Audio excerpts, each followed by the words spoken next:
radio station. We have to make sure that we give Montreal the capacity to have ambition. To be sure that Montreal stay an affordable city. The campaign is over. The votes are cast. You have to invest in culture, more positive measures. Keep Montrealers in the city that they love. Now, we find out who will be running your city. We have to serve the public. Welcome to Election Night 2025 with your host, Elias Makos. Good evening, and it is Elias Makos here. Welcome to CJAD 800's Election Night 2025 coverage. Polls just closed across Quebec as residents of the province's cities, towns, and villages went to the polls today. We will be live with you until midnight, delivering results and analysis of the key races in and around Montreal, as well as other key races of note. Of course, the top prize: who will lead Montreal, Quebec's economic and cultural engine. One thing's for sure, we will have a new mayor, as Valérie Plante is not on the ballot. Her party, Projet Montréal, is trying to win a third term as the governing party of the city, with Luc Rabouin now at the helm. He's promising the same vision, but a new way of doing things. Their main challenger is Ensemble Montréal and Soraya Martinez-Ferrada. Martinez-Ferrada, a former Trudeau Liberal cabinet minister, is promising change and looking to win not just the top job, but boroughs her party has previously ceded. And let's not forget the candidates that could play the spoiler tonight: Gilbert Thibodeau and his Action Montréal, and Craig Sauvé and Transition Montréal, running third and fourth in the polls respectively, and pulling away votes from the main parties. They could change the way the night plays out completely. And it's not only Montreal that saw contentious campaigns all night long. We will track other races of note: Hampstead, Pointe Claire, many, many more. And I'm not alone tonight. We've got an entire team working on air and behind the scenes. Jason Mayoff and Maxime Cadotte are in the newsroom compiling results. Let's go to Jason now for our first Election Night 2025 update. Take it away, Jason. Well, Elias, as you said, the polls have just closed. Results should start coming in soon. Some of the races we're watching for you tonight: Montreal, of course, the big one. Soraya Martinez-Ferrada with Ensemble Montréal up against Luc Rabouin of Projet Montréal. Mayor Valérie Plante announced in the fall of last year that she would not be running again after serving 2 terms. A poll released in the middle of last week put Martinez-Ferrada ahead of Rabouin, 33% to 18%, but 29% at the time said that they still hadn't made up their minds on who they were going to vote for.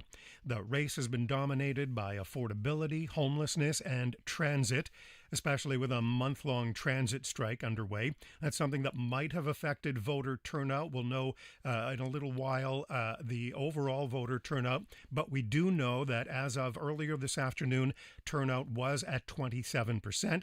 That was still with a few hours to go. Last time around, only 38% of eligible Montrealers cast their ballots. Some West Island mayors have been acclaimed already: Heidi Agvet in Baie-D'Urfé, Alex Batoshi in Dollard, Michelle Gibson in Kirkland, and Julie Brisebois in Senneville. We'll also bring you updates from all of the boroughs and cities on the island of Montreal.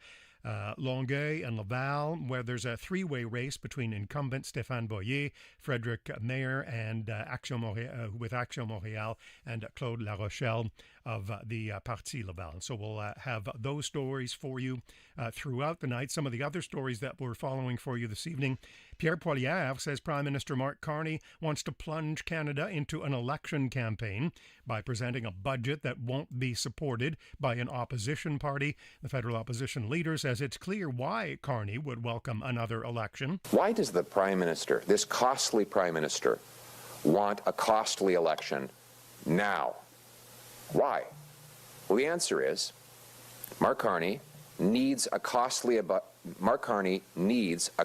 election on his costly budget to distract from all of his broken promises. Tuesday's budget will be the first fiscal update from the Liberals since last spring's election. Defense Minister David McGuinty has signed a defense cooperation agreement with the Philippines after visiting that country. And an Israeli hospital that suffered heavy damage after being struck by an Iranian missile in June will get a much-needed cash injection to rebuild. Canadian-Israeli billionaire Sylvan Adams says he's donating $100 million U.S. to Soroka University Medical Center. And we will have another results desk update for you in 15 minutes. Back to you, Elias. Thank you so much, Jason. Joining me in studio for our coverage tonight, two veterans of Montreal politics and municipal campaigns. Lionel Perez with us, a former city councillor and former leader of the official opposition at Montreal City Hall. Lionel, thanks for joining us tonight. My pleasure, Elias. We've also got Alain Vaillancourt, outgoing borough councillor in the Sud-West Borough, making his debut as a political analyst this evening. Alain, thanks for joining our coverage. Thanks for having me. So we'll have results coming in very shortly. First things first, though, we do want to check in with our CTV News Montreal colleagues, and we head straight over now to Matt Gilmore. We find him at Ensemble Montreal election headquarters for the evening. Matt, take it away. Hi, Elias. Hi to the panel. So we're here. The party is just sort of starting. The doors aren't open to the public yet, and a few of the candidates haven't started arriving yet, but the setup is underway, and a few staffers are here, congratulating themselves on what they see as a well-run campaign. I did speak with one of the press people here with Ensemble Montreal who said that today, going door to door, they felt very confident speaking with people that there was going to be a good voter turnout in favor of Ensemble Montreal. And I think that here at Ensemble headquarters, they see this as a countdown to a celebration. They're very confident going in. That being said, over at Projet Montreal headquarters, there is still hope. There is still optimism that they could turn around the deficit that they had in the polls going into Election Day. There were still many, many voters who were undecided, according to the latest polls. And so there's still some optimism that some of those undecided voters could turn Projet's way. But at this point, the results are just starting to trickle in. From what we're seeing on the big screen, it seems like Soraya Martinez-Ferrada has taken an early lead, but it's very, very early and a long way to go, and everyone here knows that as well. Elias. Matt, thanks very much. We'll be checking in with Matt Gilmore. He's with the Soraya Martinez-Ferrada campaign this evening. Let me just get to what Matt referenced there. Very early results, of course, but nonetheless, we do have some results to share with you right now. Looking at the election results coming in, Soraya Martinez-Ferrada is in the lead. She has 51%, just over 51% of the vote, with 18,000 votes right now at 51%. Luc Rabouin is in second place. He has 11,000 and change. That is good for 31%. And then we have Gilbert Thibodeau in third place, pulling in 8.3% of the vote. Craig Sauve is in fourth with 6.5% of the vote. Now, it is still early. As I mentioned, 18,000 votes tallied for Soraya Martinez-Ferrada. That gives her about a 7,000 vote advantage at a very early part of the evening. Let's now go to Matt Grillo. He's in Laval at Stéphane Boyer's headquarters. Matt, what are you hearing and seeing in Laval? Well, we saw Stéphane Boyer walk in here just a few moments ago. We're told he's going to be isolated in a room until the results start coming in. And, of course, if they're in his favor, then certainly he'll be giving a victory speech. But, of course, as you said, the polls just closed, so we'll see how things play out. There are three candidates running for mayor here in Laval. Stéphane Boyer is the incumbent. Claude Larochelle, who's with Parti Laval, he's a councillor. He's now running for mayor. And there's Frédéric Maillet for Action Laval. Some key issues that are certainly at the top of voters' minds. Infrastructure, roads, of course, road quality, water infrastructure, because floods are a problem here in Laval. So we're talking about sewers and water mains and their capacity. We've heard it during the campaign. They want to upgrade water infrastructure here in Laval, so it's a big issue. Safety and security is a big deal, too, here in Laval, just like it is in Montreal, and then taxes. So those are really the three key issues up here in Laval. Three candidates for mayor, as I mentioned. There are 22 councillor seats up for grabs here in Laval. So big race, lots of excitement here in Laval. We're with the Mouvement Lavallois party tonight, which is Stéphane Boyer's party. We'll be here throughout the evening, and we'll have more updates. Thanks very much, Matt. Matt Grillo is with Stéphane Boyer and his team in Laval this evening. We have to check in on the South Shore in Longueuil, where we find Denise Roberts. She's with Catherine Fournier and her team this evening. Denise, what's the vibe there right now? I think we've got some news coming in. I can hardly hear you, Elias. Do you hear me? I do hear you, Denise. Take it away. I hear you. Yes. Okay. So, the noise you're hearing is because it was just announced that Catherine Fournier will have a second mandate. So not, the polls just closed and we're already seeing this kind of reaction. Pollsters did predict that it would be a victory for Fournier, and that is exactly what happened. So she's won more than 90% of the vote, as we've seen on the screens here. But again, it's a big, big victory for her, and the crowd here is really excited. Denise, thanks for that update, and it looks like an early evening for results in Longueuil. Thanks very much. Denise Roberts right there. We'll be checking in with the entire CTV Montreal team throughout the evening. Let's bring it back to our studios here in the corner of Papineau and René Lévesque, and our panelists joined this evening by Lionel Perez and Alain Vaillancourt. Okay, gentlemen, you are seeing the early results come in. It is early, of course, but I imagine that Soraya Martinez-Ferrada is happy with these early returns. Lionel, what do you think? These early returns, this is the advanced polling that's coming in? You were telling me before about how this was going to be counted this evening. That's right. The polls of the day finish at 8 p.m., but they start counting the early voting, the early polls that they had last week as of 6 p.m., obviously in a separate room, and those are the initial results. So I think it's very, very encouraging for Ensemble Montréal, for Soraya to be able to have this kind of lead. Different ways to look at it. On the one hand, we know that very often it's an older population. Ensemble Montréal and Soraya have done very well. By the same token, Projet Montréal has a very good machine on the ground to get their vote out early out. So again, too early to say, but if I'm Ensemble Montréal, I'm obviously very happy with the start. Alain, of course, Projet Montréal. Are you still a Projet Montréal councillor for the next few hours? How does it work, by the way? Until the 12th. Until the 12th. Okay. So what's your reaction to the early returns here? Lionel brings up, you've got two different ways of looking at it, like older population maybe headed out for Ensemble, but of course Projet Montréal has such a campaign machine behind it here. Yeah, Lionel's right. I think in the early polling, it's more the older population. However, in the borough, I just came back from the Southwest, and I was told that the early vote in the Southwest was actually a lot lower than it was last year. So I think there's a lot of undecideds that are going to make up their mind at the polling station today.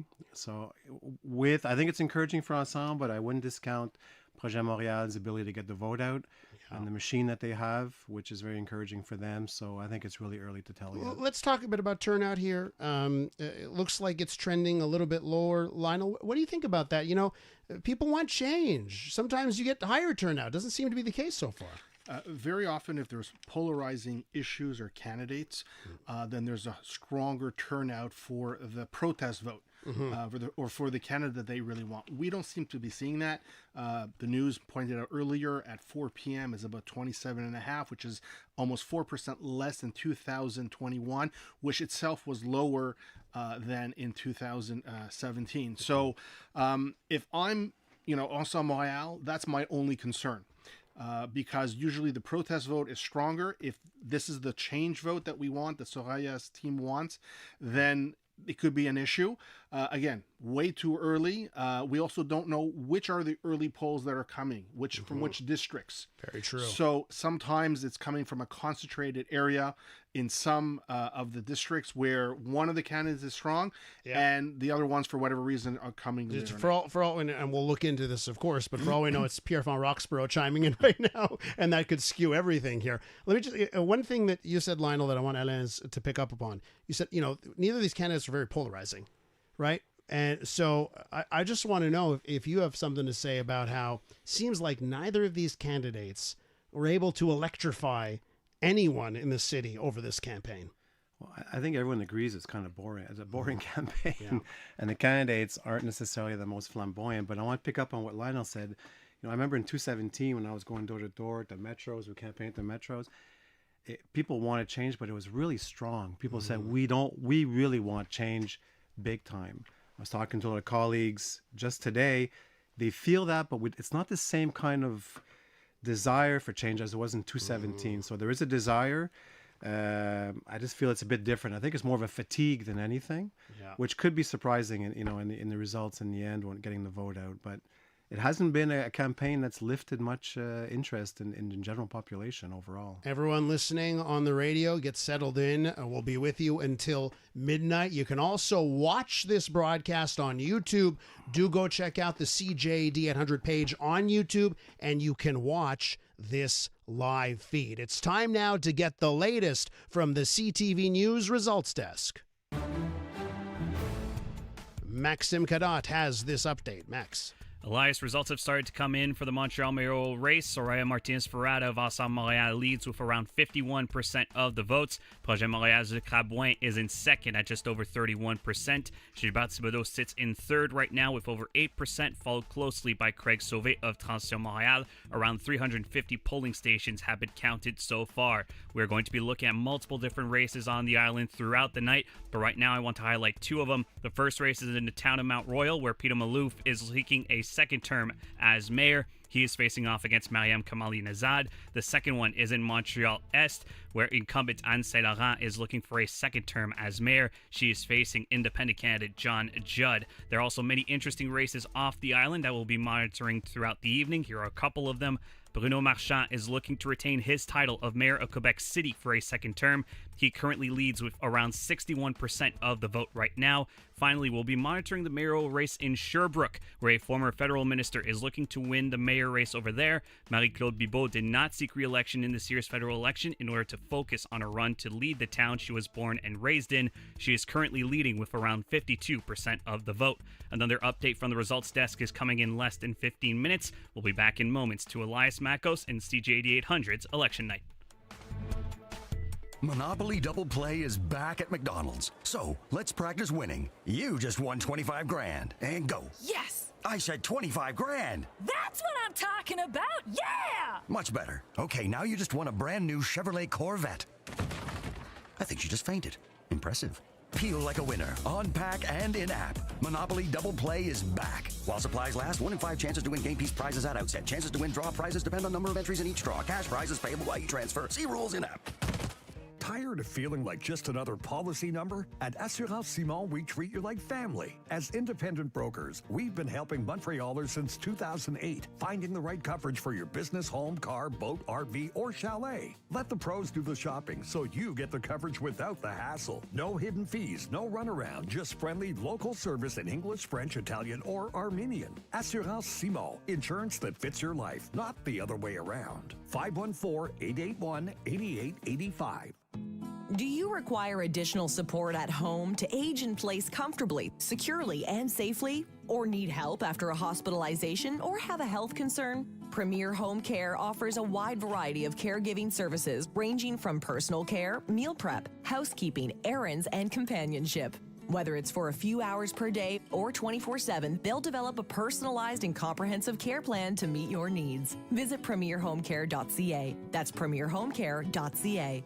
Welcome back to Put Down That Phone! Time for our speed round. Players, you scroll 4 hours per day. Is that enough? Maybe?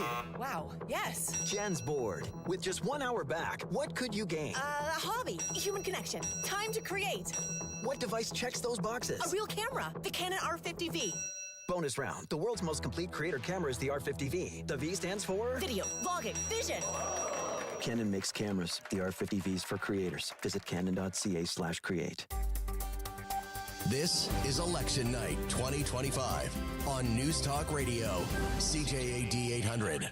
Thank you for joining our broadcast here on CJAD 800 this evening. Election results all night long. We're with you until midnight. Let's head right now to Dan Laxer, reporter with the Suburban. He's keeping tabs on some of the big West End races this evening. Dan, great to hear your voice on CJAD. How are you doing this evening? Well, thanks, Elias. I'm doing great. Good to be with you. What are you keeping track of this evening for the Suburban? Well, there isn't very much to keep track of right now. The results haven't started coming in. We don't expect them to come in until around 9. But I'm going to keep tabs on the Westmount, Cotoneige, NDG, TMR, and we're going to keep eye on Peter McGill, where Leslie Roberts is the star candidate for Team Soraya Ensemble Montréal. The places that you are focused on, what do you what stands out to you? The things, whether it's the controversies or things that made some of those races contentious.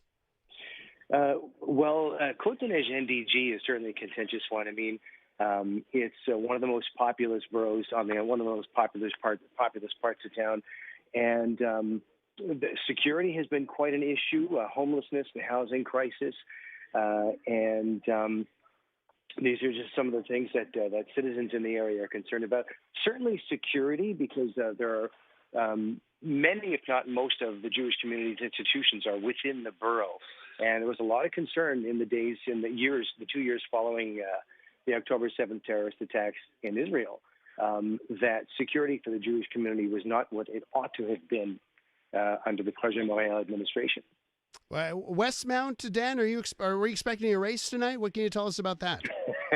It's a good question. I mean, I think all three of the mayoral candidates, there's Mary Gallery, Lynn Kazka, and Michael Stern, and they all seem to have roughly the same concerns: security in the area, cleanliness, the roads, and certainly the development of the southeast sector.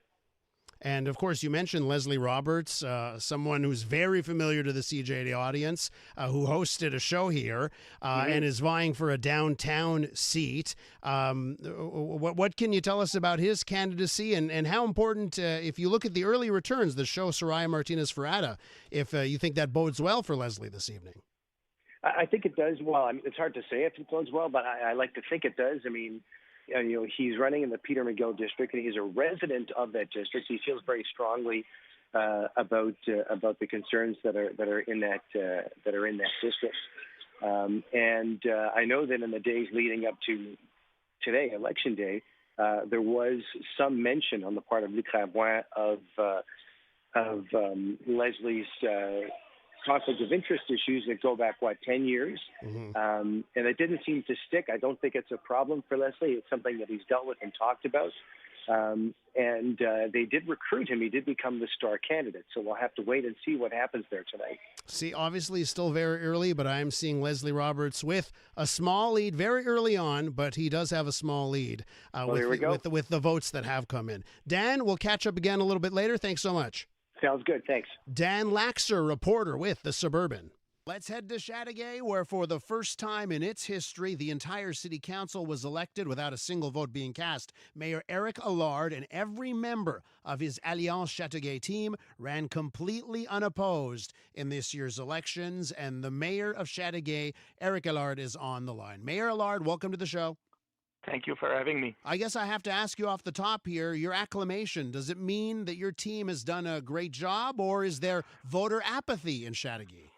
We did door-to-door. We still took the election pretty seriously. So doing door-to-door, that's what people were telling us. They're pretty happy with what we've put in place in the past 4 years. And, that's what we consider. People, when you want to run into an election, it's because you want to change something, you're opposed to something.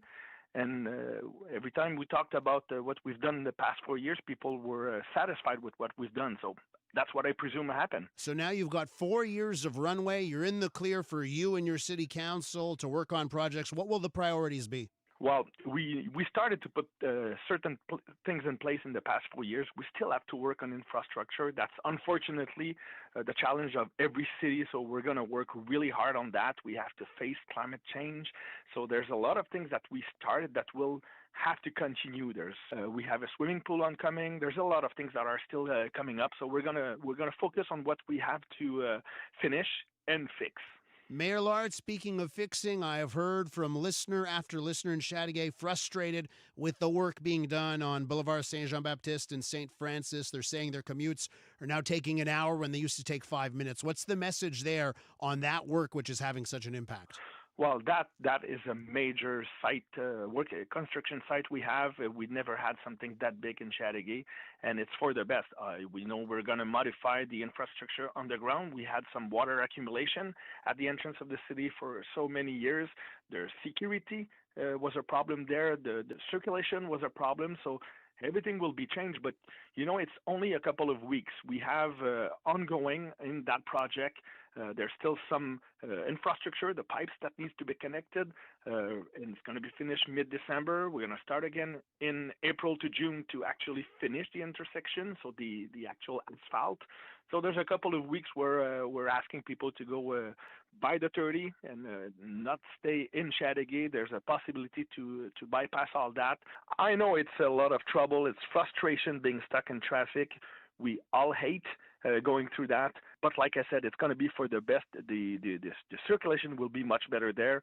So hopefully people will go by the 30, come back by the 132, and they're going to save a lot of time.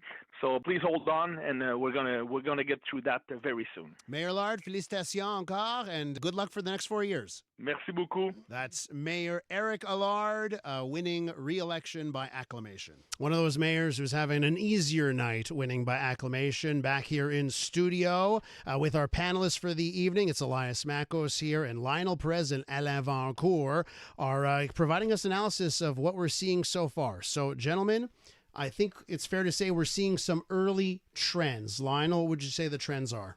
Absolutely. There's no doubt that Soraya is doing well. She's doing well not only in the boroughs where we expected her to do well, but she's also doing well in some boroughs where Valérie Plante in the past had done very well, and Luc is simply not matching what Valérie was doing. Mercier-Jacques-Maisonneuve, for example, that's a natural fit, as well as in Annecy-Cartierville. These are typically Projet Montréal. I don't want to call them swing boroughs, but they can go either way, but they're strong. They leaned strongly with Projet Montréal. We also look at Côte-des-Neiges NDG, where she's doing very well. So this is interesting. I've got the results. Again, I should preface all of this by saying it's very early. We're looking most likely at advanced polling that comes in. We can debate where that skews, but I'm certainly looking at Côte-des-Neiges NDG, right? That's the most populous borough we've got in the island, right? Yes. And we're seeing so far Stephanie Valenzuela 63% of the vote, and then Gracia Kasoki-Katawa for Projet Montréal 23% of the vote. Now that's a lead of 1,100 votes. It's still early, but still a promising sign. What do you think? What do you think is the thought right now, Alain, in Projet Montréal headquarters? I think there is a trend developing in some of the, and Projet always counted on several boroughs to gather a lot of votes for the mayoralty race. Rosemont, Plateau, and I believe even LaSalle was very strong for Valérie Plante last time. So, and I even see their leads there aren't as strong as they used to be in the other campaigns. So I would agree there's a trend going on. I still think it's early. Yeah. But if I was in Ensemble, I would be encouraged at this point, I think, with what I'm seeing. What was the weak, Lionel, what would you say if you had to criticize Projet and go after the weaknesses of their campaign that Soraya was able to capitalize on? What would you say were the weaknesses? I think the weaknesses that Projet had, some of them were just out of their control.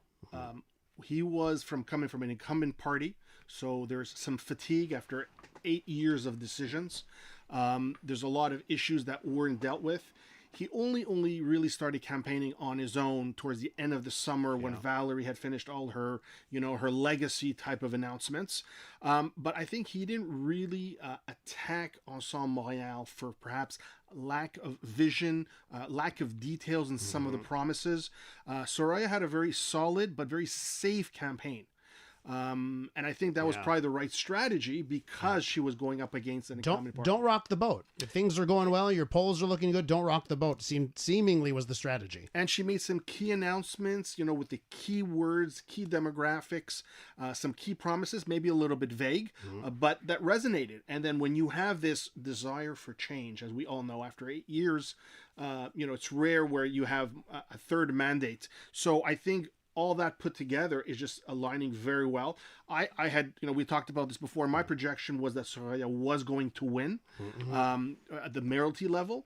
At the council level, it was a little bit unclear whether it would be able to get out the vote because the voter turnout was less than expected, and that could very often, have an advantage for Projet Montréal. So I think the council is it's still too early to call. Yeah, I think it's safe to say Soraya is going to be the next mayor of Montreal. I know we shall see. A little bit early. But don't worry, you're not an elections desk. You're just an opinion. We get it. It's okay. I hear you, but we're well into the 10% of the polls. Alain, did you want to see Luc Rabouin more in attack mode? I know late in the campaign, like a week or so left, it was like, I'm going to be the mayor for 514 North, not the 450. Finally, the slogan and the attack slogan came out. Do you think that should have arrived earlier? I'm not sure. It's a touchy thing in elections. You want to be on attack, but not too much on the attack, because people want to see ideas, want to see a good campaign. People are kind of tired of attack politics. Luc is an extremely pragmatic guy. And, when I was with him, he will never promise something that he can't deliver. So, which makes it that, maybe you make people dream a bit less, but at least what he's promising, he knows he can deliver based on the budget, etc. Soraya's campaign, I just found it was lacking substance. I'm trying to be very objective, and I look at her ideas. I don't think she was pressed a lot on the substance of her campaign. And I think if she was pressed on it, it would be difficult for her to define some of her ideas. Lionel, I want to ask you about substance, but while I just wait, since we're hitting the halfway through the hour here, I do want to just give our listeners the top line numbers that are coming in at this hour, and then I do want to ask you about substance. So you're listening to election night coverage here on CJAD 800.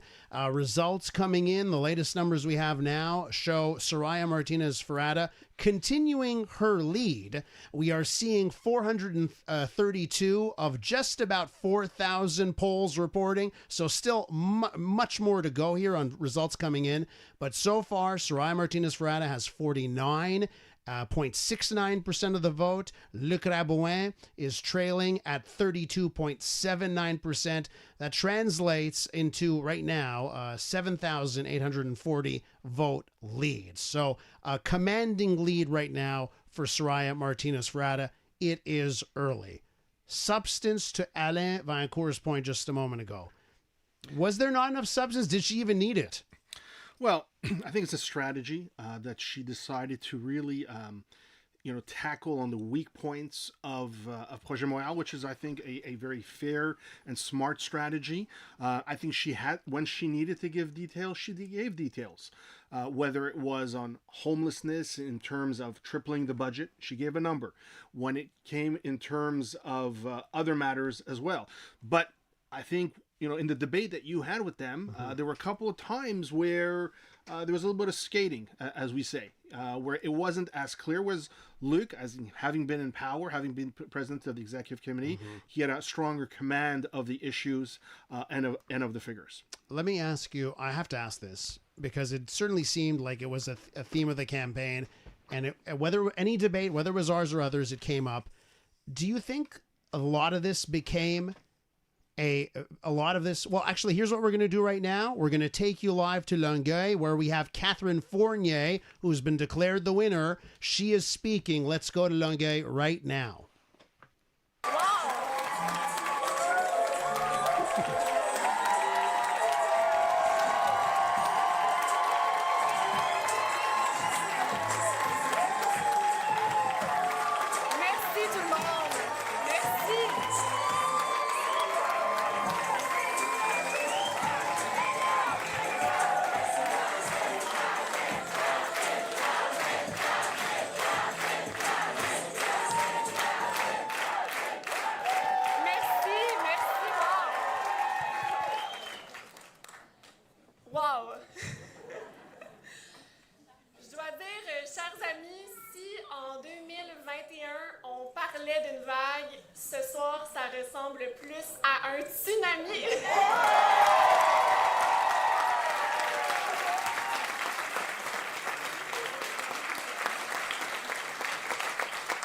Mes premiers mots vont évidemment aux Longueuilloises et aux Longueuillois qui nous envoient un message clair de confiance renouvelée ce soir. Je veux vous remercier et vous assurer que cette confiance est réellement ce qu'il y a de plus précieux pour moi. Je m'engage à en prendre soin tous les jours pour être à la hauteur des espoirs que vous continuez de placer en moi, des espoirs que vous continuez de placer en nous. Parce que ce travail-là, c'est surtout un travail d'équipe. Et vous pouvez constater la force de cette équipe avec moi, à mes côtés, ce soir. Je suis d'ailleurs, oui, je trouve que ça mérite une main d'applaudissement.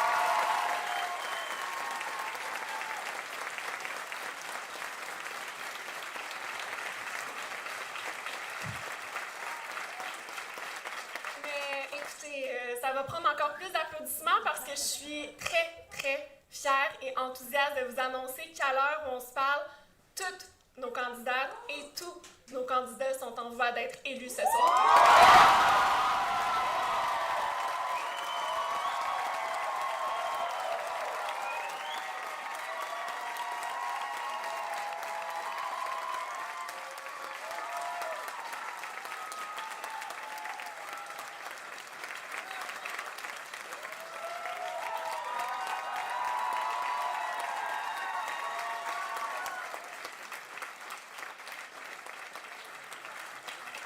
Ce qu'on vous promet en tant qu'équipe, c'est de mettre l'intérêt public au centre de nos décisions, d'être humble, d'apprendre de nos bons et nos moins bons coups, mais surtout de donner le meilleur de nous-mêmes.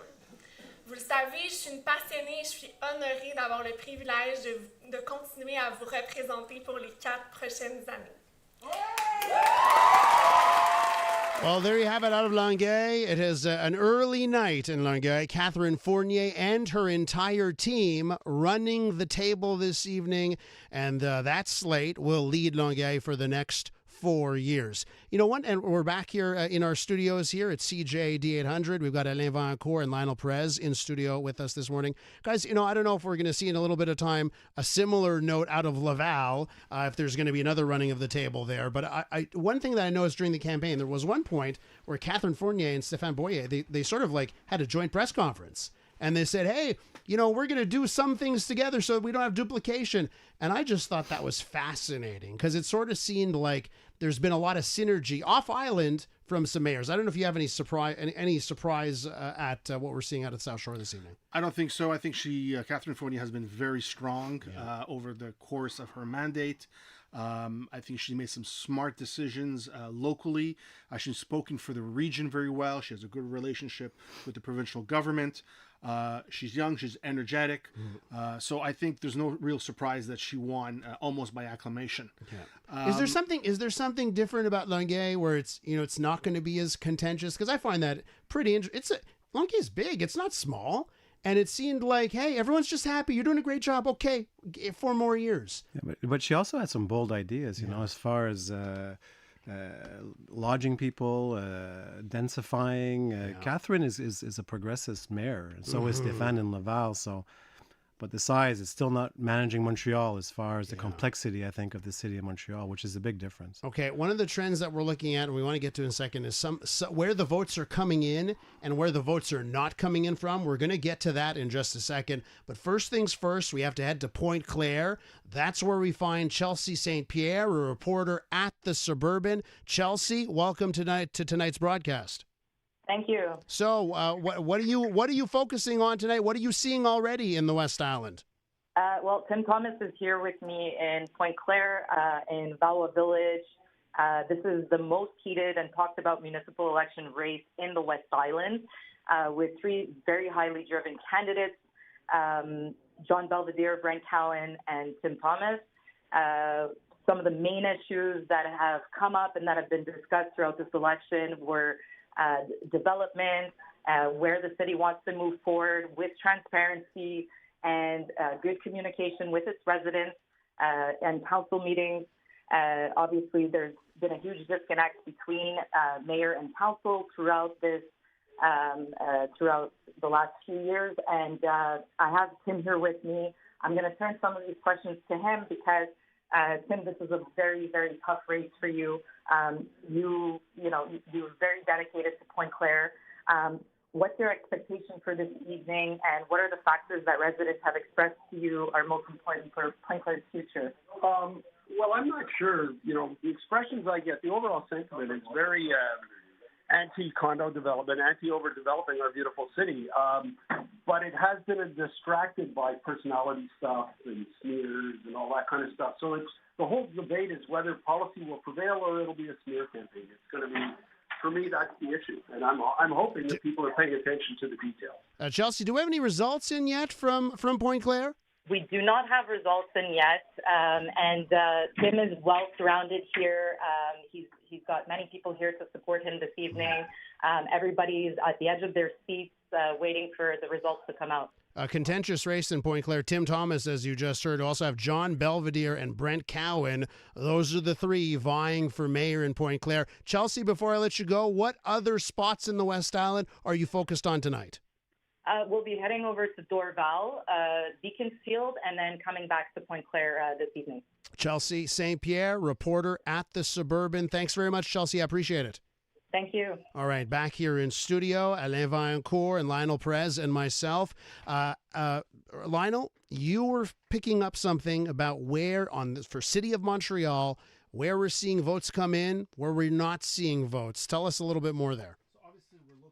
Only at the general election result, we're looking specifically where the votes coming in per borough. So, for example, when you look at Côte-Neige NDG, you see that Soraya has a 2,000 vote lead, which is huge. There's going to be about 40,000 votes, give or take, so we're at plus 10%. However, when you look at the actual detailed results, you see that both in the district of Côte-Neige and the district of NDG, where Projet Montréal is traditionally very strong, those votes have not been counted yet. So in three of the districts, in Darlington and Snowden, where there are incumbents Ensemble Montréal, where they did very well last election, Loyola's coming in, and Ensemble Montréal is definitely leading, but again, there's only 6 out of 69 polls that have come in.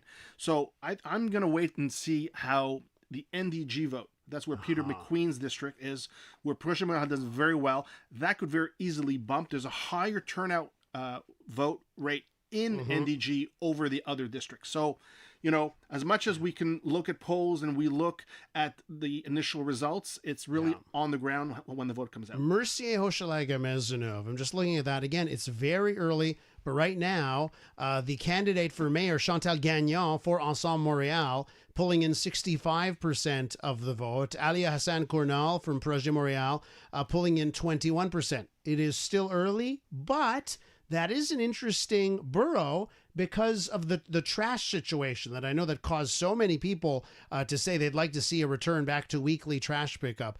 Alain, I want to talk to you a little bit about that. Some of those, basics, right? Picking up the trash. And if you feel that Projet Montréal, that in some boroughs that was a weakness of theirs. I don't think so. I think we expected that Mercier would be tight, honestly, for all kinds of reasons. I want to pick up on what Lionel said. I'm looking through all the results.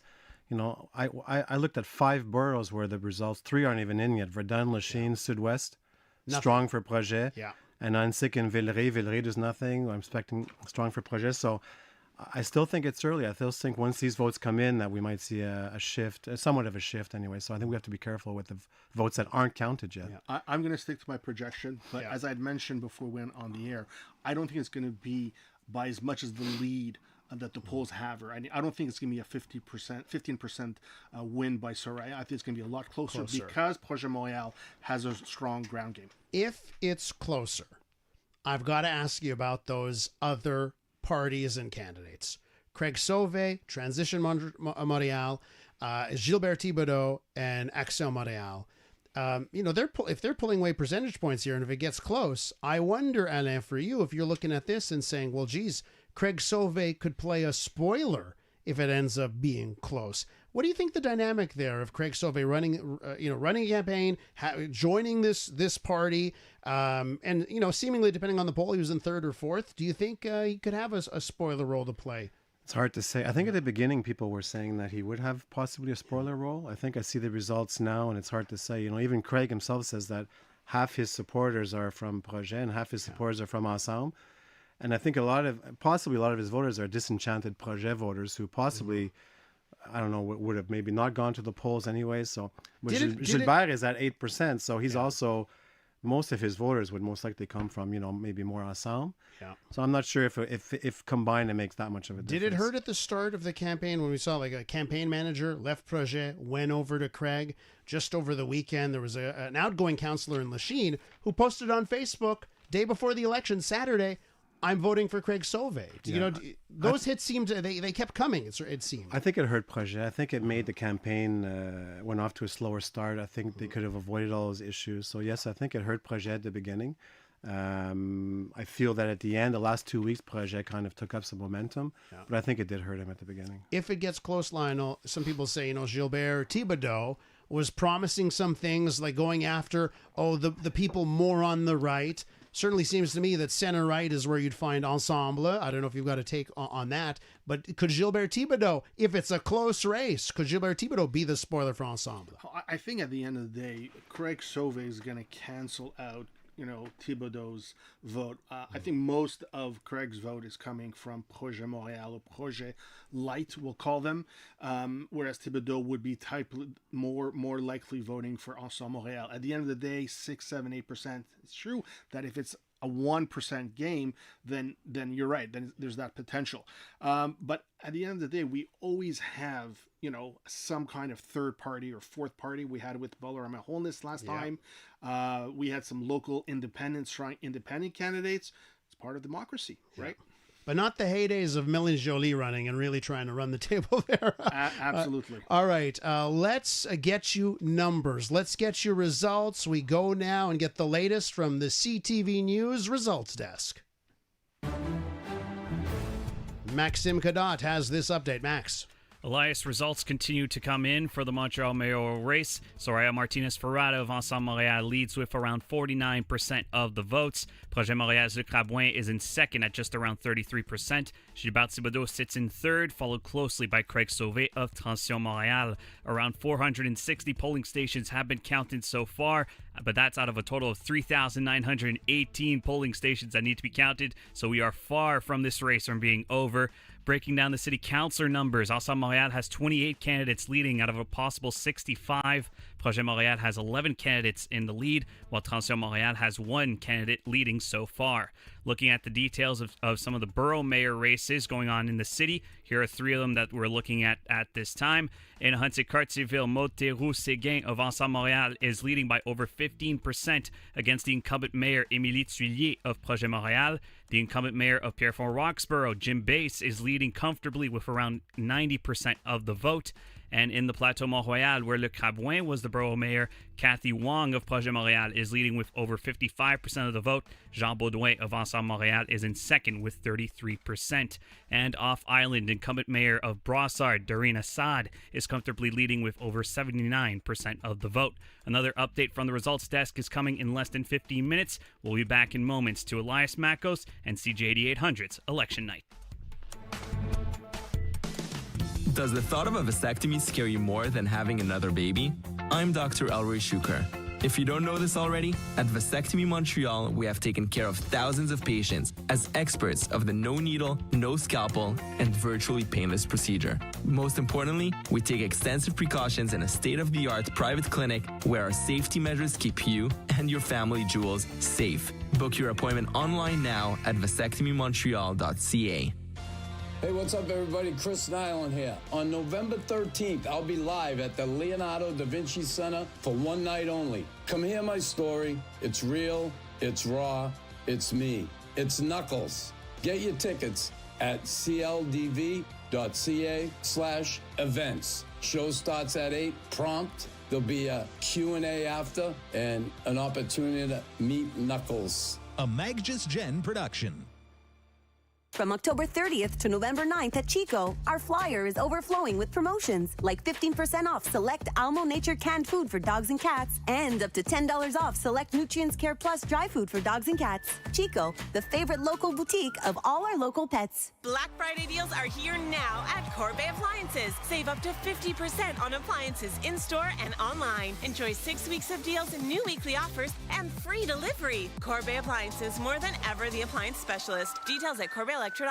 The Lib Hymus Residential Complex, designed for active people aged 55 and over, will open in spring 2026. Located in the heart of Point Claire, just off Highway 40, Lib will charm you with its 205 bright apartments and welcoming common areas. Enjoy peace of mind thanks to an all-inclusive rent. Visit their rental office today, located at 2966 St. Charles Boulevard, just a 5-minute drive from the complex. Learn more at lelib.ca. Lib Hymus, free to enjoy. They have voted. What's the decision?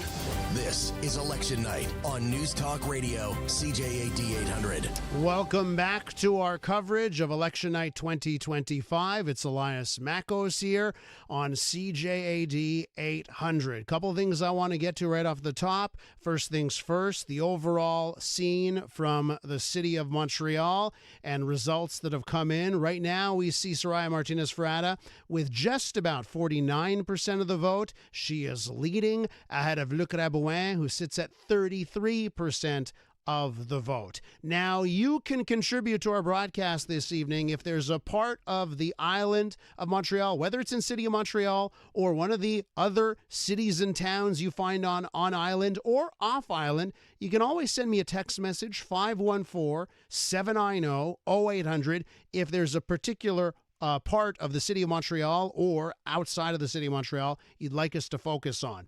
I have a text message from a listener who wants a little bit more information on St. Leonard. That is one of the boroughs where we are just getting a trickling of votes come in. It is very early, and I mean very early because the lead here is 21 votes, 44 to 23.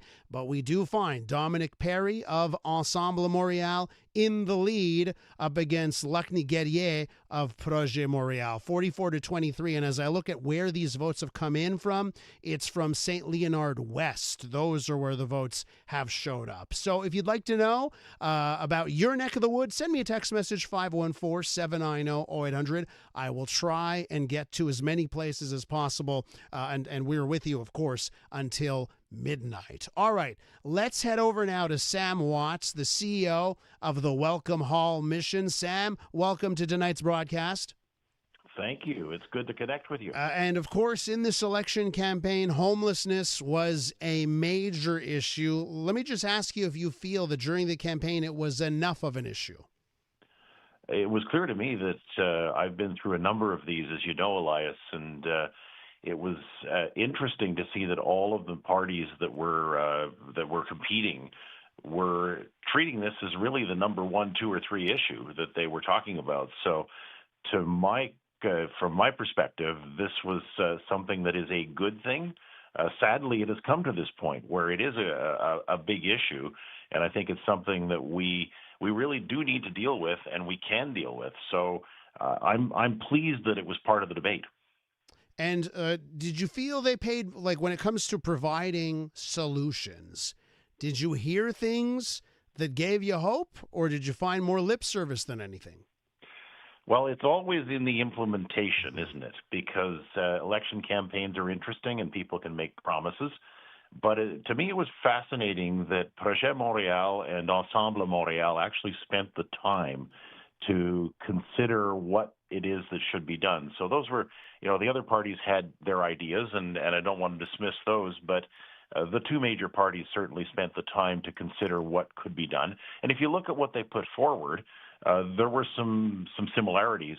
But I have to say that Soraya really stood out for me because she took the posture that I've been advocating for 10 years, which is to say that we actually need somebody who owns the problem.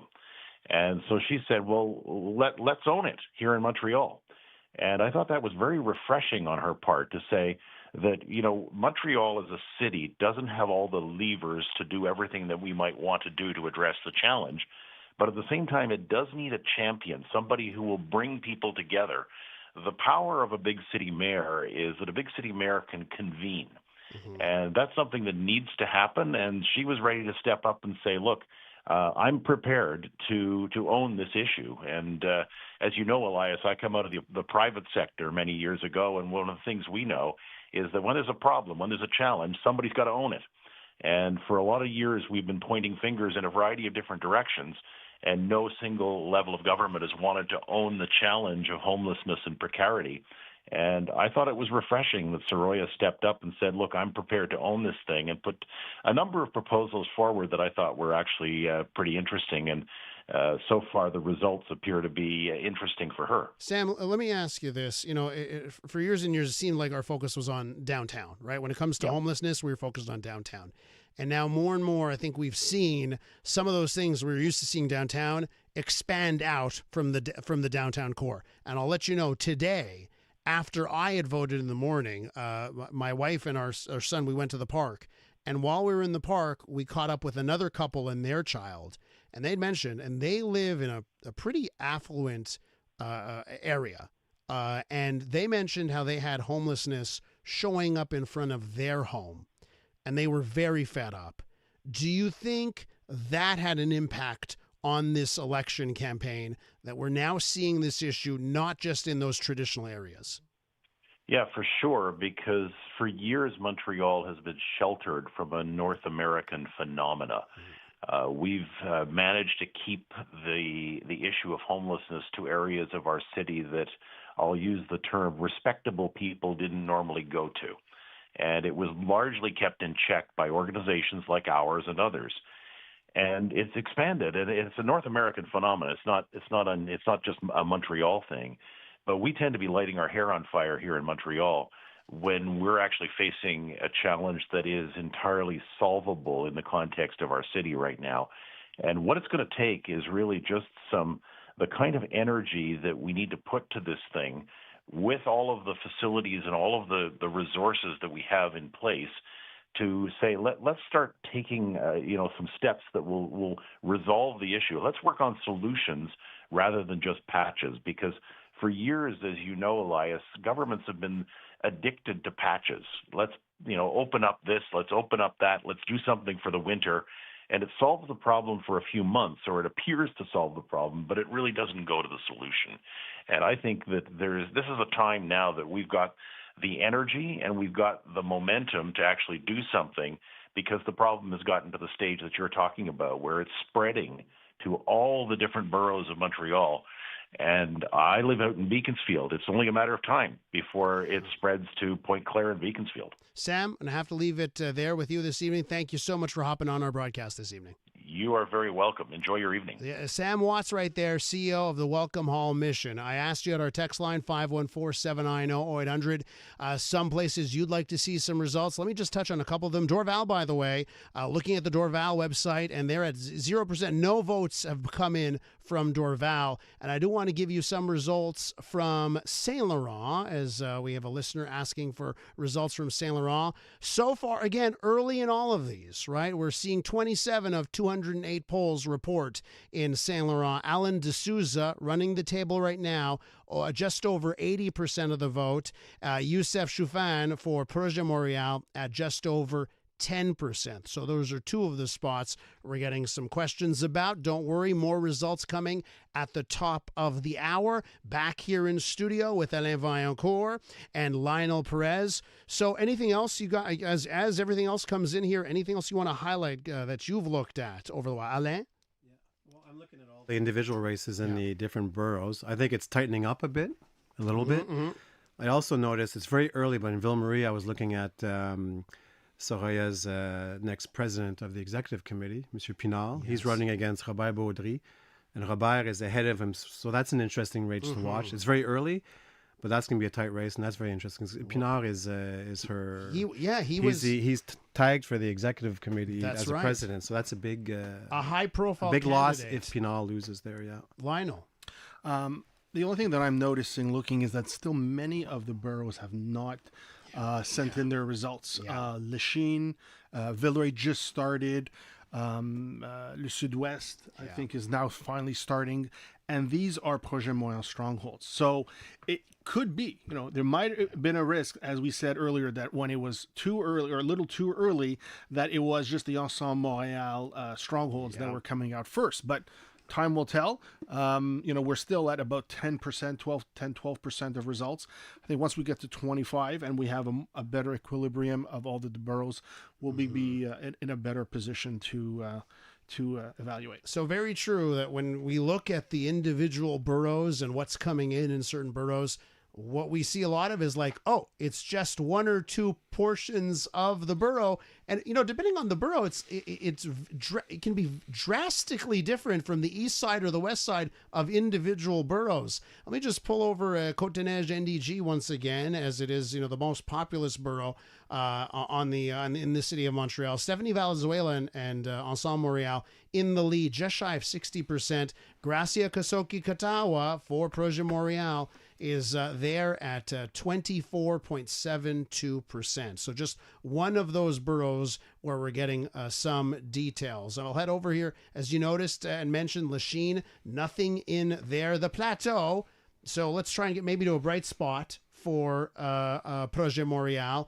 And we do see Luc Rabouin with Luc Rabouin's party of Projet Montréal in the lead, 54%. Of course, it's Cathy Wong who is running in the Plateau. Jean Baudouin for Ensemble Montréal is also in the lead, is in second place with 32% of the vote, I should say. Okay, here's what we'll do. Let's get you another update here from the CTV News Results Desk.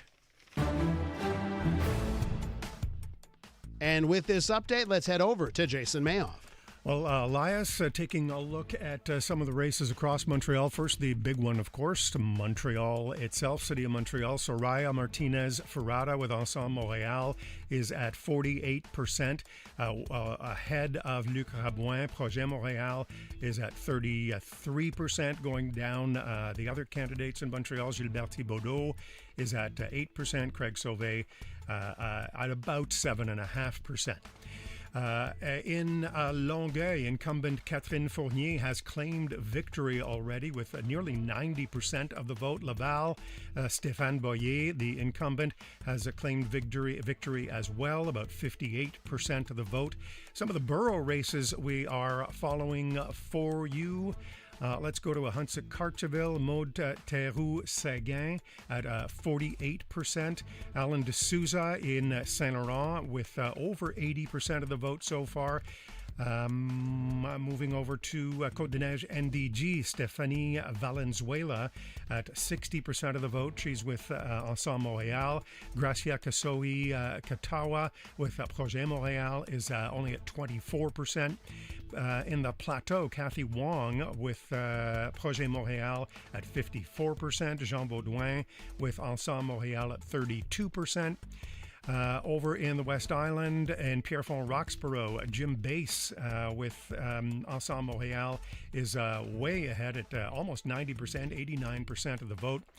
And in St. Leonard, Dominic Perry with Ensemble Montréal is at 48% of the vote. And let's take a look at LaSalle as well. Nancy Blanchet with Équipe LaSalle team is at 68% of the vote. And Election Night with Elias Makos will return in just a few moments. We'll have another election results desk update for you in less than 15 minutes. Solutions that are feasible. We need to take courageous decisions. Months of promises and politics has led to this. The Montreal of the future is a city that thinks for ourselves. There's too many people and nobody takes any decision. Time to find out who will run your city. When politicians can work together for the good of the people, we're going to have a better result. This is Election Night 2025 on News Talk Radio, CJAD 800. And welcome back to our election 2025 coverage here on CJAD 800. Elias Makos here, Jason Mayoff and Maxime Cadotte providing updates in studio, Lionel Perez and Alain Vancourt providing analysis. We also have our CTV News Montreal team on and off island this evening. Let's go to them now. We're going to begin this hour with Matt Gilmore. We find him at Ensemble Montréal, campaign night headquarters. He's with Soraya Martinez-Ferrada and the team there. Matt, what is the vibe? What's the environment like where you are? Well, you've been hearing the results start to come in, and obviously there's a pretty jubilant crowd here. People are pretty excited about what they're seeing so far. A lot of the candidates that they were thinking maybe had a chance seem to be pulling ahead. Obviously, the head of the party there, she's got just under 50% right now. So everybody is confident, buoyant, excited about where this night could be heading. What else, Matt, are they talking about there? What are the other things that they're looking at? Are they looking at the various boroughs? What else is of note that you're seeing? Yeah, they are looking at some boroughs that they think they might be able to flip. They're also keeping a keen eye on some of the star candidates that they've recruited. Claude Pinard, Leslie Roberts in these Ville Marie districts. They're really hoping to get them in. Claude Pinard, I think, would become the president of the executive committee if elected, and he just pulled into the lead. So that's something that they're going to be watching very closely as the night goes on. And then there's also Côte-des-Neiges NDG that they're very hopeful about, Rivière-Prairie that they're hopeful about, and the Huntsic. So a couple of very big opportunities for the party tonight as they hope that things continue to go their way.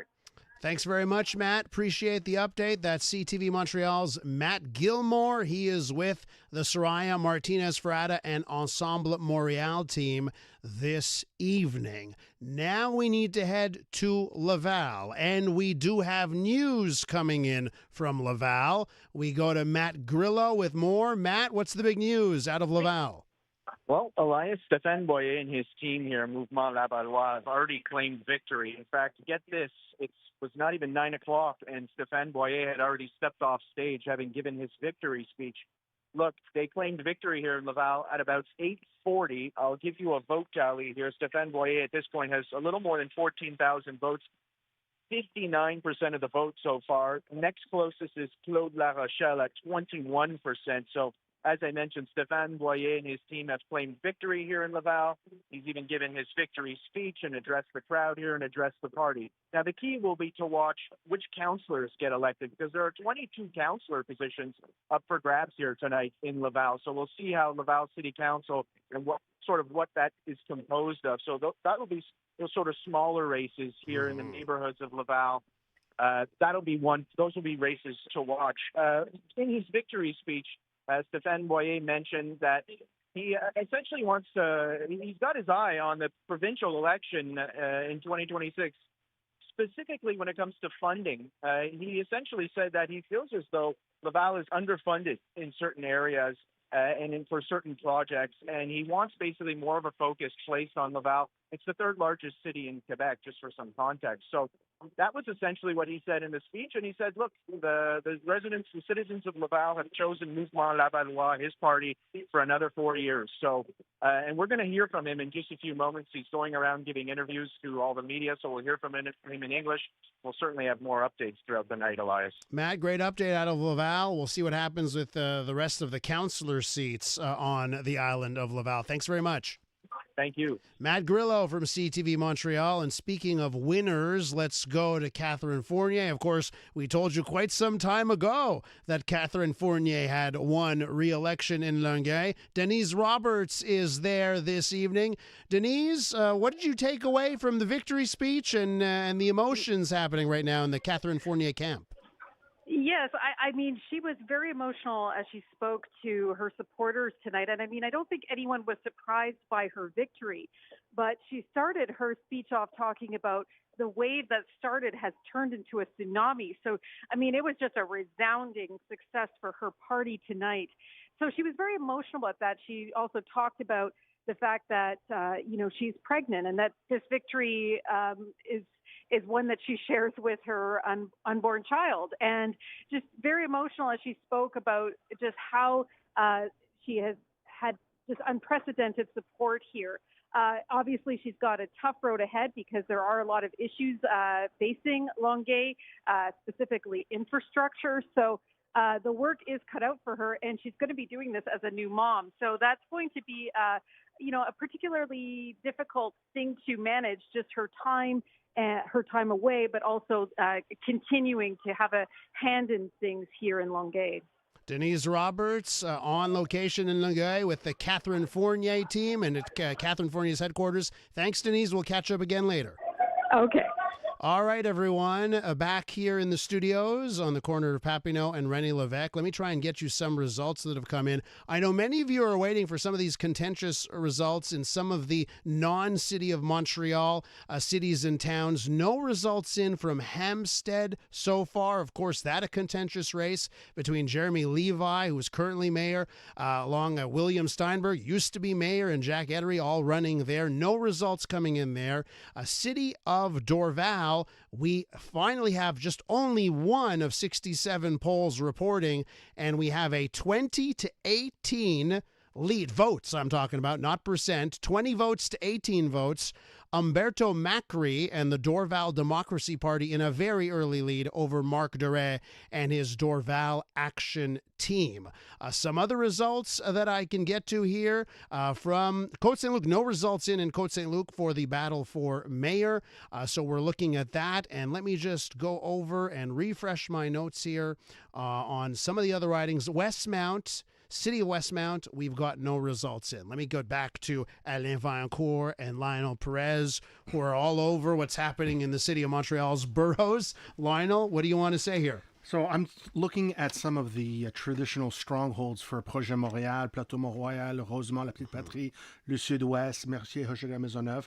And what we're looking is, obviously, Projet Montréal is doing well. Their local candidates are doing well, but they're doing not as well as 2021. For example, Kathy Wong has 55% right now. Luc Roy won with over 65%.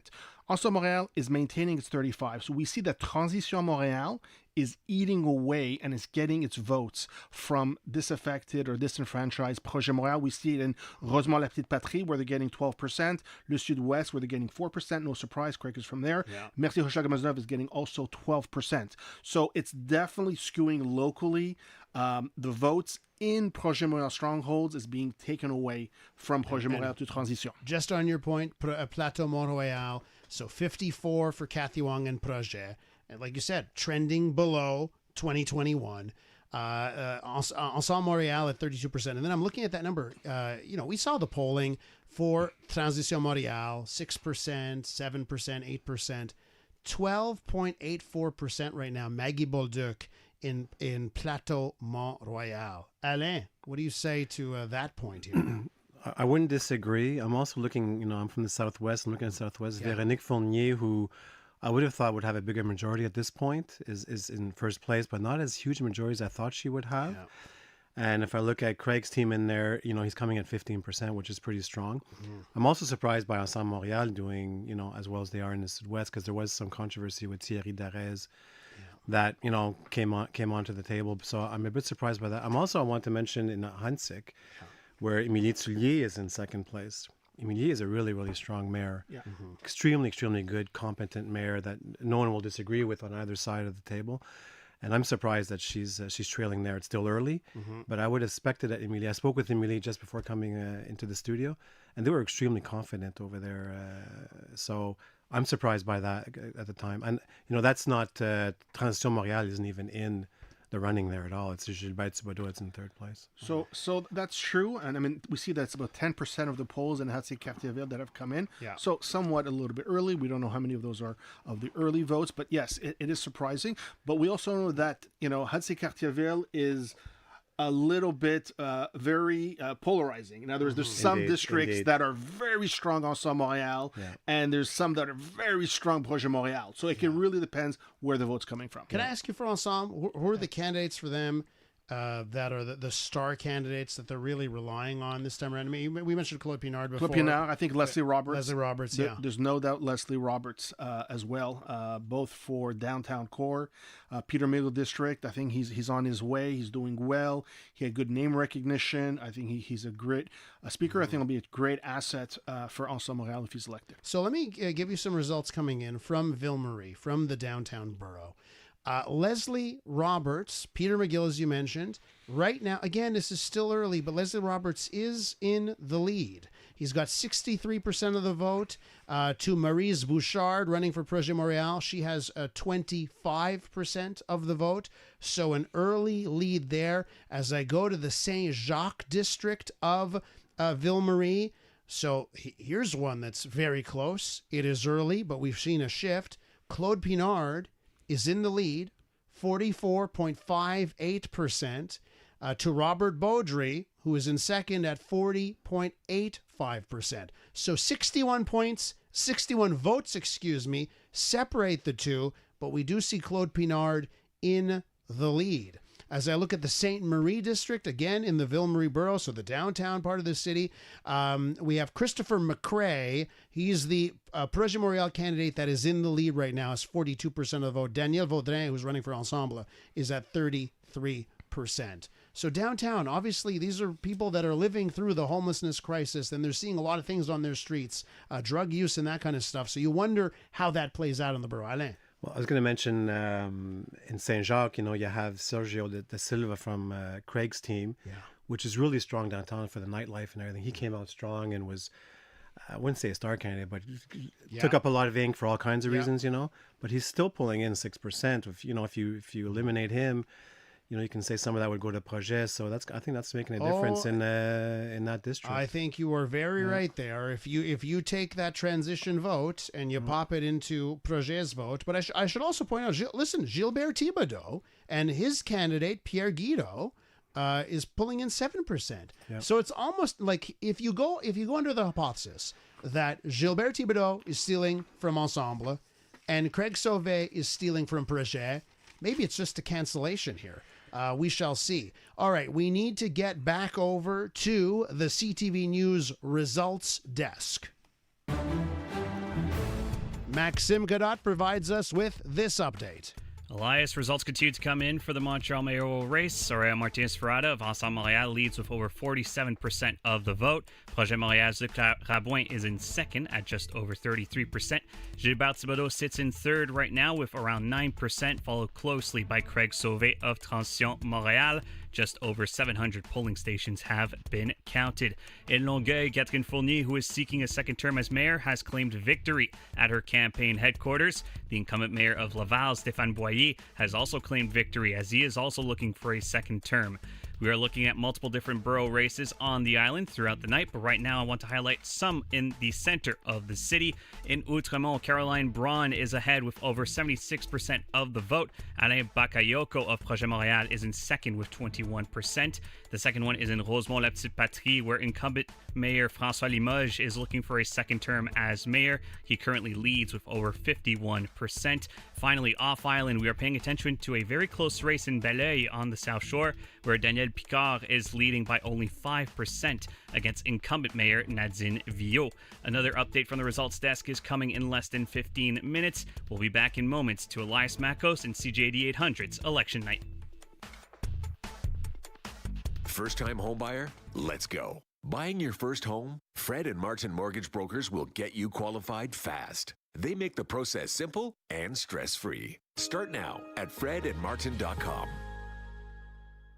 At IGA, we help you save every week, like on Saputo shredded cheese at $10.88 for 1 kilogram. Check out our offers on the online flyer, on the app, or at IGA.net. IGA, food is everything. Until November 5th, details at participating stores. Why wait for Black Friday to get a good night's sleep? Get a head start during Matelas Bonheur's pre-Black Friday sale. Enjoy guaranteed Black Friday prices now on select Beautyrest, Technogel, Jump, Zbed, and MatTech mattresses. Shop in store or online at matelasbonheur.ca. Running a business is tough. Insurance shouldn't be. At Assurance Simon, we're independent brokers who compare top insurers to find the right coverage for your property, liability, vehicles, and cyber risk. Local, trusted, here when it counts. Assurance Simon, insurance that works as hard as you do.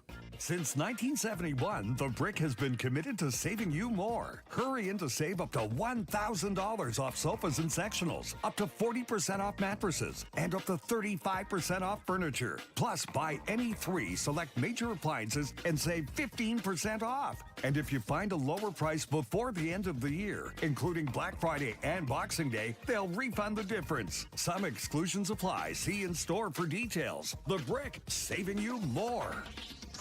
Fall rollbacks are on now at Walmart, and you can save both in-store and online. Save 60 cents on a 284-milliliter can of Campbell's soup, now only 97 cents each. Shop more fall rollbacks at Walmart today. Visit shopeco.ca to save big on great offers. For example, Save $300 on a private online English or French course with Click Language Services. Enjoy discounts on the Chimperoo Baby Wrap to keep your little one close to you. And save at many restaurants, including A&W locations in St. Hyacinth and Drummondville. Want to gift something different? Opt for a ShopEco gift card with so many great offers to choose from. ShopEco.ca. Who will be running your city? This is Election Night on News Talk Radio, CJAD 800. Thanks for tuning in to CJAD 800's Election Night 2025 coverage. It's Elias Makos here. Keep those text messages coming at 514-790-0800. We're going to try and get you all the updates that you're pining for. Did get a listener wanting to know what's happening in Park Extension, so let's just go to that borough of Villeray-Saint-Michel Park Extension. It's a mouthful, but that is the borough. As I look at it right now, we see Projet Montréal in the lead, 55% for their candidate for mayor, Jean-François Lalonde. And Sylvain Gariepi is in second for Ensemble Montréal at 29%. I want to point this out, though, as I look at what parts of the borough are reporting right now, and we are seeing no votes come in so far from Park X. So all of those results for the entire borough, nothing has come in yet from Park Extension, that part of the borough. Also looking at some of the other results that are coming in. I have a result from Town of Mount Royal now, very early, 80 votes to 13 votes. Peter Malouf in the lead, 80 votes for him. Mariam Nazad is at 13 votes. So that's very early. Just 93 votes have come in so far in Town of Mount Royal. No results in from Hampstead. I know that is a contentious result there. I don't have anything coming in from Hampstead yet. And we do have another update from Dorval. More votes coming in from Dorval. And we have Umberto Macri with 53%, his Dorval Democracy Party, ahead of Marc Doré and the Dorval Action Team, 53 to 43%. Macri over Dorvé as we speak right now, but again, still very early there. Let's head over to Dan Laxer now, reporter with the Suburban. He's tracking a whole bunch of West End races this evening. Dan, what are you tracking? Yes, what should we be talking about right now? Well, I'm tracking Westmount, TMR, where I am now, in Côte-de-Neige and Notre-Dame-des-Grâces, and it's turning out to be a pretty exciting evening. There's no results coming in for Westmount just yet, but as you just pointed out, here in the town of Mont Royal, Peter Malouf is ahead of Mariam Nazad. He's got just over 85% of the vote. She's at 13%. And like you point out, it's early. Results just started to come in moments ago.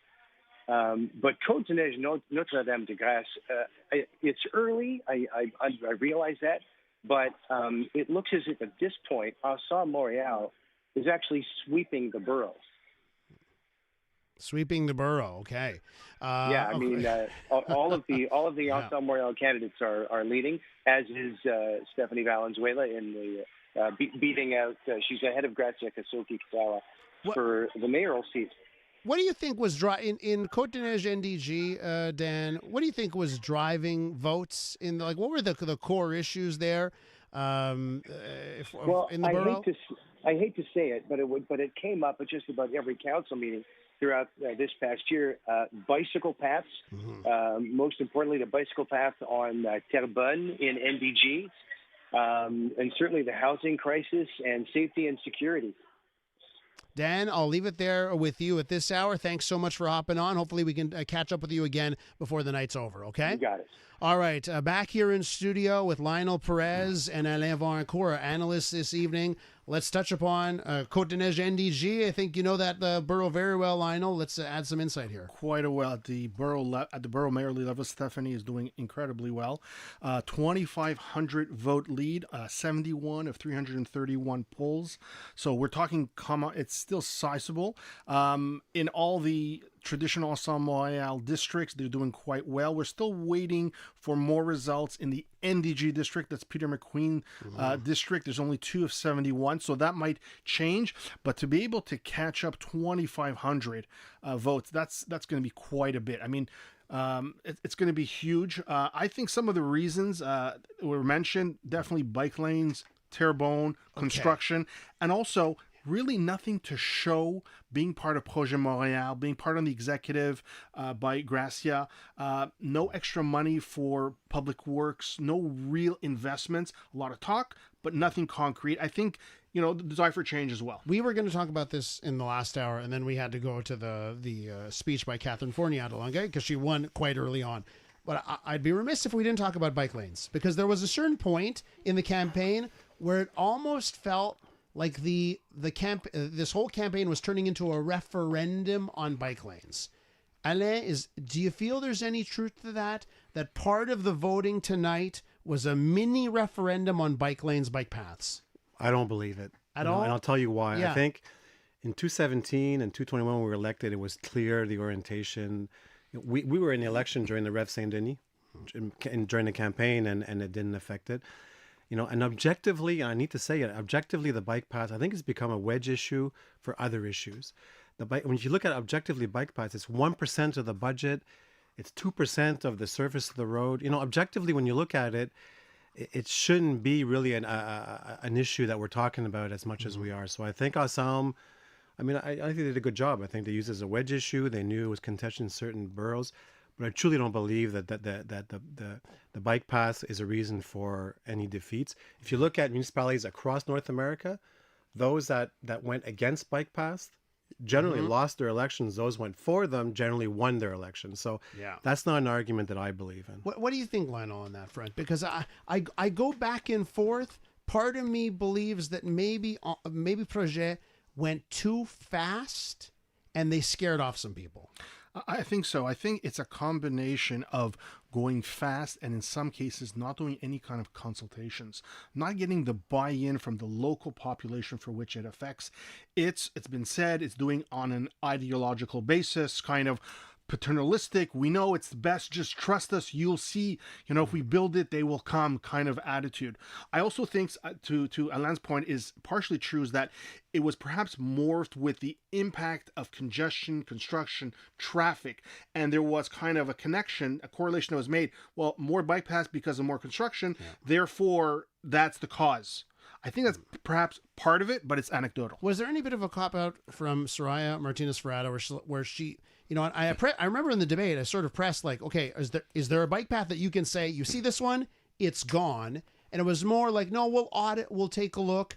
Do you think that was more the playing it safe kind of deal that we brought up earlier? I think it's playing on a wedge issue. Yeah. I think it's trying to get the disaffected, the people that are not happy about it, and capturing them. Because, really an audit in the first 100 days, what exactly are we going to be told? I agree that there are some bike lanes that shouldn't be there. There's some bike lanes that are simply there, and because it's got to be quote unquote part of the network. That's the kind of catchphrase that we saw.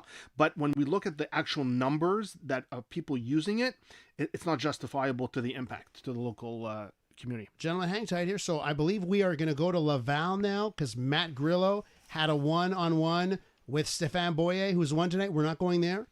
Where we are going to go to, Michelle Gibson in Kirkland right now.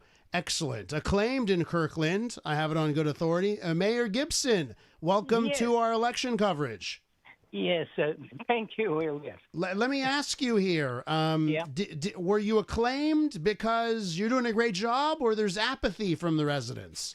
No, because my council and the administration, not only me, we're doing a great job. And we listen to our residents. We do consultation on major projects.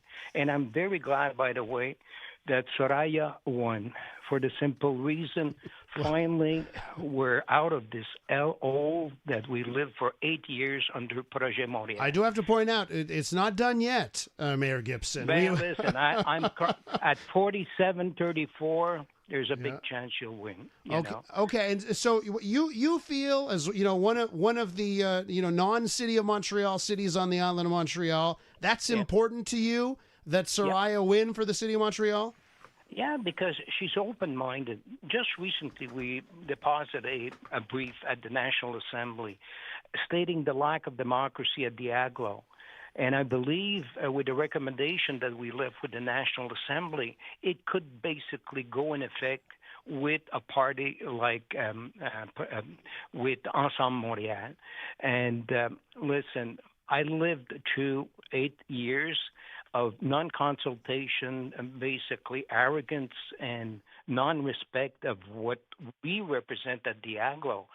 It's a good change. Why do you think? know? Why do you think it'll change if And again, I'm going to go with if because we don't have a final determination here. If it is Soraya Martinez Ferrada, why do you think it would be different? You still have a powerful city of Montreal that a lot of the time just wants to get its own way. Yeah, but you've got counselors where we've got that we know very well. Could be Alan de Souza, Aref Salem, Jim Beast, that's my neighbor, on the north side of Kirkland, where they understand the plight of the West Island. That is already their plight or their needs. So West Island will be again basically listened to or respected. Mayor Gibson, before I let you go, what's your priority for your next 4 years? My priority is basically to reduce our debt to zero. We're down to 10.23 million. And also, the infrastructure has always been a priority. We've got also a aquatic center that we want to build that would include a bigger library that we need urgently. So those are my priority for the next 4 years. Mayor Gibson, congratulations on your acclamation. Thanks for hopping on today, and we'll see what happens the rest of the evening with the City of Montreal. Appreciate it. Excellent. Okay, yes. Bye-bye. Take care, Michelle Gibson, Mayor of Kirkland. Ella, you want to just touch on what, because, boy, Mayor Gibson, he's feisty. He had a thing or two to say about Projet Montréal. You want to react there? I sit on the Aglo, so I know. I just want to say that, the major contentious issue is the financing between Montreal and the Aglo. So, and I don't see that necessarily changing in the short term, regardless who's there. So, Mr. De Souza, Mr. Bass, they were all there before. The same formula. It's legislated by Quebec. I don't see a change in that, even though the mayor might change. You agree, disagree here? I disagree. In Denis Coderre's first mandate, we were able to come to make some headway with the Aglo cities, where we changed some of the formula. Peter Trent at the time, mayor of Westmount, leader of the Aglo, was recognized the effort. So I think that because we have a lot of the boroughs that are joined with those boroughs, those personal relationships, our reality that are shared by the local city councils and borough mayors make us more understanding and potential. Again, he's right. The governance is not going to change. And a choice was made by those cities in 2005. Let's not forget it. Yeah. I have two things to mention if you want, or I can hold off. Okay, hold off on that. I do want to point out it's pretty interesting that you have a mayor of Kirkland come on, and it more wants to talk about the other race than his own race. I thought that was very telling. We do need to, before we get everything else, we'll have more with Lionel Alain just coming up in a moment, but we need to get another update from the CTV News results desk. And Jason Mayoff has this update. Jason, take it away. Some of the results coming in Montreal. Soraya Martinez Ferrada is leading Luc Rabouin 46% to about 34%. She's ahead by about 13,000, 14,000 votes at this point. Taking a look at some of the boroughs around Montreal, Côte-de-Neige, NDG, Stephanie Valenzuela with Ensemble Montréal, Soraya Martinez Ferrada's party. She is at 60%, ahead of Gracia Kasoki-Katawa, who's only at 25%. In Saint Laurent, Alan de Souza at 80%. Of the vote. In Lachine, Julie Pascal Provost at 57%. Maya Vodanovic is at 34%. Nancy Blanchet in LaSalle is way ahead, 68%, ahead of Matthew McDonald at 13%. In Ile-Bizarre, Saint-Geneviève, Danielle Miran is ahead, 46%, ahead of Doug Hurley at 44% or so of the vote. Still early, though, in a lot of these races. In Verdun, Céline Audry-Beauregard is at 45%. She is with Projet Montréal. Geneviève Deshôtels with Ensemble Montréal is at 40% of the vote. In Outremont, Caroline Braun at 75%, so way ahead of Alain Bakayoko, who is at 21% of the vote. The Sud-Ouest borough, Véronique Fournier, is at 42%, ahead of Thierry Darès at 32%. In Pierrefonds Roxborough, Jim Bass way ahead at 88% ahead of Rebecca Michael Daniel, who's at 12% of the vote. In LaSalle, Nancy Blanchet way ahead at 68%. Some of the other races we're looking at in Côte Saint-Luc, Mitchell Brownstein way ahead at 73%. Beaconsfield, Martin Saint-Jean at 51%. Dorval, very close, Marc Doré, 49%. Umberto Macri at 47%. In TMR, Peter Malouf, 67% of the vote, ahead of Mariam Kamali Nezad. Election night with Elias Makos returns in a moment, and we'll have another results desk update for you in less than 15 minutes. Have you been thinking of moving to a retirement home or senior's residence? Lianis Senior Transition Support can help. They'll find you the best option for independent living, assisted living, or long-term care based on your needs and organize and accompany you on tours. Lianis' services are free of charge with no obligation. They're proud to have provided guidance and support to hundreds of families in Greater Montreal. Talk about it with your family and then reach out to Lianis, LIANAS Senior Transition Support. Did you know that every day in Quebec, 18 men are diagnosed with prostate cancer? Hi, I'm Joanne Brackus. The risk for prostate cancer increases after age 50, and it's often a taboo health topic. This year, I'll dare you to talk about it and proudly support Procure's Bovember campaign. I'll be wearing my bow tie, a symbol of solidarity to spread awareness about prostate cancer. Join me and dare to wear yours this November. Available on procure.ca. It makes a difference when a business like Litracit's Dispensing Opticians takes a personal interest in what they do and in their customers. That's what sets Litracit's apart. They are, after all, a family serving families with the best in eye care, lenses, and a wide variety of frames from partners like Essilor, Maui Jim, Bevel, and more. Litracit's Dispensing Opticians, taking care of your family's vision like their own. At Takari and Isabella for over 50 years. At Litracit's, you'll see. Since opening up about my debts with Raymond Shabbat, I'm back to planning dinners with my girlfriends. We have so much fun together. I'm also doing movie nights with my son again. I'm introducing him to my classic faves. And I even got back into yoga. Yep. It really feels good to get back on track. If you need help getting out of debt, contact us for a free consultation. Raymond Shabbat, licensed insolvency trustees. The results and the analysis. This is Election Night 2025 on News Talk Radio, CJAD 800. Thanks for tuning in to CJAD 800 on this election night. We're going to continue things now by heading to Dorval. That's where we find Chelsea St. Pierre, reporter over at the Suburban. Chelsea, thanks for hopping back on the show. Thanks, Elias. So, yes, and you've got Marc Doré with you. I'm looking at now I don't know what results you've got there, but as I load up the page here, I've got Marc Doré in the lead in Dorval, 51% in change to Umberto Macri, who has 45% of change. I don't know if you've got different numbers in front of you there, but that's what we're seeing here. Yeah, and I think what we have to keep in mind at the stage is that we're just at about 20% of the count that came in so far. We have just under 1,000 vote counts in, with an estimated total vote count expected of over 5,500. Indeed. And you have Marc Doré with you? I do. So we're going to talk to Marc in Dorval. We've been talking about affordable housing remaining as a pressing issue as demand continues to grow.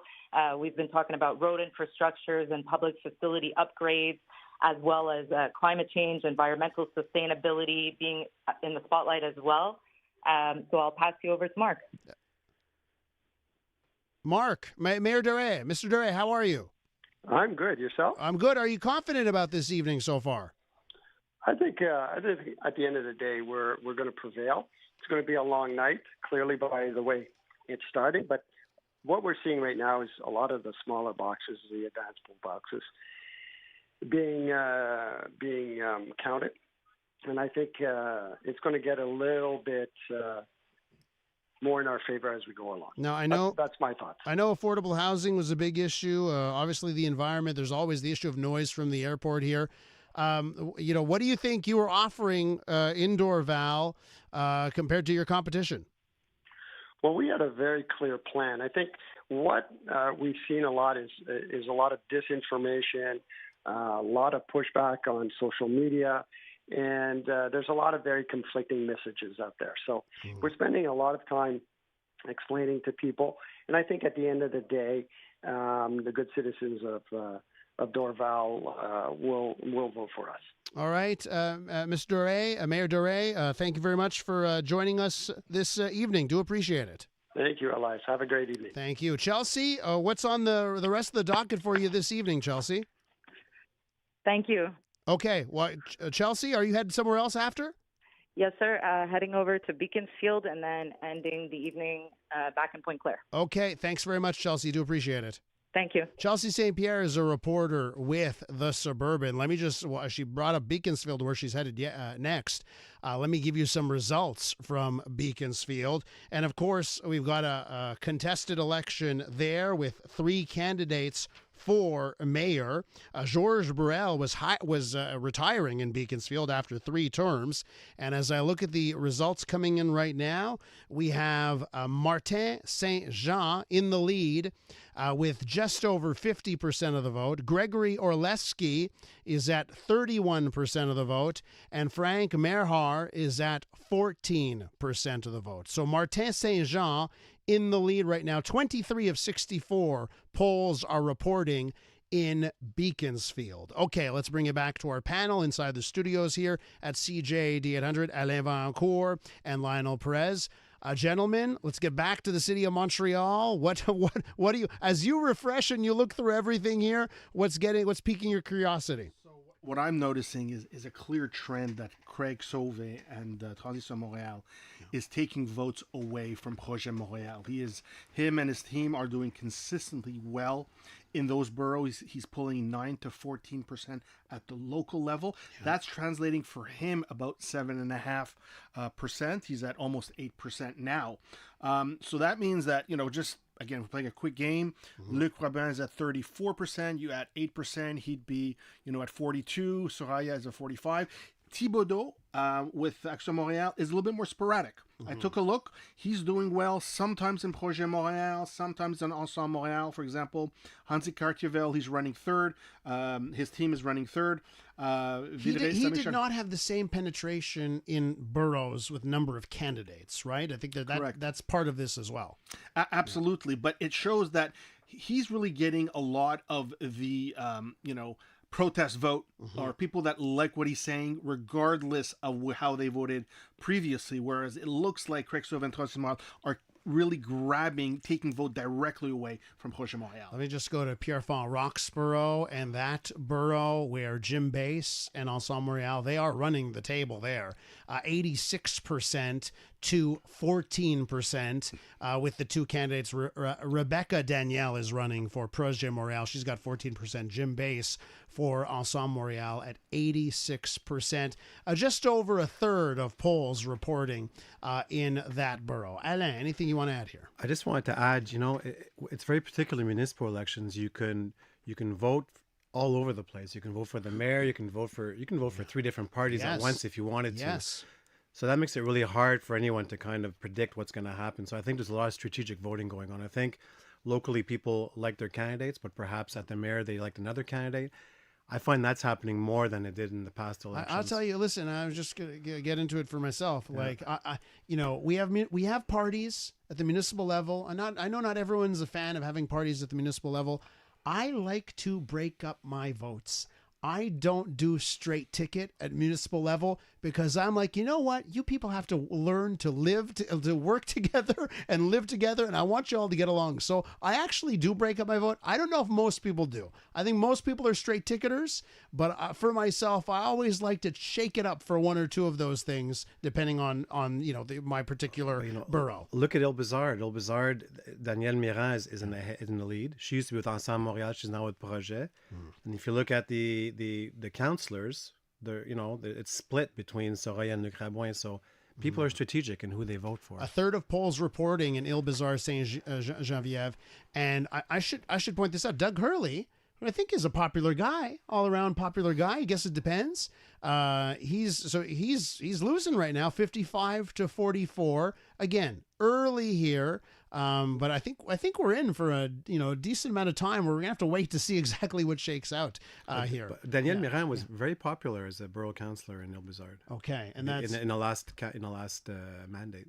Another borough I think to watch is Saint Leonard. In Saint Leonard, we had a former Ensemble Montréal city councillor, Suzanne Larochelle, decide to create her own party. Équipe Saint-Léonard, yes, which happened to be supported by the former mayor, Michel Bissonnette, which was obviously Ensemble who retired.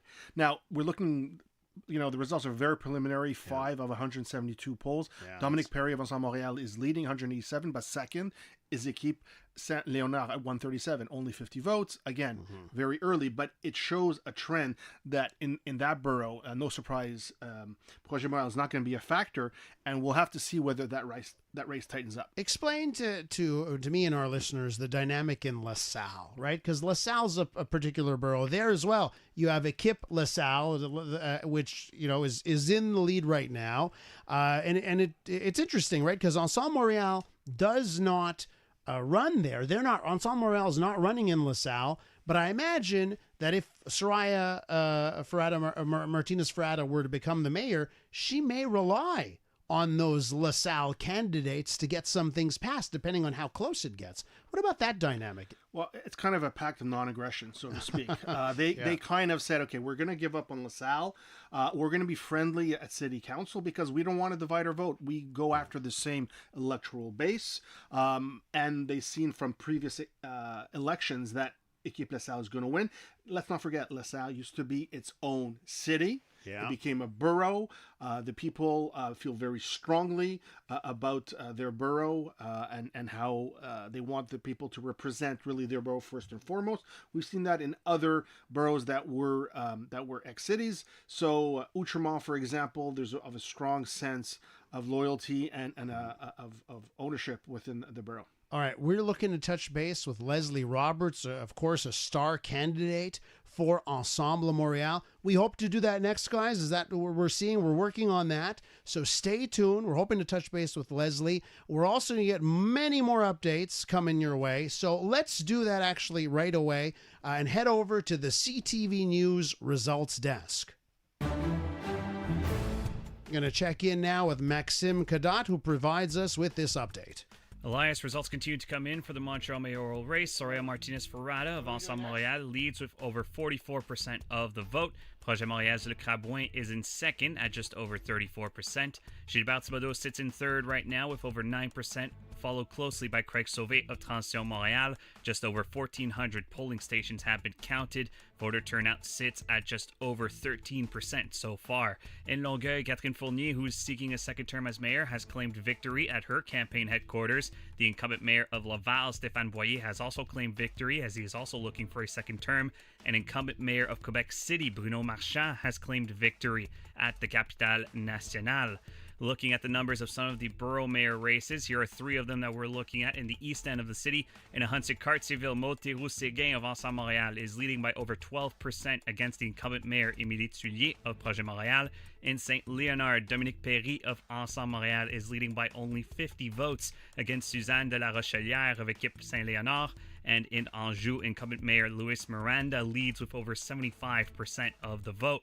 Off Island, incumbent mayor of Brossard, Doreen Assad, is comfortably leading with over 78% of the vote. And in Sherbrooke, former federal minister Marie-Claude Bibeau's gamble is currently paying off as she leads by around 19% of the vote. Another update from the results desk is coming in less than 15 minutes. We'll be back in moments to Elias Makos and CJAD 800's Election Night.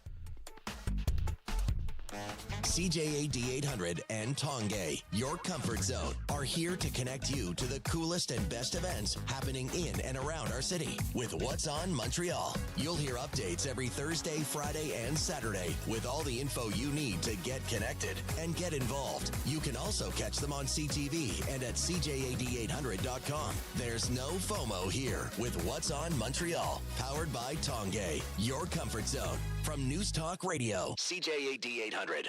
WeldersHelper.com is your trusted source for welding supplies and equipment for less. With over 36,000 SKUs from top brands like ESAB, Miller, Lincoln, Hobart, Fronius, Victor, Walter, and more, you'll find everything you need on one site. WeldersHelper.com delivers quality and value with every order. Open 24/7 and proudly in business for over 7 years. Visit WeldersHelper.com today and fill up your cart with the best in welding. Pain holding you back from staying active? From traveling? From time with family? Richard Kim Medicine has solved back pain. They are the only spine regenerative medicine expert in the area. Their goal is to get you doing more without surgery. Richard Kim Medicine. Medicine that moves you. Call for a free consultation, 514-657-8919, or online at richardkimmedicine.com. That's 514-657-8919. Since 2008, Assurance Simon has been taking the stress out of insurance. We're independent brokers who shop top insurers to find the right fit for your business, car, home, RV, or chalet. No endless phone menus, no pressure. Just real people in Montreal who take the time to understand your needs. Service in English, French, Italian, and Armenian. Personalized support, family values. Assurance Simon. Insurance that fits your life, not the other way around. 514-881-8885. This is Election Night 2025 on News Talk Radio, CJAD 800. Welcome back to our continuing coverage of Election 2025 here on CJAD 800, City of Montreal, off island, the rest of the island of Montreal. We'll keep you covered here and we're with you until midnight. Now let's take you to the Ville Marie, the downtown of Montreal, and specifically the Peter McGill electoral district. Leslie Roberts running for Ensemble Montréal, of course, a former CJAD 800 host. He's on the line. Mr. Roberts, Leslie, thanks for coming on this morning. I'm sorry. Yeah. I think I'm doing my show for a second this evening. Thank you, Leslie. I've done that before as well, as you know. Hi, Elias. Thanks for having me. I'm looking at the results coming in here. Now, we have just under half of the polling stations have reported so far, 32 of 68 in the Peter McGill district. You are currently in the lead with just shy of 60% of the vote. Maryse Bouchard, your main opponent for Projet Montréal, has 27% of the vote. How confident are you right now? Well, confident. How about exhausted? Can we start there? I'm optimistic, right? I wouldn't have done this without hoping that maybe I would be able to represent the fine folks of Peter McGill where I live, and here we are. So we're halfway there, but it's not over until it's over. What were you hearing as you were walking the streets of the Peter McGill district? What were you hearing from voters? Change. That was, in one word, change. Whether it was the issue with those experiencing homeless, the numbers getting worse, the garbage downtown. Let's not even start about the construction. That's old news, and the orange cones. People were saying we're fed up. This administration had 2 opportunities, 2 elections, 8 years, and this is what they're leaving us with as a legacy. So when I kept hearing that, I was like, okay, it seems like it's going to be positive and so on. But, at the end, you never know. You never know, and we see across the city with Soraya in the lead as well. So it looks like it's going to be a great night for us. I have to ask you, Leslie, because during the campaign, there were times where we would see Projet Montréal sling some mud in your direction. I was wondering when it would come out. Some of the columns you've written, some of the positions you've taken over the last little while, whether it be Israel and Gaza and that situation, they were bringing that up and making that an election issue. What was your reaction to that as you had some mud slung your way? Well, I kept my head down and just went door to door. I knew what I was signing up for, Elias, but I will tell you that as I went door to door, especially in certain parts of Peter McGill, the protests were very much on the minds of the voters. So I don't know if it actually was in the way that Projet Montréal was hoping, that it was a negative per se. But you know what? When they go low, I go high, as they say. So what is your plan for this evening, Leslie? How are you keeping track of the votes? And what are you doing the rest of the way? I'm at headquarters. We're all here. There's a great feeling. Usually I'm on the other side. I'm usually a reporter here, and I've seen a bunch of my former colleagues here. It's nerves. I've never really experienced these kind of nerves, and it might be the exhaustion. Like you, I used to do a morning television show, which means we get up very, very early, and I thought that was exhaustion. But it's definitely anticipation of some good news, and so we're hanging out here probably. And I'm following, of course, you guys, looking for more results as we can and getting the reactions from the folks across the city that you speak to. And it's going to be, well, I think midnight. You're on till midnight, right? I think we hope to call it. On until midnight, and we'll see how long they count this evening. Can I just ask you, obviously too early to call anything. No one is calling the Montreal race. But can I ask you the vibe there at Ensemble Montreal headquarters? You feeling confident? Is your party feeling confident, Island Wild? Yes. Yeah, I've covered a lot of these again as a reporter. Right away what the vibe is like in the room. It's super optimistic. People are checking all the various boroughs and the districts and seeing the results. Côte-des-Neiges, NDG is very exciting for us, and I think that's going to be an indication if we can win there, like it's looking with Stephanie Venezuela as the borough mayor. I think that's going to be a pretty good indication of how we're going to see across the city. Well, so it's optimistic and exciting. Yeah. Early results there. Leslie, thank you so much for joining our coverage this evening. Maybe we can touch base with you a little bit later, okay? Absolutely. Thank you, Elias, for having me. That's Leslie Roberts running in Peter McGill for Ensemble Montreal. Now let's head to Côte-des-Neiges NDG and get a closer look at that race. Our pleasure to welcome Gracia Kasoki-Katawa, the mayor of Côte-des-Neiges NDG, running for re-election today. She's on the line. Mayor Kasoki-Katawa, thank you for joining us this evening. Thank you for having me. So, listen, I'm looking at the results that have so far come in. I should point out just about a quarter of polling stations have reported results in your borough. So, still 3/4 of the way to go there. Yeah. But so far, your opponent, Stephanie Valenzuela of Ensemble Montreal, has the lead, 57% to 27% for yourself. How are you feeling right now? Listen, I feel like I've played in that movie 4 years ago, and I'm happy that nobody called it yet, because I think that it's a tight race and it's going to be tight until the end. So we're going to wait. There's still a lot of polling stations to be, to be revealed. So we're going to wait and look at the results. Hopefully we're going to have it before then tomorrow, What did you hear as you campaigned on the streets of Côte-des-Neiges NDG? What did you hear from voters? So first of all, clearly, like people know more, they know me way much more than they knew me in 2021. And a lot of people, I was doing door to door, and they were telling us that they were voting for us. So because we were able to bring some changes in the borough. So that's the first thing. The other thing is yes, people want change, at the city of Montreal, but they don't want to go backwards. And I think that they have the sense that, Soraya Martinez-Ferrada, she thinks that she's running a progressive party, and we just heard Leslie Roberts. Come on, this is not a progressive party at all. So people understand that she wants to go backwards on many things that we were able to move forward for Montrealers, but Montrealers want us to do things better. For construction sites, cleanliness, the fight against homelessness. Also, they want us to do that better, and the best person to be able to do that, that has the best competencies, is clearly Luc Rabouin, and he has an approach that is really different than our Valérie Plante, the predecessor. So that we were able to have that discussion at the door with the citizen.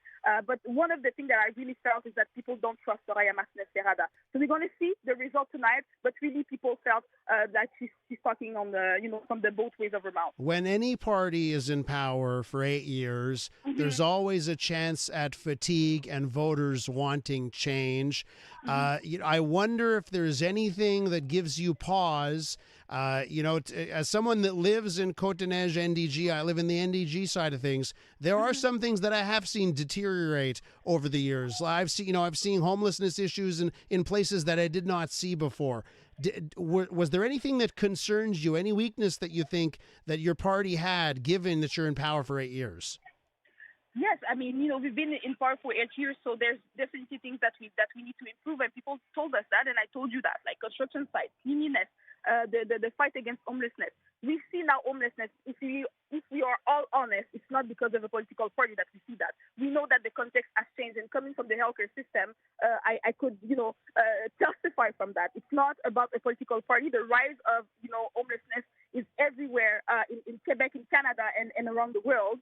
So clearly, the citizens want us to tackle that challenge that we face collectively in a more robust way. And Luc Rabouin said that we're going to do it. So we did some things. We did the modular homes at the Hippodrome where we mobilized the community, and so we did that. But we need to push that further. Mayor Kasoki Katawa, I just need to interrupt you here. Radio Canada has called the Montreal mayoral election for Soraya Martinez Ferrada. That coming from Radio Canada. Do you have a reaction to that? The main prize, Mayor of Montreal, Projet Montréal, and Luc Rabouin seemingly not winning tonight. Do you have a reaction to that? Well, I think the first thing I have to say is congratulations to Soraya Martinez Ferrada and Ensemble Montréal. I think that we ran a great campaign. I think that we're going to wait for the result. I think Montrealers want us to make sure that the city continues to progress. And again, I said it. I think people feel that she's been saying things from one and the other side of her mouth. So we're going to make sure that, we continue to progress as a city. Will you if you're reelected, will your party form a forceful opposition to Ensemble Montréal and Mayor Martinez Ferrada? Absolutely. All right, we're going to leave it there. Thank you so much for joining us this evening. Thank you very much. Have a nice evening. Gracia Kasoki Katawa, who is the mayor of Côte-des-Neiges NDG. And there you have it. We're just learning now, moments ago, Radio Canada has called this election and has said that Soraya Martinez Ferrada will be the next mayor of Montreal. Okay, so that's just coming in the last few minutes. We are going to get more reaction on that front as Montreal will have a new mayor, Mayor Martinez Ferrada. So keep it locked to that. We'll get more reaction as the night progresses. We need to check in now with the CTV News results desk. Oh, we're going to go to Matt Gilmore. All right, let's go live to Matt Gilmore and CTV Montreal on location with the Soraya Martinez Ferrada campaign this evening. Matt, take it away. Well, Elias, as you just heard, Radio Canada has called that Soraya Martinez Ferrada will be the next mayor of Montreal. And as you can imagine, when that announcement was made over the loudspeakers here at Ensemble Montréal headquarters, there was an eruption of sound, cheers. People are waving around the big signs, the election signs. There's a bit of a hush in the crowd right now. They're listening to some of the details as they're being read out over the screen. But this place has been a big explosion of emotion as a whole months of work campaigning has paid off for this group of volunteers and candidates, and they now are looking at a new administration where they have once again control of City Hall. And Matt, I'll let you know that LCN is also calling this election for Soraya Martinez Ferrada. So both French networks calling it for Soraya Martinez Ferrada and Ensemble Montréal. Can I ask you, Matt, if the feeling there at Ensemble Montréal election night headquarters is that the success for the top job will permeate throughout the boroughs? Do they feel good about a lot of boroughs this evening? I mean, the answer to that question is yes. They do feel very confident that there will be a lot of borough mayors that ride the coattails, so to speak, into office. We've already seen, as I'm sure you've been speaking about, Pierrefonds Roxborough has been swept completely by Ensemble Montréal with huge margins. And I've been told that they're looking very closely at Côte-des-Neiges NDG. They're looking very closely at RDP. You can hear now. I'll just hold the phone up so you can hear the noise of the crowd. So there you go. They're jubilant here, and they do think that the success at the top of the ticket, so to speak, will trickle down. Matt, thank you so much for hopping on with the breaking news. Really appreciate it. We'll catch up later, okay? Talk to you soon. Matt Gilmore, CTV Montreal. Let's bring it back in studio here. So, gentlemen, we have a winner, at least for the top job. Let me get some instant reaction here. Lionel, what are you thinking right now? A couple of things. I'm a little surprised that they called it when they did, and for the simple reason that we have about 1,800 of 3,900 polls. So obviously we're less than half. What we've seen is that the percentage that Soraya is leading has been diminishing. Now, it's still 8%, which is strong. It's 16,000 votes. But again, we're still looking at some of the boroughs where Projet Montréal has been strong. Now, I think she's likely to win. I don't think it's a surprise, as I mentioned at the early part of the evening. But I'm surprised they called it less than half the votes, with many of the boroughs where Projet Montréal will be strong not having all their votes in. I think it's a great news for Montreal. I think that Soraya will be able to lead a experienced team. We have people who have been in power. We have some fresh faces. And I think that that's what Montreal needed. It needed real change. She brings in experience and a perspective from the federal government. She has a couple of star candidates. So I think it's on the right track. Going down the list here, Soraya Martinez-Ferrada, 43%, Luc Rabouin, 35%, Gilbert Thibodeau at 10%, Craig Sauvé at 8%. And then I got to ask you, this must be a gut punch over at Projet Montréal, knowing that they've lost the mayoralty in the city. It's never fun to lose, no matter what you do. I'm not running, and I feel for them. I still think Luc would have been the best choice, for the simple reason that all his propositions were very pragmatic and doable. I still think Soraya, she ran a good campaign. It was safe. I just found it was uninspiring. And her ideas just were not defined. So I'm anxious to see how she's going to define. A lot of them were contradictory. Doing this, but not having the budget, but wanting to do a lot. Leslie Roberts had some things on Bike Pass, and Mary DeRose wanted to take some out, and Pinal wanted to wait 18 months. What's the audit? A lot of contradictions throughout the campaign, but that's politics. They ran a good campaign. I also wanted to point out that Luc will be in council, Luc Rabouin, because his colistière is winning in the plateau. Craig, however, unfortunately won't be. It would have been nice to see Craig in council to promote his ideas, but he's in third right now. If it stays like that, he won't be in council because his colistière is not winning. Now a lengthy career in municipal politics. He has, for so sure. Have to And find and brought a lot of good ideas. I mean, that's what politics are about. Okay, it remains to be seen just what type of council or the new mayor, Soraya Martinez-Ferrada, will have to go along with her to City Hall. We'll find out soon enough. Let's get now another update from the CTV News Results Desk. And Jason Mayoff has this one. Jason, take it away. Well, IS Radio-Canada, as you've been mentioning, Radio-Canada and TVA are both calling the election, the Montreal election, for Soraya Martinez-Ferrada with Ensemble Montréal. She is at about 44% of the vote, ahead of Luc Rabouin, who is at 35% of the vote.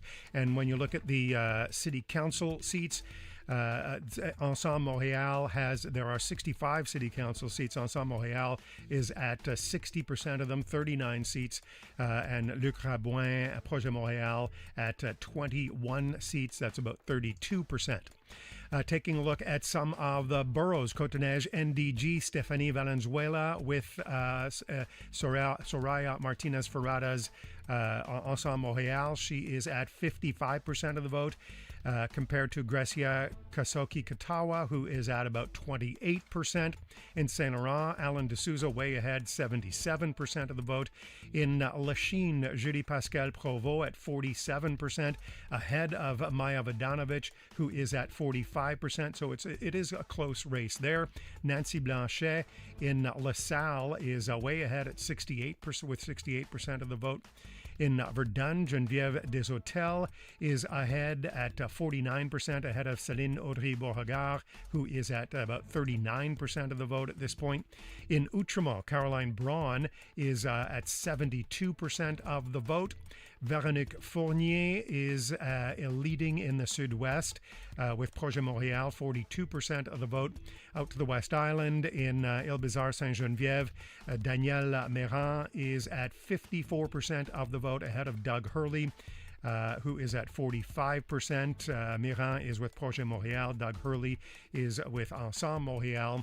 And in Pierrefonds-Roxborough, Jim Bass, 85% of the vote with Ensemble Montréal, leading the Projet Montréal candidate. Some of the other races in Montreal, Mitchell Brownstein in Côte-Saint-Luc, 65%, ahead of David Turgeon at 32%. Beaconsfield, We have Martin Saint-Jean in Dorval. It's a close race.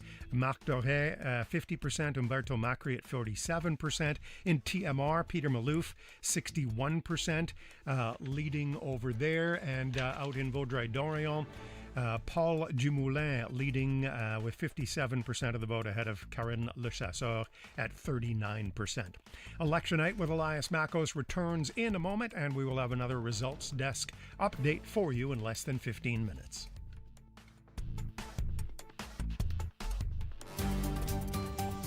We have to make sure that we give Montreal the capacity to have ambition. To be sure that Montreal stay an affordable city. The campaign is over. The votes are cast. You have to invest in culture, more positive measures, keep Montrealers in the city that they love. Now, we find out who will be running your city. We have to serve the public. Welcome to Election Night 2025 with your host, Elias Makos. And thank you so much for tuning in to CJAD 800's continuing coverage of Election Night 2025. Keep those comments, by the way, coming on the text line, 514-790-0800. Send me your notes. We'll try and touch on your neighborhood, your borough, your city, and get you all the results. I know Jason Mayoff has been all over the results coming in along with Maxime Cadotte. One place that has not been mentioned so far and just coming in, so I'll add to the results you just heard, Westmount. City of Westmount is still very early. In this one, only 5 of 58 ballot boxes have been counted, but we have a lead for Lynn Casgrain is leading 38% of the vote, and oh my goodness, it's a tie actually right now. Lynn Casgrain and Michael Stern are tied, both at 38.67% of the vote. Mary Gallery has 22.67% of the vote. Very early in Westmount, and it seems to be a tight race there. Let's bring it back to our panelists, joined this evening by Alain Vaillancourt and Lionel Perez, both of whom with a substantial experience in these election nights municipally over the last few years. Alain, let's pick it up here. First, I should point out, if you're just tuning in, we have a new mayor of Montreal, Soraya Martinez-Ferrada, both Radio-Canada and LCN calling it at this hour that Montreal will have a new mayor named Soraya Martinez-Ferrada. Right now, as it stands in the vote tally, let me just give you the latest figures in here right now, and it is 43% for Martinez-Ferrada, 35% for Luc Rabouin, 10% for Gilbert Thibodeau, and 8% for Craig Sauvé. Okay, so let's continue down here, Alain, with what you want to highlight this. I just want to mention, since I have the opportunity, we know the mayor is going towards Soraya, but as a councillor now, Lionel will know this, you're in for the next 4 years. Mm-hmm. And you're not only worrying who the mayor is, but locally you have to work with everyone who's elected. Yeah. And it makes a big difference if you're majority, if you're minority, who's there. So I'm looking at some of those things. And one of my colleagues who I need to mention is Jocelyn Posé in Rosemount. I'm telling you, he has to be the hardest working guy in all of politics, and he's behind by 40-something votes. I was just going to ask you if it's paid off, if he's the hardest working So guy in politics. Honestly, I see that, and it's heartbreaking for me because I know how hard Jocelyn works, but that's politics. And then you have in RDP, it's flipped in RDP, it's going mostly Soraya. But we have Marie-Claude Barry, who's with Projet, who's a little bit ahead. Mm-hmm. She may find herself alone for Projet with the whole team of Soraya in place, and that's a tough place to be, for 4 years. That was the case for some of my colleagues in Outremont the last mandate. I saw them go through it. So within all of the races, all that is happening right now. Everyone's looking at that.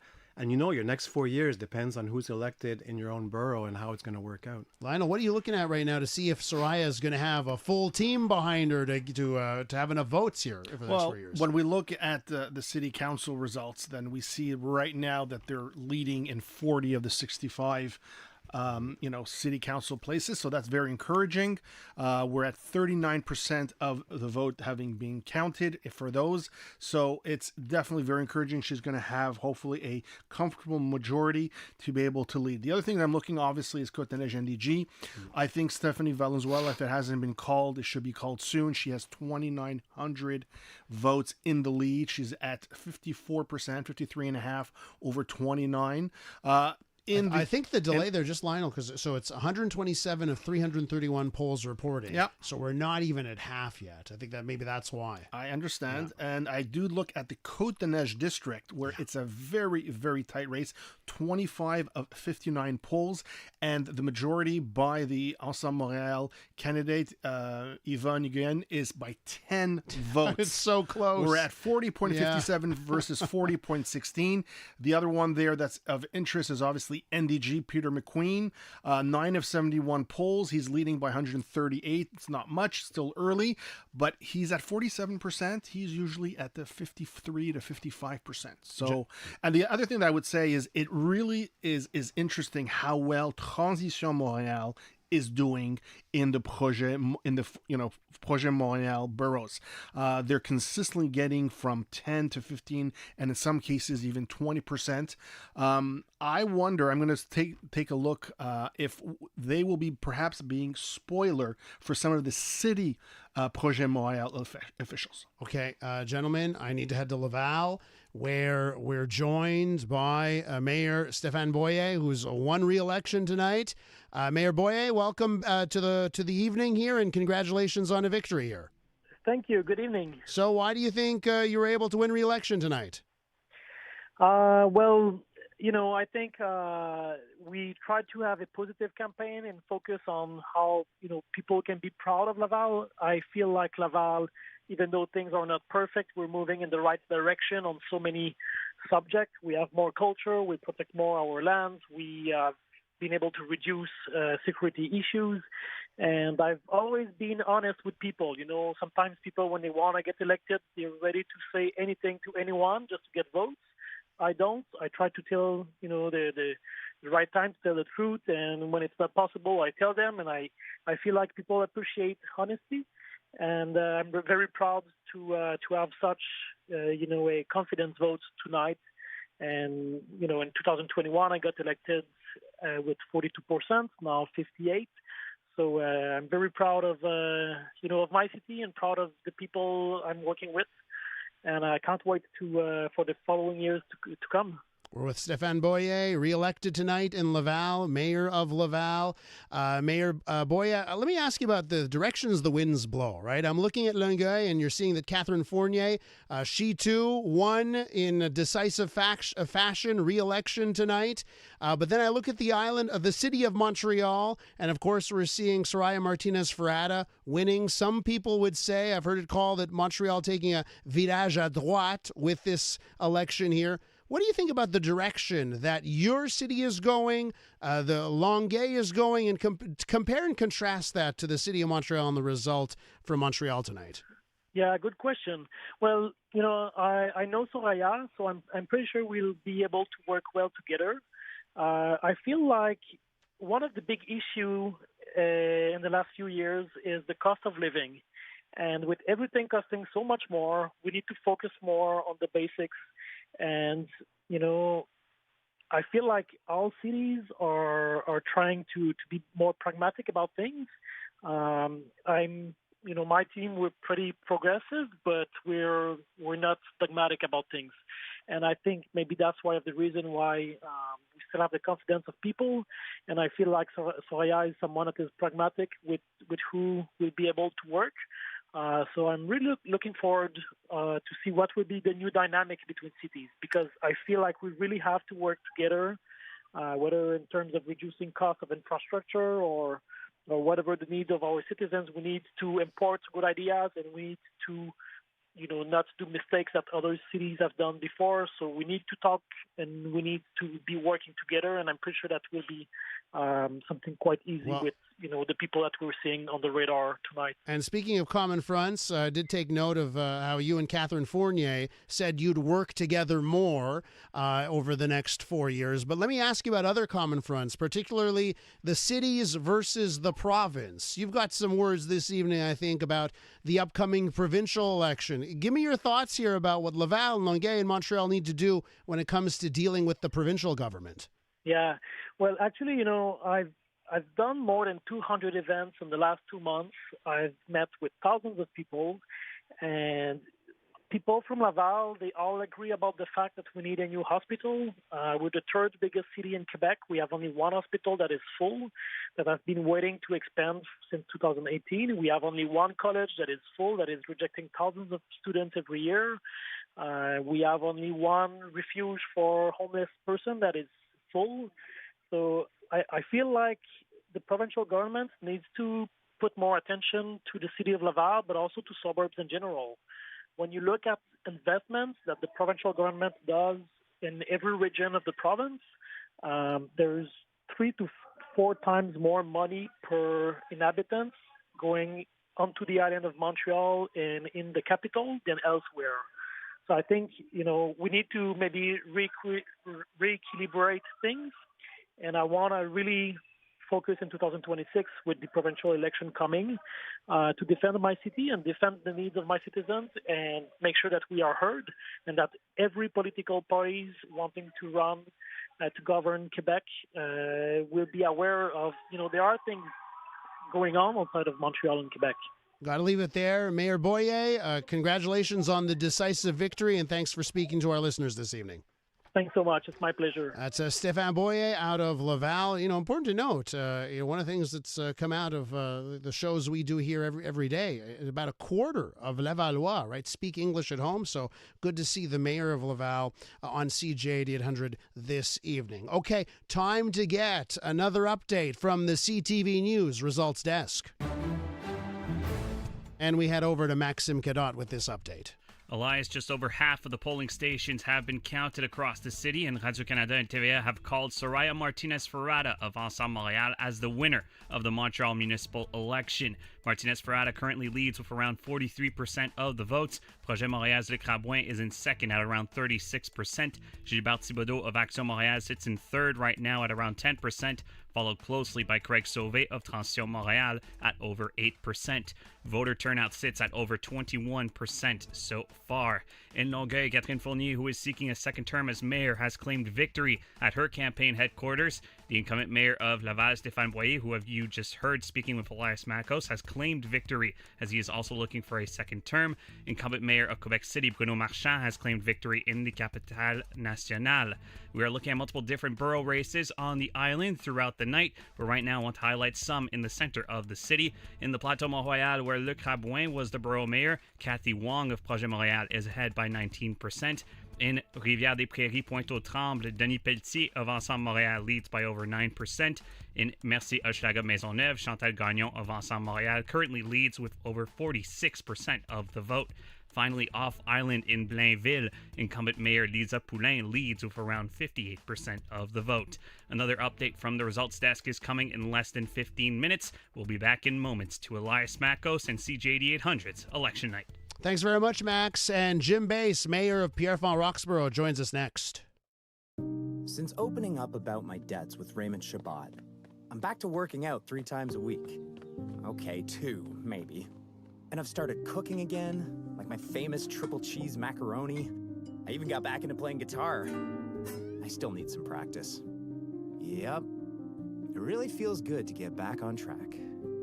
If you need help getting out of debt, contact us for a free consultation.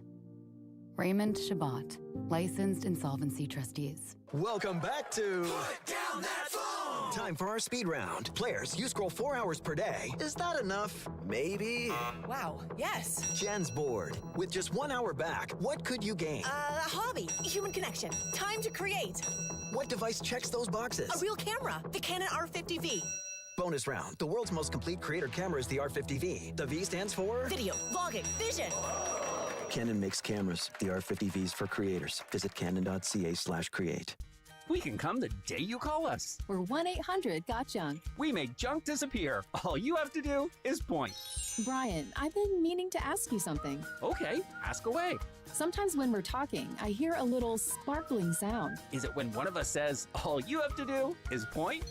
There it is. Did you hear that? That's the sound of magic happening. Magic? Like we can come the day you call us? Wow. Call 1-800-GOT-JUNK or visit 1-800-GOT-JUNK.com. One destination, complete care. At Steinberg Santé, you have direct access to a full team of specialists under one roof, including family doctors, dermatology, gynecology, orthopedics, and urology, all in a private and comfortable setting. No referrals, no long waits, just expert care when you need it. From the trusted team at Steinberg Urology, Steinberg Santé is the evolution into a full-service medical center serving Montreal and beyond. To book a consultation or learn more, call 438-801-5095 or visit steinbergsante.com.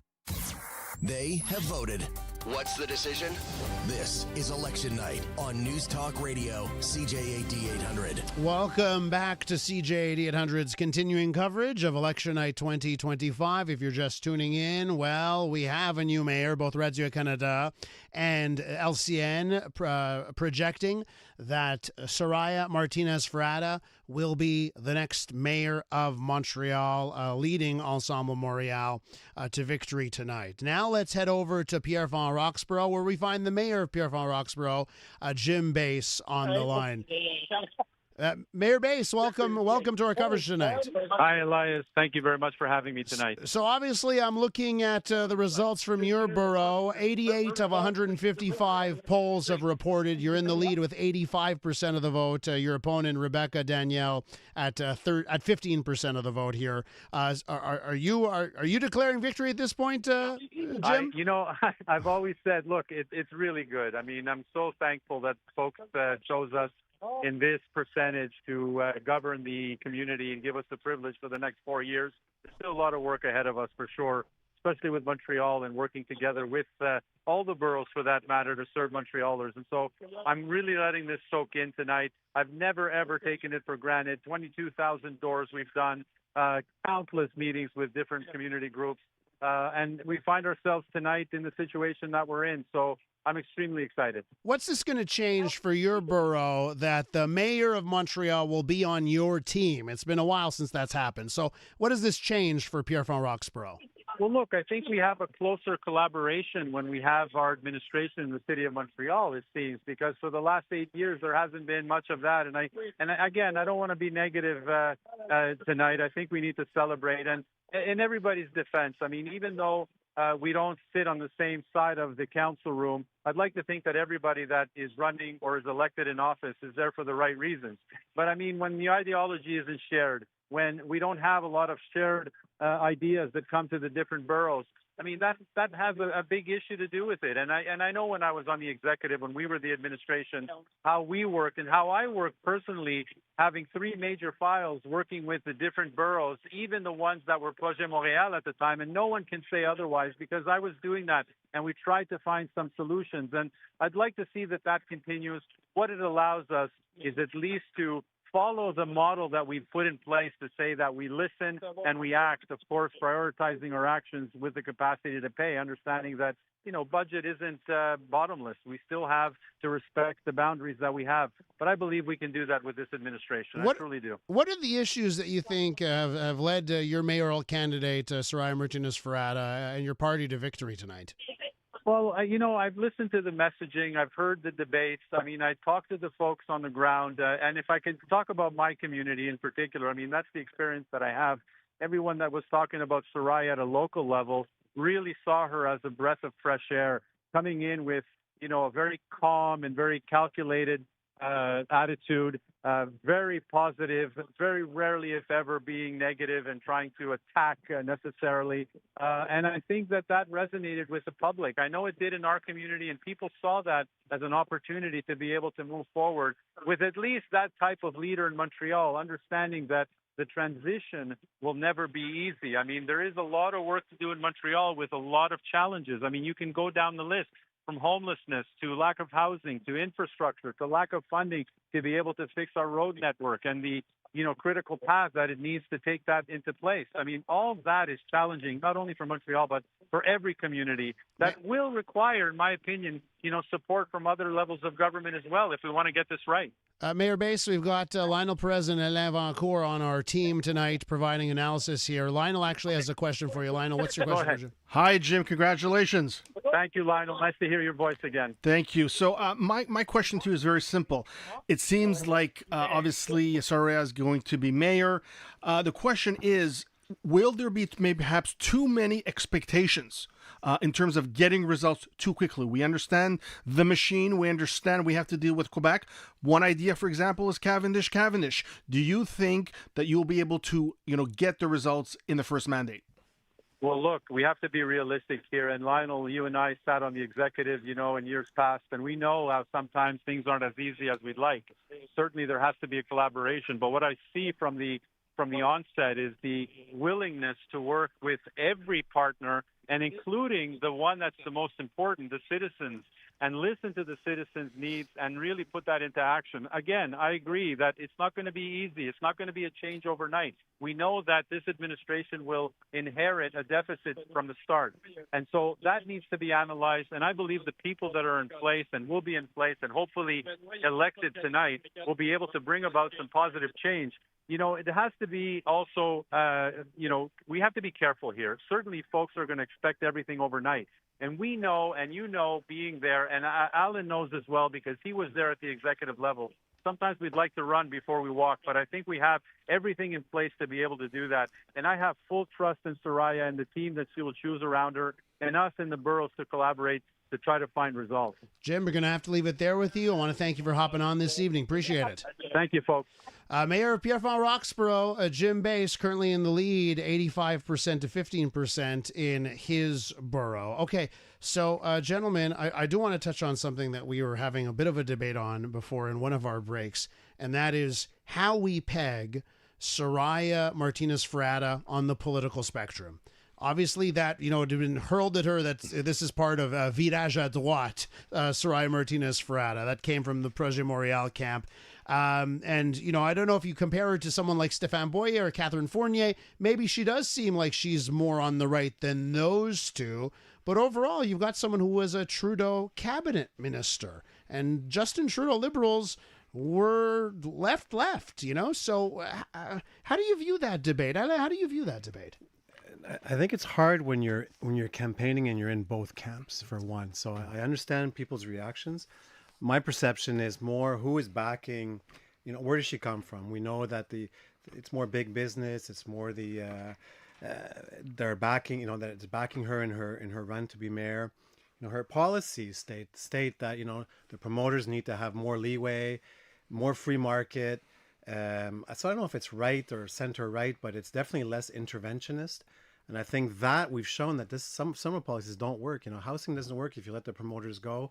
You need to intervene. How? That's a whole other question. Yeah. Too much, not enough. I know. I know you have issues with that. There's a debate. But you're asking me, the view of, and honestly, I don't know. I was saying before, Soraya, I don't know where she stands. She's been so vague in a lot of different policies, trying to just be safe in her campaign that. I think I'll have to see where she stands and where it comes out. Homelessness is the same issue. I think that could be fair criticism that it seems sometimes she tried to play it both ways or different, try and take a couple of different sides of an argument where you're like, well, geez, where really does she stand? Do you think that's a fair criticism of Soraya? I think there were certain times, yes, most notably in the debate, where she didn't want to perhaps commit or didn't give enough details. But I think calling her right of center or right and virage à droite is fear-mongering. When you look at the policies, it's a question of degree as far as I'm concerned. And, a good friend of mine, Guillaume Lavoie, a former city councilor, he says, sidewalks don't have an ideology, right? We want to have the pickup, the snow pickup, snow clearing. We want the garbage pickup. We want the streets to be done right. Sure, there will be certain perspective and values that will affect. But to say that a former liberal federal minister is somehow right, no. I think she's pragmatic. I think she was in a campaign. She didn't want to commit too much because she was playing it safe, and it was a smart strategy. And everything is relative. If you're going up against Projet Montréal, and then you've also got Transition Montréal, it's hard not to look to the right when you look at Soraya Martinez Ferrada if her competitors are left and left, right? So I think that weighs in on that discussion as well. Okay, we'll have more with Lionel Perez and Alain Vaillancourt, but first we need to get another update from the CTV News results desk. And Jason Mayoff has this update. And Elias, RDI, TVA, both calling the Montreal election for Ensemble Montréal. Soraya Martinez Ferrada. About 60% of the polling stations have been counted, and Martinez Ferrada has 43% of the vote. Luc Rabouin, 36%. So Martinez Ferrada is leading by about 17,000 votes. When it comes to city council seats, Ensemble Montréal is at 37 of the 65 seats. Projet Montréal at 22 of the 65 seats. Côte-des-Neiges NDG, taking a look at some of the boroughs. Stephanie Valenzuela is at 53% of the vote. She is with Ensemble Montréal. Gracia Kasoe-Katawa with Projet Montréal is at 29% of the vote. In Saint-Laurent, Alan de Souza, 75% in the lead. Julie Pascal Provost in Lachine is at 48%, ahead of Maya Vodanovic at 44%. Nancy Blanchet in LaSalle is in the lead at 66% of the vote. Geneviève Deshotels in Verdun at 44%, ahead of Céline Audry-Beauregard, who's at 42% of the vote. In Outremont, Caroline Braun at 69%, ahead of Alan Bakayoko at 27%. In the Sud-Ouest borough, Véronique Fournier with Projet Montréal is in the lead at 43%, ahead of Thierry Darès with Ensemble Montréal at about 30% of the vote. Out to the West Island, in Île-Bizarre Saint-Geneviève, Danielle Mirand is at 55% of the vote. Danielle is with Projet Montréal. Doug Hurley with Ensemble Montréal is at 44% of the vote. And in Pierrefonds-Roxborough, Jim Bass is way ahead, 84%. Jim Bass with Ensemble Montréal. Some of the other races on the island of Montreal we're looking at in Westmount, Michael Stern in the lead at 44%, ahead of Lynn Casgrain at 30%, and Mary Gallery at 26%. In Côte-Saint-Luc, Mitchell Brownstein's lead has been dwindling. He is now at 52%, ahead of David Torgman at 45%. Still very close in Dorval, Marc Doré 50%, Umberto Macri at 47%. In TMR, Peter Malouf at 60%, ahead of Mariam Kamali Nezad at 36%. Out in Hudson, Chloe Hutchinson in the lead at 67%, ahead of Chantal Perrault at 33%. Vaudreuil Dorion, Paul Dumoulin at 57%, ahead of Karen Le Chasseur at 40%. Election night with Elias Makos returns in a moment, and we'll have another results desk update for you in less than 15 minutes. Attention, Quebec business owners. Your company needs insurance, but not the kind of one-size-fits-all policy you find online. At KBD, we're commercial brokers protecting hundreds of businesses across Montreal. We know the risks you face, and we build coverage tailored to your company, giving you peace of mind to focus on growth. Call 1-855-636-0002 or visit kbdinsurance.com today. KBD, buying insurance sucks. We make it suck less.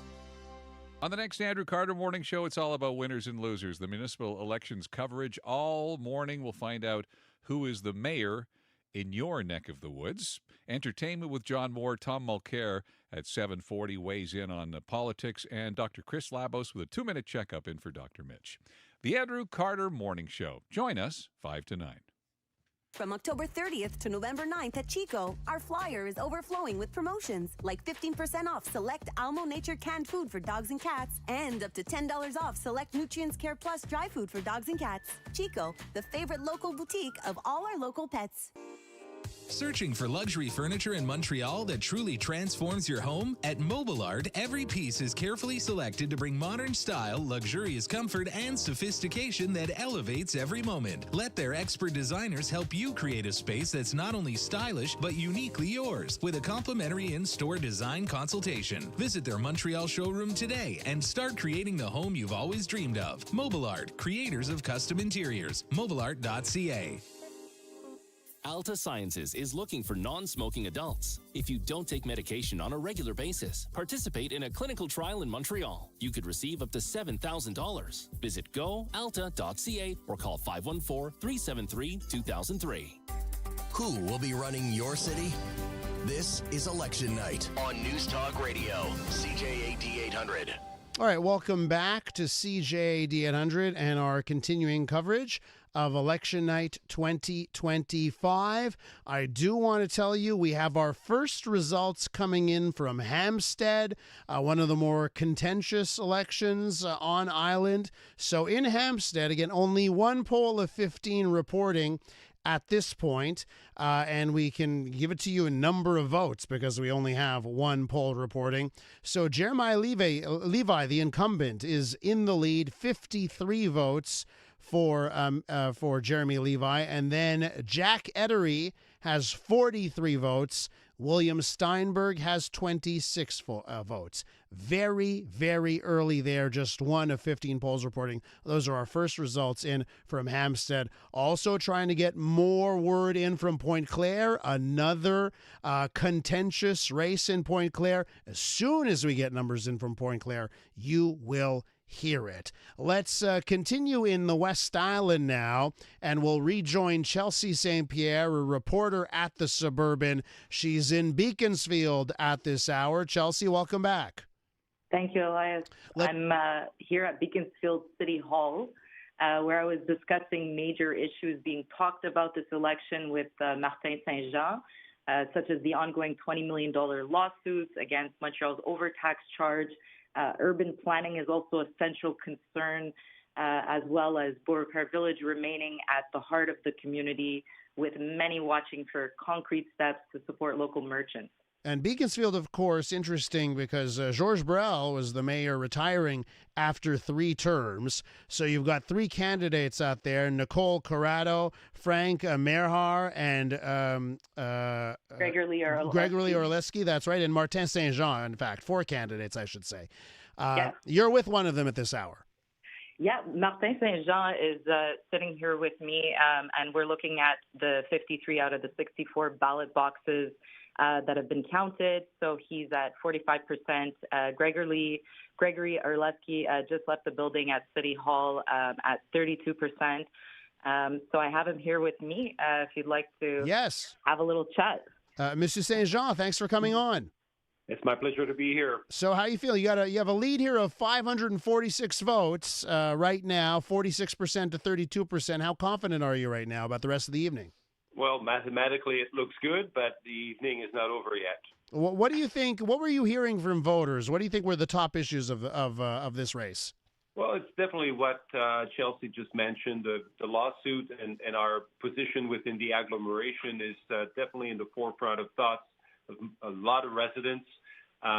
There's also a lot of talk about the need to increase softly density and mentioning the Beauregard Village. It's a fantastic area of our municipality, but it's a jewel that requires maybe a little bit of a polish, and so it'll be one of the challenges that we have ahead of us as a council for the next 4 years. Where do you stand on that, by the way? When it comes to building, we talk about NIMBYism, not in my backyard.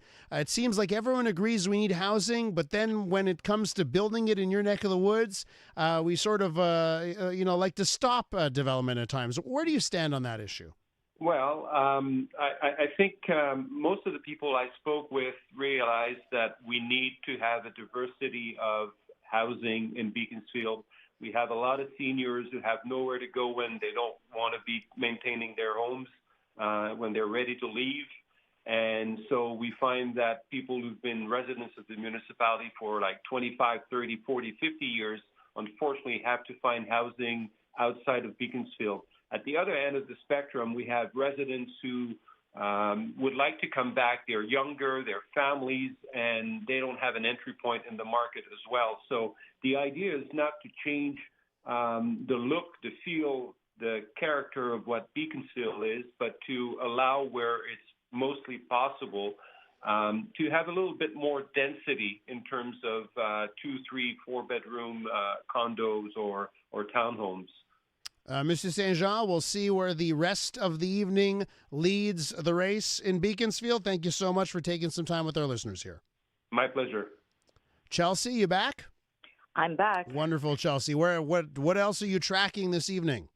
Well, I'm ending this evening back in Point Claire where we started, and we'll be speaking with Brent Cowan, one of the mayoral candidates, who's not at the head of the race at this time, but who will be able to give us his point of view on this election and its turnout. And Chelsea, have you heard anything out of Point Claire so far this evening? It's really difficult. You know, every city, town responsible for their own results here, having trouble getting some results from Point Claire. Have you heard anything?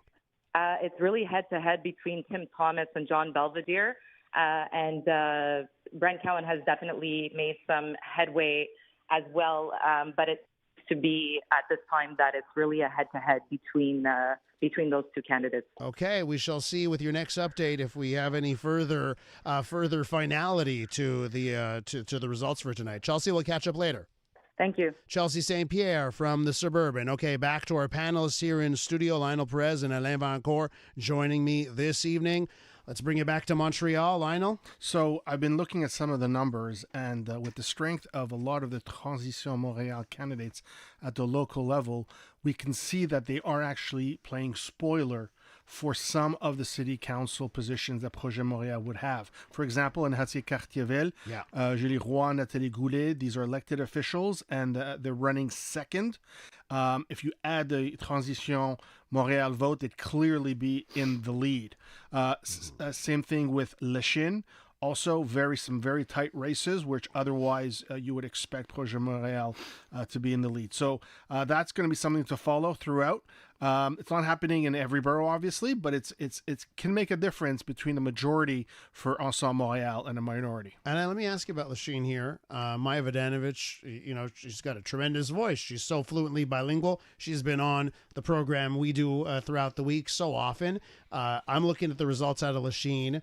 We've got 86 of 125 polling stations that have reported, and Maya Vodanovich is losing just by a bit here, by 2 percentage points. So it's a tiny lead, but you know she's not leading there. Are you surprised by what you're seeing out of Lachine?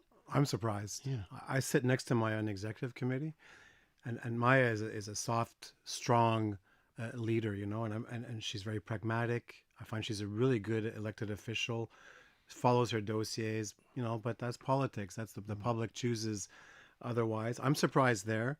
And I just want to point out that for the mayor race of Lachine, for mayor of Lachine, and Julie was the old councillor that they had some issues with in the last and election. so she's in lead. Julie Pascal Provost is who you're referring to with Ensemble Montréal. Yeah. Need to point out, Transition Montréal, not a factory, not running in this for mayor of Lachine, right? Yeah. And Gilbert Thibodeau's candidate, Gary Tremblay, pulling in 8% of the vote in that riding. Protest vote. Yeah.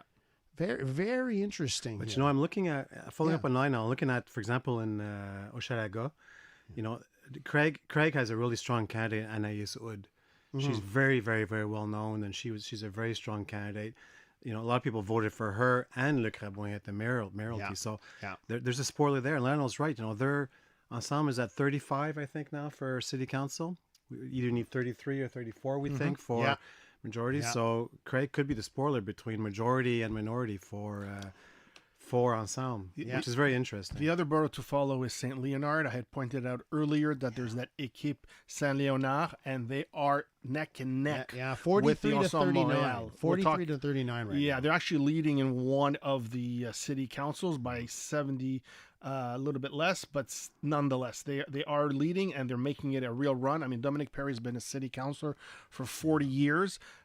Suzanne has been a city councilor for a number of years, and obviously her support from Michel Bissonnette, the former mayor, is definitely making a headway. So that's going to be something to follow throughout the night.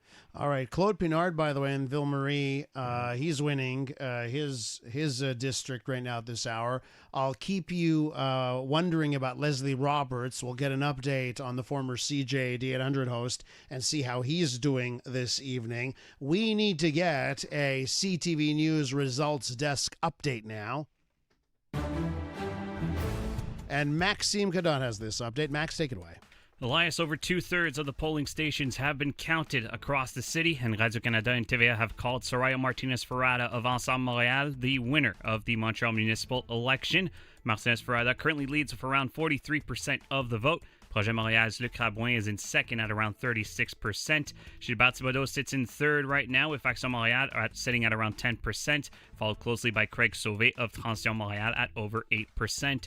Voter turnout sits at over 25%. In Longueuil, Catherine Fournier, who is seeking a second term as mayor, has claimed victory at her campaign headquarters. The incumbent mayor of Laval, Stéphane Boyer, has also claimed victory, as he is also looking for a second term. And incumbent mayor of Quebec City, Bruno Marchand, has claimed victory as well. We are looking at multiple different borough races on the island throughout the night, but right now we're highlighting a couple towards the center of the city. In the Montreal North area, incumbent mayor Christine Black of Ensemble Montréal is ahead with 64% of the vote. In St. Leonard, as Lionel Perez mentioned, Dominic Perry of Ensemble Montréal leads, but it is a short lead compared to Suzanne de la Rochelière of Équipe St. Léonard, that gap being about 4%. In Anjou, Louis Miranda of Équipe Anjou currently leads with around 68% of the vote. In Villeray-Saint-Michel Park Extension, Jean-François Lalonde of Projet Montréal leads by 12% versus Sylvain Gariepi of Ensemble Montréal. And Elias, some good news. Pointe-Claire, we have some results that have come out. Oh, tell me, John Max. Belvedere leads incumbent mayor Tim Thomas by 6% as we speak. Another update from the results desk is coming in less than 15 minutes. We'll be back in moments to Elias Makos and CJAD 800's Election Night. Hi, this is Sabrina from Silver and Gold for Cash. Gold prices are at record highs. Need extra holiday cash? Silver and Gold for Cash pays the best rates for your unwanted or broken jewelry guaranteed. Find us at Leonardo da Vinci Center, Tuesday to Saturday, 10 to 5, or silverandgoldforcash.com. Have you been diagnosed and treated for breast cancer? Are you experiencing hot flashes due to the therapy? You may qualify for a clinical study. Call GCP Research at 514-800-2130. At IGA, we help you save every week, like on Exceldor fresh chicken breasts at $5.99 per pound. Check out our offers on the online flyer, on the app, or at IGA.net. IGA, food is everything. Until November 5th, details at participating stores. Summer was packed with memories. Wait, let me get a picture. Your garage doesn't have to be. Wow, look at all this space. Store your gear with Depodium Mini Entrepot and enjoy extra space all year. Try 4 weeks free. Visit Depodium.com. Since 1971, The Brick has been committed to saving you more. Hurry in to save up to $1,000 off sofas and sectionals, up to 40% off mattresses, and up to 35% off furniture. Plus, buy any 3 select major appliances and save 15% off. And if you find a lower price before the end of the year, including Black Friday and Boxing Day, they'll refund the difference. Some exclusions apply. See in store for details. The Brick, saving you more. Since opening up about my debts with Raymond Shabbat, I'm back to planning dinners with my girlfriends. We have so much fun together. I'm also doing movie nights with my son again. I'm introducing him to my classic faves. And I even got back into yoga. Yep, it really feels good to get back on track. If you need help getting out of debt, contact us for a free consultation. Raymond Shabbat, licensed insolvency trustees. The results and the analysis. This is Election Night 2025 on News Talk Radio, CJAD 800. All right, welcome back to CJAD 800's continuing coverage of Election Night 2025. We may be getting a concession speech from Luc Rabouin at any moment. When that happens, you'll hear it on CJAD. Let me get you one result that I know is of importance to CJAD 800 listeners, and that is of Leslie Roberts. Of course, he's running for city councilor in Ville-Marie, downtown in the Peter McGill electoral district. Right now, 49 of 68 polling stations are reporting, and Leslie Roberts is in the lead. 55% of the vote. Maryse Bouchard for Projet Montréal is in second with 29% of the vote. So seemingly a big lead for Leslie Roberts with 49 of 68 polling stations reporting so far.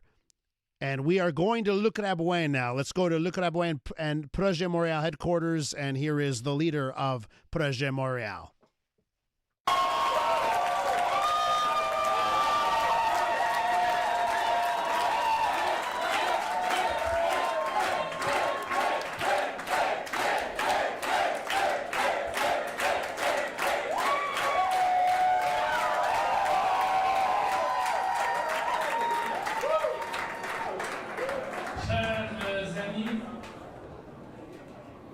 C'est une dure soirée pour nous quand même.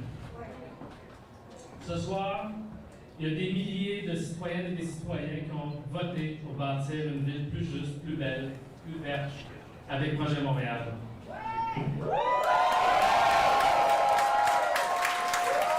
Malheureusement, ça n'a pas été suffisant pour gagner et j'assume pleinement la responsabilité de cette défaite.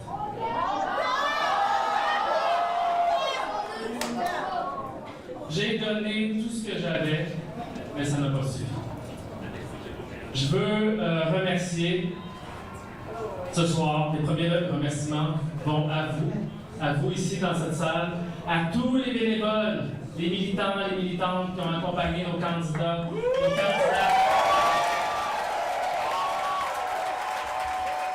allés en porte-à-porte, qui ont appelé les gens et les femmes qui aujourd'hui leur ont appris qu'il fallait voter.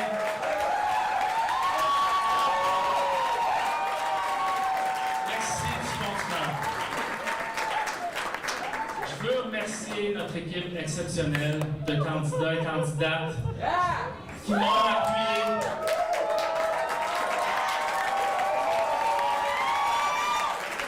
On avait toute une équipe extraordinaire qui m'ont appuyé tout au long de la campagne. Une équipe qui a travaillé d'arrache-pied sur le terrain à chaque jour. Merci à vous pour cette bataille.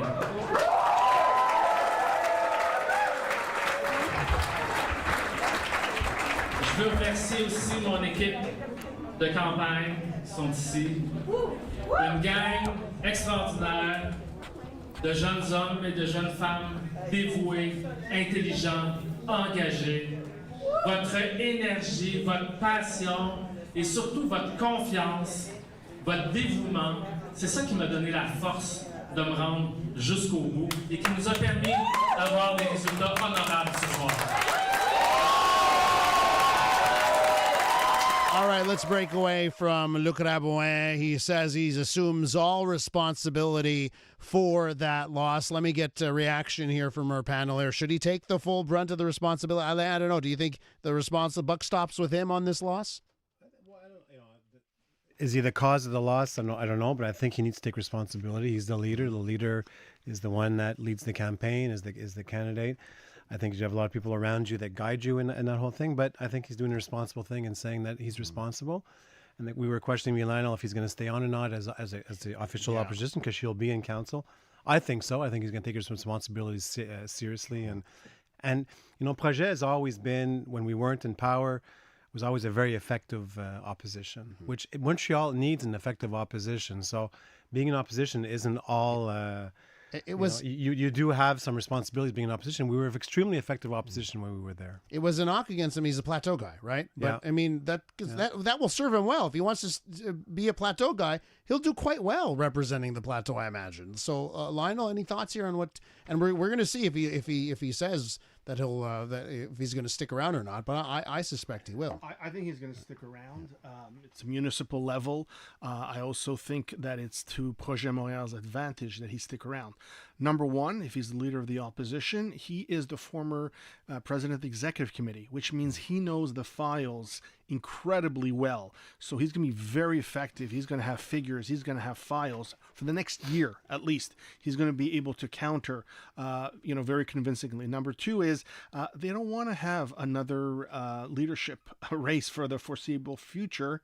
So, let's have him in, and then 2.5 years down the line, then the members or the bylaws of the Projet Montréal will decide whether there should be a leadership review, whether he wants to run or not. I was just talking with Alain. We have a common prediction of who will be the next mayoralty candidate of Montreal for the next election. For Projet. Yeah, Cathy Wong. Well, there you go. I mean, it's sort of they're putting the pieces in place, right, with her running this year. Okay, listen, we've fixed the audio situation over at Projet Montréal's headquarters, so let's go back to Luc Rabouin. Extraordinaire de jeunes hommes et de jeunes femmes dévoués, intelligents, engagés. Votre énergie, votre passion et surtout votre confiance, votre dévouement, c'est ça qui m'a donné la force de me rendre jusqu'au bout et qui nous a permis d'avoir des résultats honorables ce soir.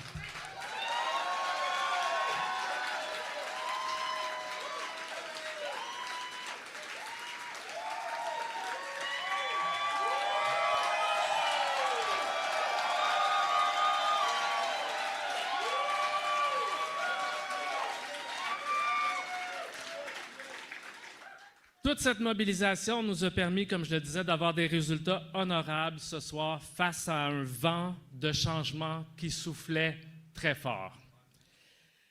Vous me permettrez aussi de dire un merci tout spécial à ma conjointe, mon amour, Yael, à mes enfants, Lia et Alexis,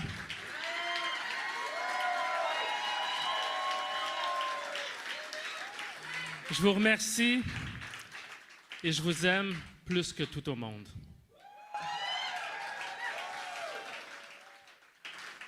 Je tiens à féliciter ce soir tous les candidats, les candidates de tous les partis politiques confondus. Ça a été une longue et intense campagne, comme toutes les campagnes. Ça prend du courage, mais ça prend aussi de l'humilité pour faire de la politique, pour mettre sa face sur une pancarte,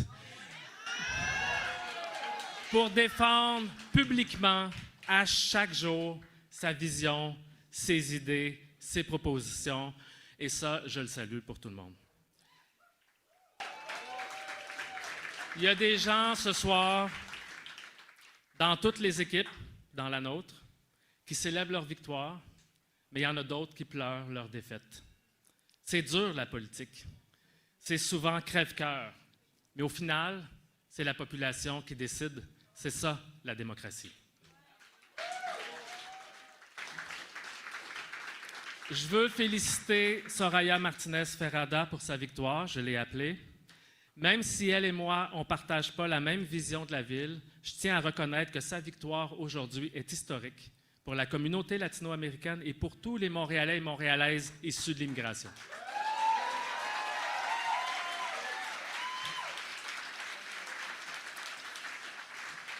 Je veux dire un mot à toutes celles et ceux qui ont été élus ce soir de toutes les formations politiques. On vit de plus en plus d'injustices et une croissance effrénée des inégalités, dont les causes nous dépassent, mais dont les effets retombent ici, dans nos rues, à Montréal. Les urgences du quotidien frappent fort. On a besoin plus que jamais de faire face aux crises qui nous touchent, en commençant par la crise de l'itinérance et du logement. En plus des crises sociales qui nous frappent de plein fouet, on a la responsabilité collective de préparer l'avenir de nos enfants. On doit bâtir la ville pour les gens qui l'habitent, mais aussi pour ceux qui vont y habiter un jour. On doit... Oui, un jour. J'aurais aimé ça, moi, faire ce travail avec vous, de faire face aux crises actuelles, puis de préparer l'avenir, mais la population...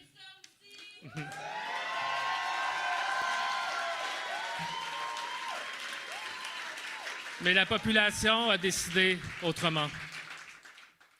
Donc, en terminant, je vous annonce que je ne demanderai pas à ma colistière de me céder son siège pour que je sois le chef de l'opposition officielle à l'Hôtel de Ville.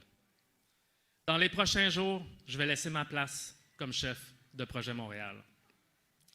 Je suis immensément reconnaissant d'avoir eu le privilège de représenter les citoyens et les citoyennes du plateau Mont-Royal pendant 6 ans et d'assumer des responsabilités importantes au comité exécutif de la Ville de Montréal. Et je veux remercier Valérie Plante qui m'a fait confiance pour occuper ces fonctions.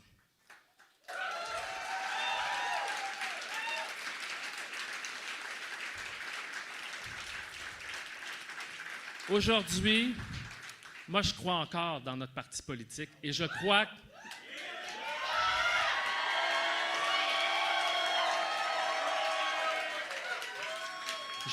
dans notre parti politique et je crois que notre parti, qui est un mouvement citoyen, a une occasion de reprendre son élan et de repenser la suite des choses. Moi, je quitte ce soir avec le sentiment que notre mouvement demeure une réelle force politique et que la relève, elle est là, elle est bien présente et elle est prête à prendre le relais.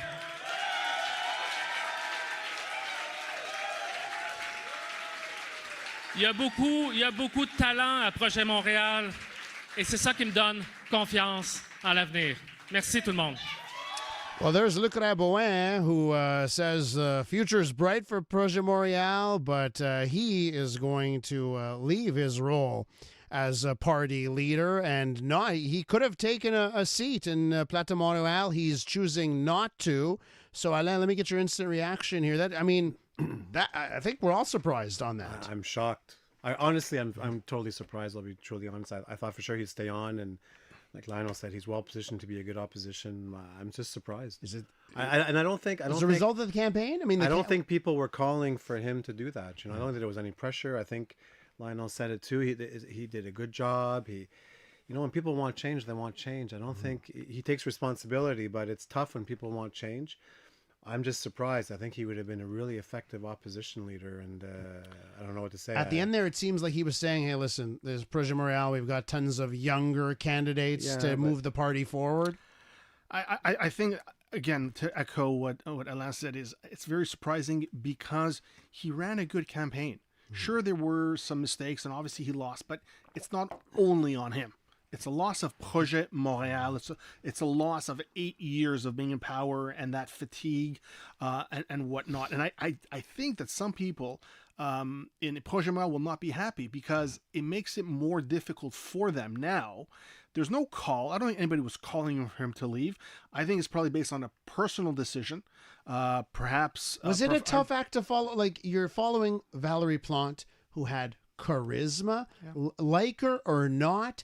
She had a following, and it seemed like there was no sizzle with Luc Rabouin. I don't think that. I think it's simply a personal decision, and some people may say that, unless I'm in power, they may feel that he will feel that unless I'm in power and can do actual change, I'm not going to want to stay. And I think some people will view that negatively. Don't forget, he will not be the borough mayor of Plateau. He will be a simple city councillor.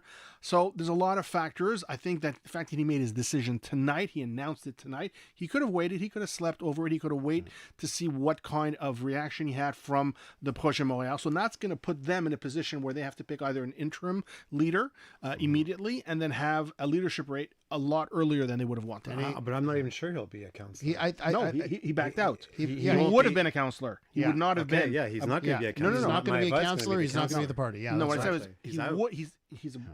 he's a borough mayor now. He'd be going to a city council had he stayed. We'll talk about the future of Projet Montréal coming up and who maybe could lead the party, at least in the interim. But we've got to get this update from the CTV News results desk. And here's Jason Mayoff.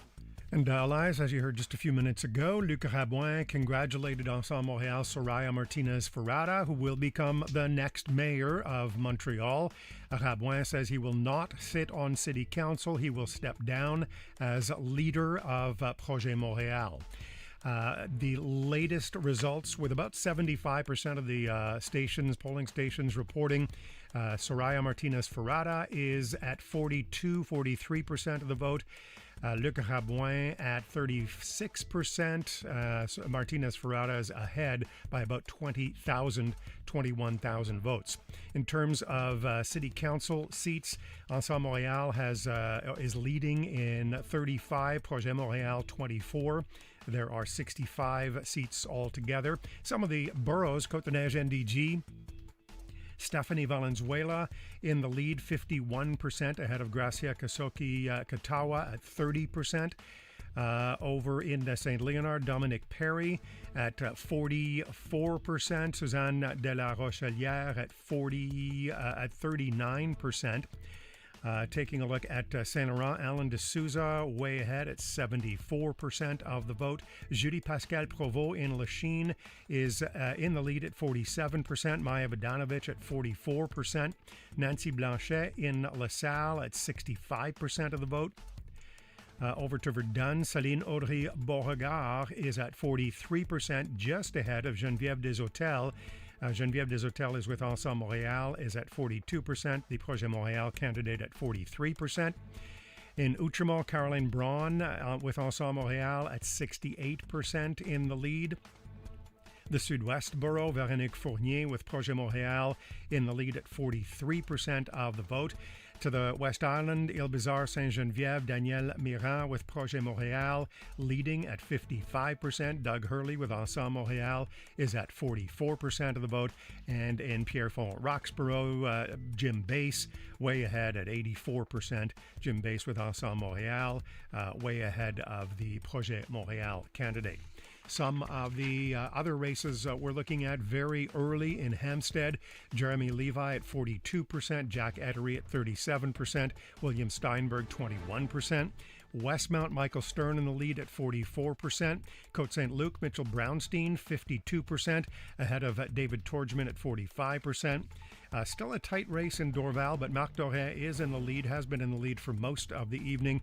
50% over Umberto Macri at 47%. And in Point Claire, John Belvedere 39%, Tim Thomas 33%, and Brent Cowan 27%. Election night with Elias Makos returns in a moment. We'll have another results desk update for you in less than 15 minutes. Solutions that are feasible. We need to take courageous decisions. Months of promises and politics has led to this. The Montreal of the future is a city that thinks for ourselves. There's too many people and nobody takes any decision. Time to find out who will run your city. When politicians can work together for the good of the people, we're going to have a better result. This is Election Night 2025. On News Talk Radio, CJAD 800. And thank you so much for joining us here on CJAD 800 for our election 2025 coverage. Let me get you some good news from Projet Montréal. Of course, the headline is that Soraya Martinez-Ferrada and Ensemble Montréal winning the election here. But a familiar voice for CJAD 800 listeners is Sterling Downey. He's come on my show that I do Monday through Friday and various CJAD 800 shows through the years. He is doing well in the Desmarchais Crawford district that he represents. He's got 49% of the vote to 26% for Jean-François Gay of Ensemble Montréal. But I should point this out. The reason why I start this off here, Verdun. This is an interesting battle in Verdun, the borough of Verdun. Right now, with over half of the polling stations counted, the race here, it's being decided by 58 votes. 5,064 votes for Projet Montréal's Céline Audry-Beauregard and 5,006 votes for Geneviève Desautels. So a very tight, close race in Verdun.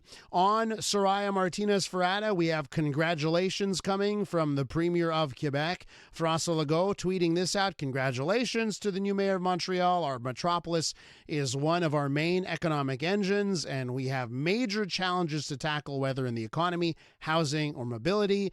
Really looking forward to working together to strengthen Montreal's prosperity and influence. Let's head back to Matt Gilmore from CTV News Montreal. He's at Ensemble Montréal Campaign Night headquarters. Matt, welcome back to the program.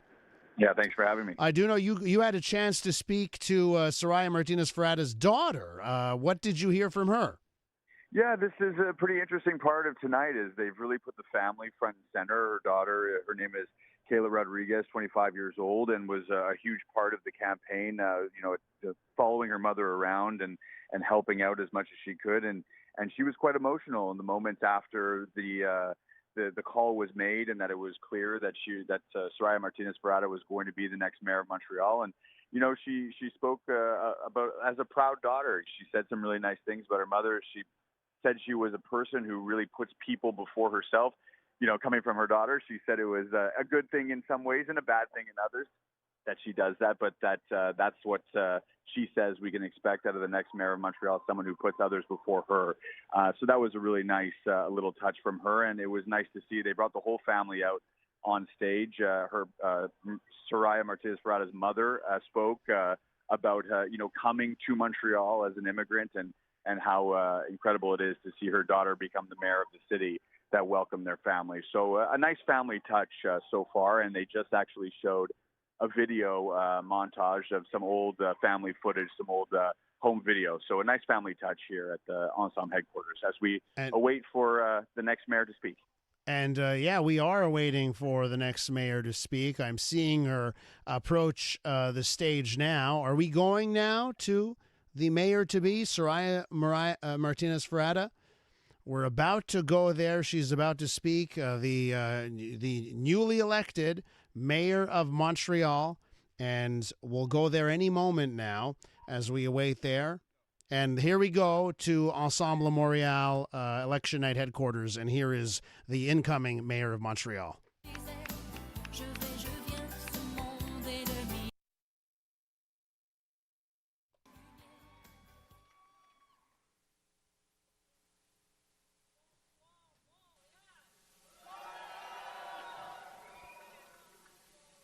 They're connecting her to a microphone, and that's the delay we're waiting for. Here she comes.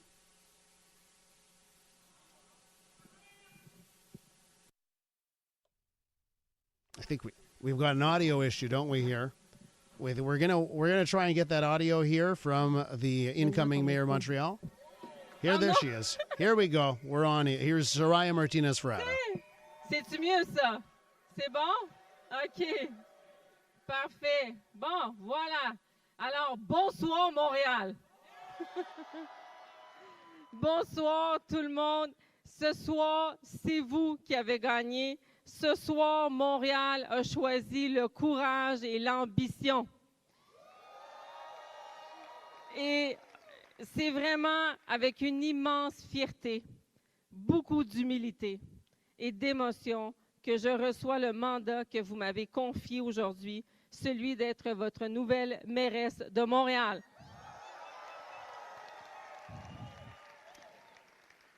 Vous avez choisi, nous avons choisi, de faire une campagne positive, respectueuse et tournée vers l'avenir. Vous avez choisi de croire qu'ensemble, on peut faire les choses autrement. Ce soir, Montréal a envoyé un message clair, il faut du changement. Un changement fondé sur l'écoute, fondé sur l'action et fondé sur un vivre ensemble et l'unité. Pendant des mois, je vous ai rencontrés partout dans la ville, dans vos quartiers, vos parcs, au pas de vos portes. Et partout, vous m'avez dit la même chose. On ne se sent plus écouté. On veut être entendu. Eh bien, ce soir, je vous dis, je vous ai entendu. Nous vous avons entendu sur Camillin-Hood, sur l'itinérance, sur le logement, sur la propreté, sur la mobilité, sur la sécurité. Nous irons de l'avant avec de l'écoute, avec respect et avec ambition. Je vous le promets, nous serons une administration qui écoute pour comprendre, qui écoute pour agir et qui écoute pour bâtir Montréal avec vous. Nous sommes ici ce soir parce que des milliers de Montréalais et de Montréalaises ont cru à une meilleure ville, une ville réellement pour tous. Et cet élan de changement. Well, looks like we're losing the audio there. Get that back. That's not just me, right? Okay, we've lost the audio there of Soraya. Levé Oh, here we go. dans plusieurs quartiers de la ville, d'est en ouest, de nord au sud. On le voit et on le sent aujourd'hui. A few words for my English community. We are here tonight because thousands of Montrealers believe in a better city, a city that truly belongs to everyone. And this momentum for change arose in every neighborhood of the city from east to west, north to south. Partout, vous avez dit, on veut avancer ensemble. On veut une ville où sortir les poubelles, se loger, se déplacer ou prendre soin de son monde, ce n'est pas une question de gauche ni de droite. C'est une question d'équité, c'est une question de dignité, c'est une question de respect et de vivre ensemble.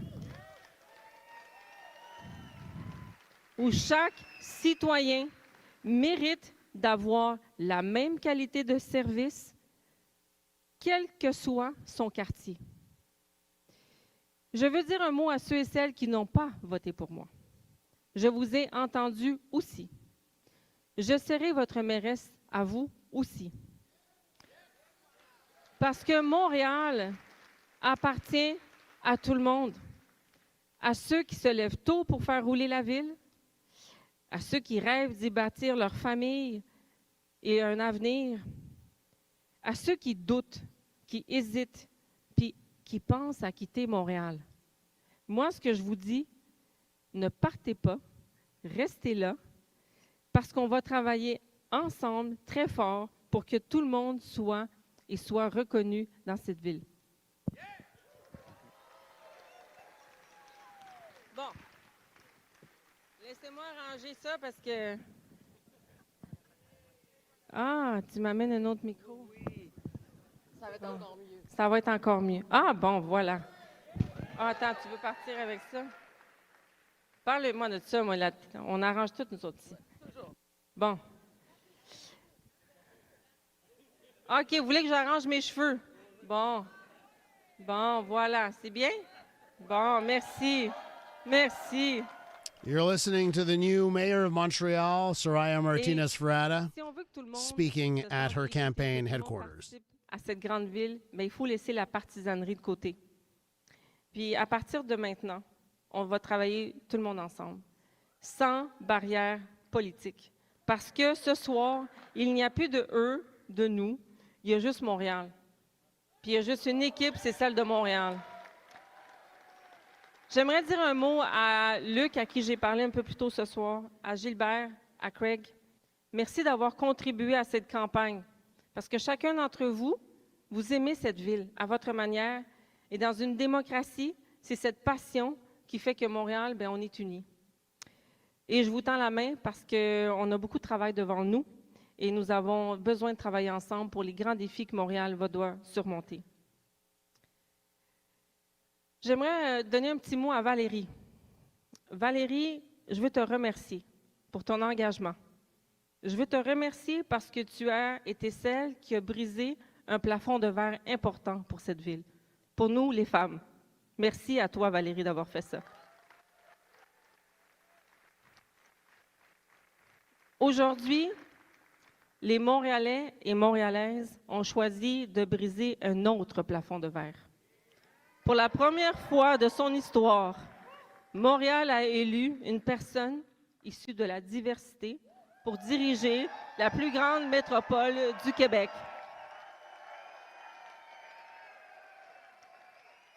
Elle a élu une femme à nouveau. Merci, Montréal. Elle a élu une femme de la diversité pour diriger la plus grande ville francophone de l'Amérique du Nord. C'est un message puissant. Parce que dans une ville où chaque enfant, quelle que soit sa langue, quelle que soit son histoire, il peut se dire, ici, je suis chez moi. Moi, je suis une immigrante.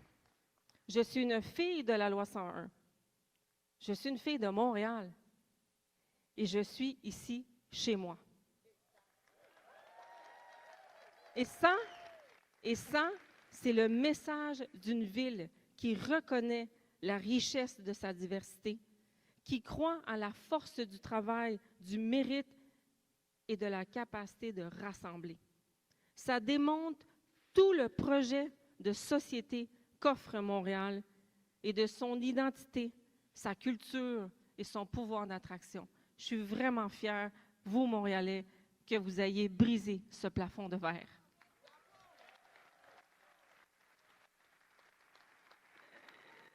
À mon équipe, je suis vraiment chanceuse de vous avoir. Vous avez été une équipe extraordinaire. Chaque candidat, chaque bénévole, chaque citoyen, vous n'avez jamais lâché. Vous avez arpenté chaque rue. Vous avez cogné à chaque porte. Vous êtes au cœur de cette victoire. Merci d'y avoir cru. My team, I'm so lucky to have you. Every candidate, every volunteer, every citizen, you never gave up. You believed in this project. You believed in this party. I want to thank you. Et bien sûr, parce que vous l'avez rencontré et vous les avez rencontrés ici ce soir sur la scène, j'aurais pas pu faire cette campagne sans ma famille, sans ma mère, qui elle aussi pourrait probablement se faire élire à ma place tellement qu'elle a travaillé sur cette campagne. Alors merci maman. Vous savez, on va gouverner cette ville avec ouverture, avec écoute, avec tous les arrondissements, quel que soit le parti auquel vous avez été élu dans vos arrondissements, parce que chaque maire d'arrondissement aura sa place à la table des décisions. Parce que Montréal, ce n'est pas une tour à l'hôtel de ville, c'est un ensemble de quartiers vivants, de communautés, de gens qui aiment leur milieu.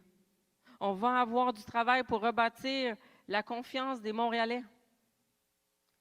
Retisser les liens entre eux. Dans un contexte où le vivre ensemble est fragile, nous devons travailler ensemble.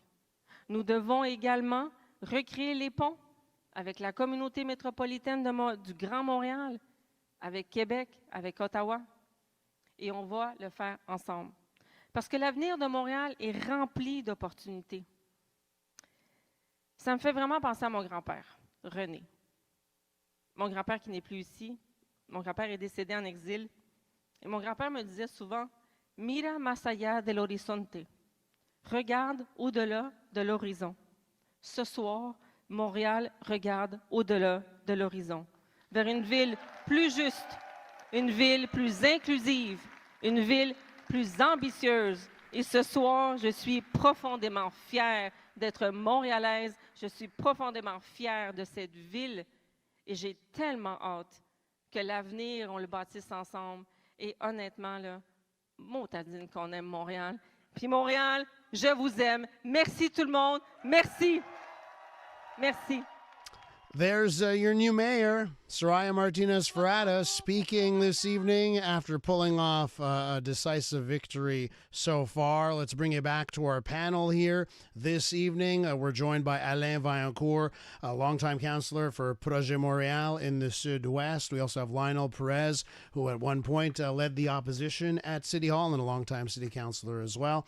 Okay, so gentlemen, let's get reaction to what you heard. She's looking beyond the horizon into the future. Future seems bright. Lionel, what did you think of what you heard from the new mayor? A couple things. Obviously, all the standard thank yous and recognition of the opposition, or rather the other elected officials and the other candidates.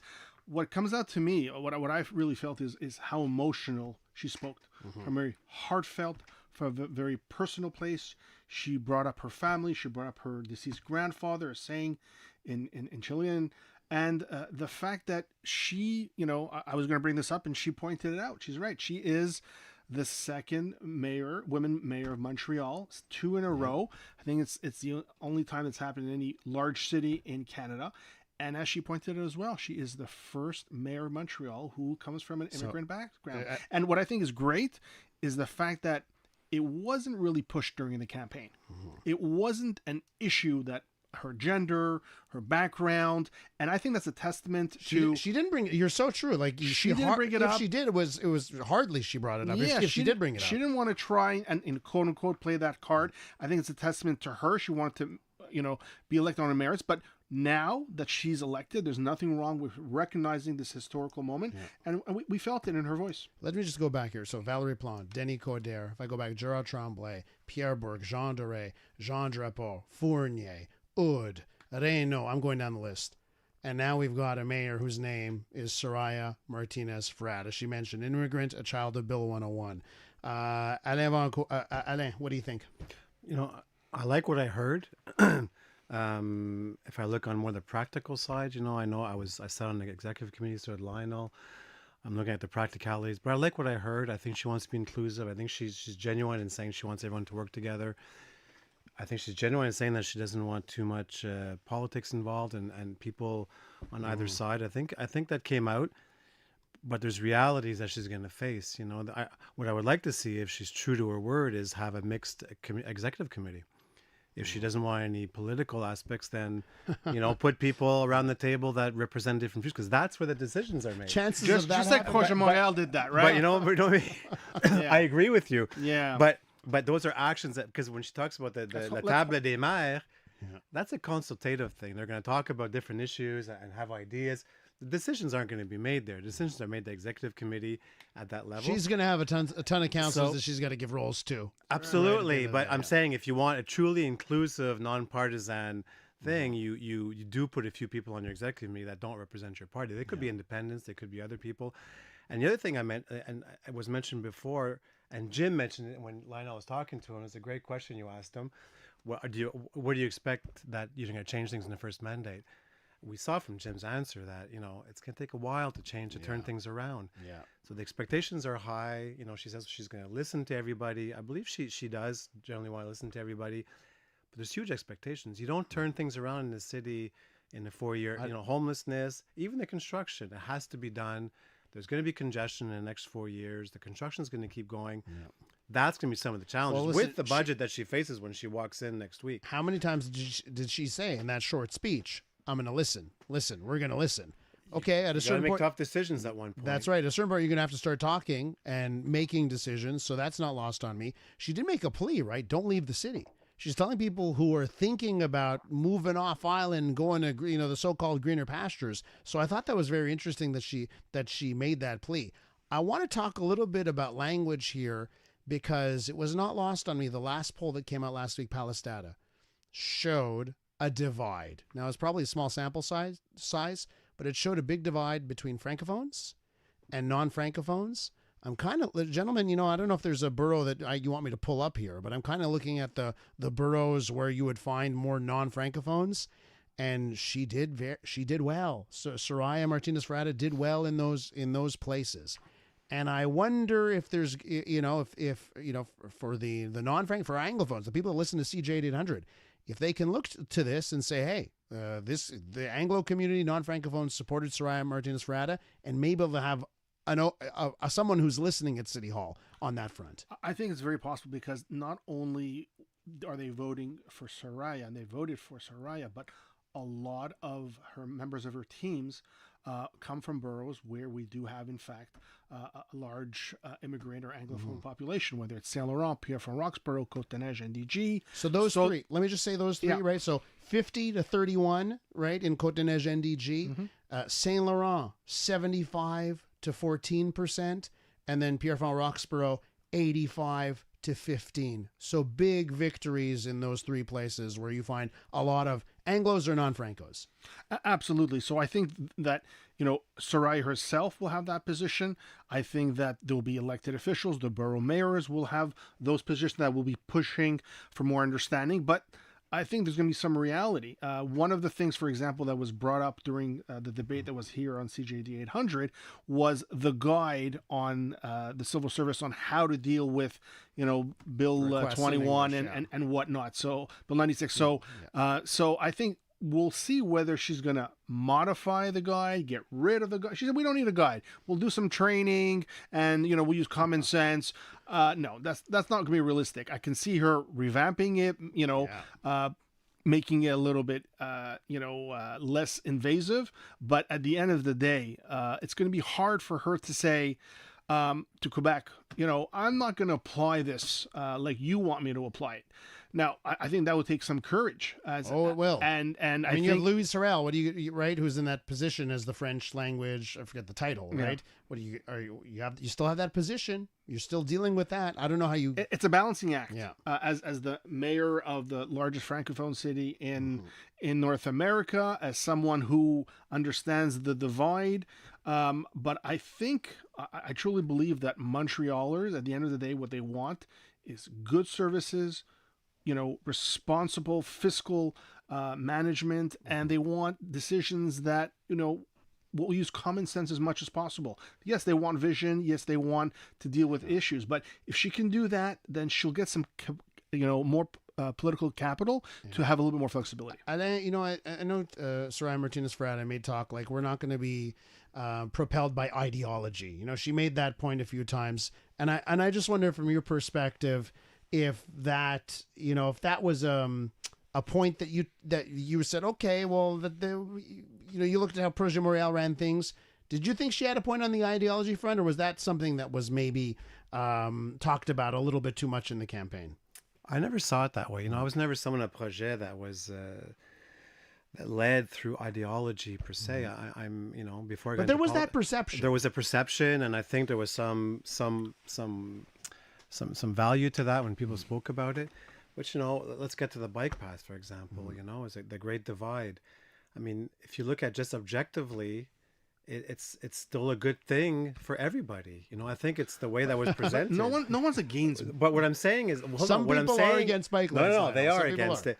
But if it's presented well, no one could be against it. So I don't think it's a question of ideology. I think it's the right thing to do. I think in certain instances it's too fast. Yeah. It's people have a perception that they're not. There's a reason why she keeps mentioning, hey, I want people to listen. I'm going to listen. By the way, how I don't know. I don't buy into that so much. In the column of Elections Matter. That's because you drank the Kool-Aid for so many years. No, but I was never that in my own borough. I never came across that, Guys, I just want to point this out. Elections Matter and how Montreal will look in 4 years on bike paths. Remarkably different as a result of tonight's election. I think it's safe to say that we've chartered a different path, at least on that front. Okay, let's get another update from the CTV News results desk. And Jason Mayoff has this update. Well, Soraya Martinez-Ferrada will become the next mayor of Montreal. She beat Projet Montréal's Luc Rabouin, who has congratulated Martinez-Ferrada. Rabouin says he will not sit on city council and he will step down as leader of Projet Montréal. The latest results, with 80% or so of the polls counted, Soraya Martinez-Ferrada is at 43%. Luc Rabouin at 36%. So Martinez-Ferrada is leading by 25,000 votes. Looking at, some of the boroughs. Côte-Neige NDG, Stephanie Valenzuela with Ensemble Montréal is just over 50%. Gracia Kasoki-Katawa with Projet Montréal is at 31%. Alan D'Souza in Saint-Laurent way ahead at 75%. In Lachine, Julie Pascal Provost ahead at 47%, ahead of Maya Vodanovic at 45%. In La Salle, Nancy Blanchet in the lead at 67%. In Verdun, Céline Audry Beauregard is at 44%. Geneviève Deshôtels at about 42%. In Outremont, Caroline Braun with Ensemble Montréal at 68%. In the Sud-Ouest borough, Projet Montréal's Véronique Fournier is at 43%, ahead of Thierry Darès at 28%. And in the West Island, Île-Bizarre Sainte-Geneviève, Daniel Mirand with Projet Montréal is at 54%, ahead of Doug Hurley with Ensemble Montréal at 46%. And as well, Rosemont La Petite Patrie, François Limoges is ahead at 51%. Some of the other races that we are looking at, just to recap, in Longueuil, incumbent Catherine Fournier claimed victory, as did Stéphane Boyer in Laval and Bruno Marchand in Quebec City. Some of the other races in Hampstead, Jeremy Levi is at 41%. But Jack Ettery is ahead by 1 point at 42%. William Steinberg at 17%. That's with 6 out of 15 polls counted. In Westmount, Michael Stern at 38%. Lynn Casgrain, 34%. Mary Gallery at 27%. In Côte Saint-Luc, Mitchell Brownstein and David Torgman. That's now pretty much a tie at 48%. Mitchell Brownstein and David Torgman. In Dorval, Marc Doré ahead at 50%, ahead of Umberto Macri. In Point Claire, the latest results, John Belvedere, 42%, Tim Thomas, 31%, and Brent Cowan is at 25%. And in Beaconsfield, Martin Saint-Jean at 45%, Gregory Orleski at 33%. And in TMR, Peter Malouf, 62%, ahead of Mariam Kamali Nezad at 35%. Election night with Elias Makos returns in a moment, and we'll have another results desk update for you in 15 minutes. This is Election Night 2025 on News Talk Radio, CJAD 800. All right, thanks for listening to CJAD 800's continuing coverage of Election Night 2025. One town that hasn't been mentioned so far, I did get a note from a listener. Let's talk about Montreal West, and we have some results there, and they're almost fully in here. 20 of 22 ballot boxes have already come in, and from Montreal West, we have Jonathan Cha in the lead, lead, 46% for Jonathan Cha.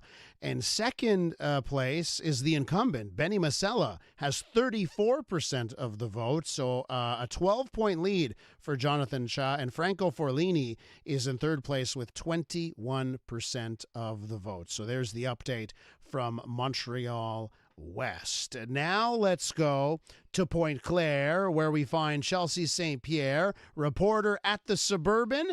Chelsea, thanks so much for hopping on again this hour. My pleasure. And of course, Pointe Claire, one of the big contentious races on the island of Montreal.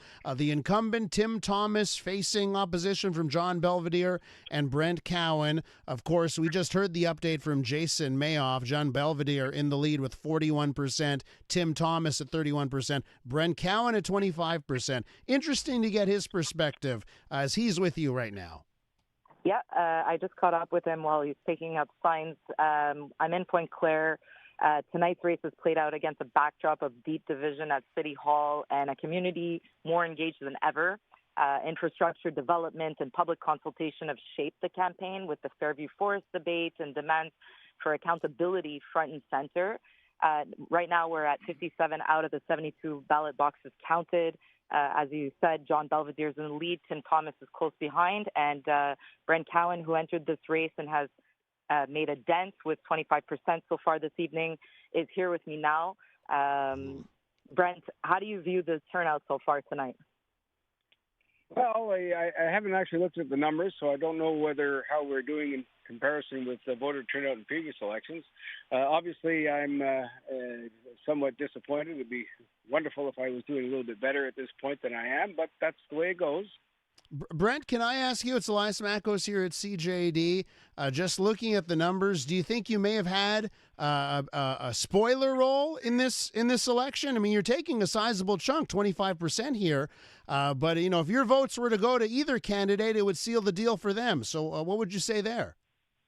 Well, I wouldn't use the word spoiler. I think that I would look at it more like Pointe Claire is. There's a lot going on in Pointe Claire.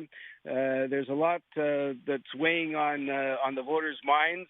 The results will be decisive in terms of a particular victor, but there are still a lot of unresolved issues, and Pointe Claire will still be waiting to see how that turns out. So I don't say that I'm a spoiler. I think I'm representative of another way of looking at things. That's right. And I think that either candidate, looks like Mr. Belvedere stands a strong chance of winning. I think he's going to have to look over his shoulder at me and what I was saying during the campaign and absorb some of that if he wins and starts organizing council and government. Mr. Cowan, before I let you go here, are you happy to see Tim Thomas not in the lead tonight? Yes. Mm-hmm. And why is that? Well, you know that I've been a very strong critic of Mr. Thomas. I suppose the turning point was December 2023 when he announced to the world that he had no power to do anything. And in response to that, I said, well, if you have no power to do anything, then why don't you resign? Mm-hmm. And I think that pretty much sums up my my view on Mr. Thomas. There was work to be done. He chose not to do it. Mr. Cowan, we're going to have to leave it there with you. I want to thank you so much for coming on with us. Thank you. Good night. All right. Chelsea, we got you back? I'm back. All right. Any final thoughts before I let you go? I think we ended the night with a bang here in the West Island, seeing this turnout here in Pointe Claire. There was no real expectations. Nobody knew where it was going to go, where we were going to end up. And as Brent put it very well, the future will show what these results will give. All right, Chelsea, thanks so much. Appreciate you hopping on today and helping out our coverage. Thank you. Chelsea St. Pierre with the Suburban. Okay, back here in our studios at CJAD 800, joined in studio by Alain Vaillancourt, outgoing councillor in the Sud-West Borough, a longtime councillor for Projet Montréal, and Lionel Perez, former leader of the opposition at City Hall, longtime councillor as well. So, gentlemen, let's get back to the Montreal race. Alain, something you want to add here? Yeah, I'm just looking at the results. Yeah. I want to point out Lachine, the lead is shrank for Julie down to 18, and it was 30 just before you took the mic. So I find that interesting because that you might find a situation where Maya might be mayor. This is a rate. So we have 114 of 125 polling stations are in. Okay, so we're getting there, and despite all these votes that have come in, it's an 18 vote lead for Julie Pascal Provost of Ensemble Montréal over Maya Vodanovic of Yeah, Projet. it'll probably be a recount whoever wins. But my point was, Maya may find herself mayor and minority in her borough in Lachine, which is it's a huge challenge when you're a mayor and you're a minority. There was that, and I'm going back to Ville Marie. I'm looking at Robert Baudry and Claude Pinard. Claude Pinard is a huge piece for Soraya as president of the executive committee. Yeah. He's behind 63, and there's only 11 polls left. So our question was, when we're talking together, who, if it's not Claude, who is going to be your president of the executive committee? That's right. It's a major, after the mayor, that's the major position at the city. So you do bring that up. A good point. So 63 vote lead right now for Robert Baudry over Claude Pinard. And there's 11 polling stations that remain to be counted. Super close. I should point out that Leslie Roberts is leading, and he's got a decent lead. He leads by over 1,000 votes with 58 of 68 polling stations counted. So he seems to be in a good position here, but the night's not over yet. 55-29. He's got a lead right now. What do you say, Lionel? I agree with Alain. I think that there's a lot of tight races. I come back to the point that I made earlier. In many of those, I believe that Transition Montréal with Croc Sauvé are playing a bit of the spoiler. We'll have to wait and see. What I find also very interesting is when we look at the actual results, we see that Soraya will have won by about 7%. If you remember, the most recent poll says she was leading by 15%. Now, obviously, it was only decided voters, not undecided. But we look at, for Action Montréal, for Thibodeau, 10. They That's said what they were 11. polling. Yeah. They're polling for Transi Montréal 6. He's at 8.5, which means that Projet Montréal is doing better, or Ensemble Montréal is doing not as well as they thought, as they predicted. And I believe much of that has to do with the Projet Montréal machine getting the vote out, and also Ensemble Montréal being stronger in some of the boroughs where the voter turnout is not as great. So it explains going from 15 to 7. Now, it's still a very comfortable lead, and she has the full legitimacy to be the mayor, but it goes to show every single vote counts. You never know how things are going to go. Many people may have said, oh, you know what, she's leading by 15, my vote won't matter. It does matter. And it's interesting, when you look at the various boroughs, and Alain, to your point, well, let's say you win as mayor and then you don't have a majority on council. The difficult position it puts you in. It's not fun, right? Now, it's not fun. So I'm looking. Listen, I'm bringing up Côte-des-Neiges NDG here. Of course, Stephanie Valenzuela looks to be like she will coast to victory here for mayor of CDN NDG. Côte-des-Neiges district is extremely tight. This is what I'm going down the various electoral districts. Well, right? It's tied. It's tied, right? It's going, and it's zero difference. It's going back and forth. Darlington, by the way, it's a comfortable lead for Ensemble Montréal. I go down to, as you mentioned, Côte-des-Neiges. It's just razor thin, the margin there. Snowden, Ensemble Montréal has a big lead, 61-24, and then Peter McQueen in NDG, the NDG electoral district, he's leading 48-33 over Peter Shatilla there. So but his margins are usually greater. Yeah. He's usually in the 55% range, and here's at 48. So that explains part of Transition Montréal, which got 14%, probably ate away at some of his lead. For the other ones, for Sonny Maroz, he's an incumbent. He's in Ensemble Montréal being reelected. Obviously, for Darlington, it was Stephanie's old district when she was city councilor, so it's normal that they got that. But the Côte-des-Neiges is going to be interesting, nail biter. Let's do a leading and elected, right, for the city council, right? The 65 city council members. So 35 for Ensemble Montréal, 23 for Projet Montréal. The Équipe La Salle, and it has 3. Équipe Anjou has 2. Équipe Saint-Léonard has won. So 64 of the 65 have a leader right now. So I guess that's a good number for Soraya Martinez Ferrada as she looks to build and pass bylaws and legislation and move on a whole bunch of dossiers. Absolutely. I mean, don't forget the Équipe La Salle and Équipe Anjou, those 5 city councilors are for the most part going to be voting with Ensemble Montréal most of the time. Obviously, when there's some very ultra-local issues, and when it comes to budget, I'm sure they'll be making some requests if Soraya does not have a clear majority of 33. If you can believe, go ahead. I was going to say, they will be voting majority, but if I look at Équipe Anjou, Luis Miranda, he's got expectations as to what he's going to get from the mayoralty for Anjou, so it looks easy to say they'll get the votes, but Mr. Miranda will put a lot of pressure on her to. It depends on. Don't forget, she has a majority. She doesn't need his votes. Well, less of an issue. La Salle isn't always a shoo-in either. No, I understand, but don't forget that if anything, he's the one who owes her something because they didn't put any Ensemble Montréal candidates, so it makes it easier. Yeah, but I was. Luis Miranda. I'm sure his ad will be out. There's no doubt about it. And Équipe La Salle, I would say that they voted almost half and half between us and Ensemble. It wasn't always clear cut for. It does come down to just how many votes that she has, right? So if those three, how much do those 3 votes matter? You can't take it for granted in council. Okay, listen, if you can believe it, we've been at this for 3 hours and 45 minutes. We still have another 13 to go here, but we do need to get another update from the CTV News results desk. And Maxime Cadotte provides us with this update. Max.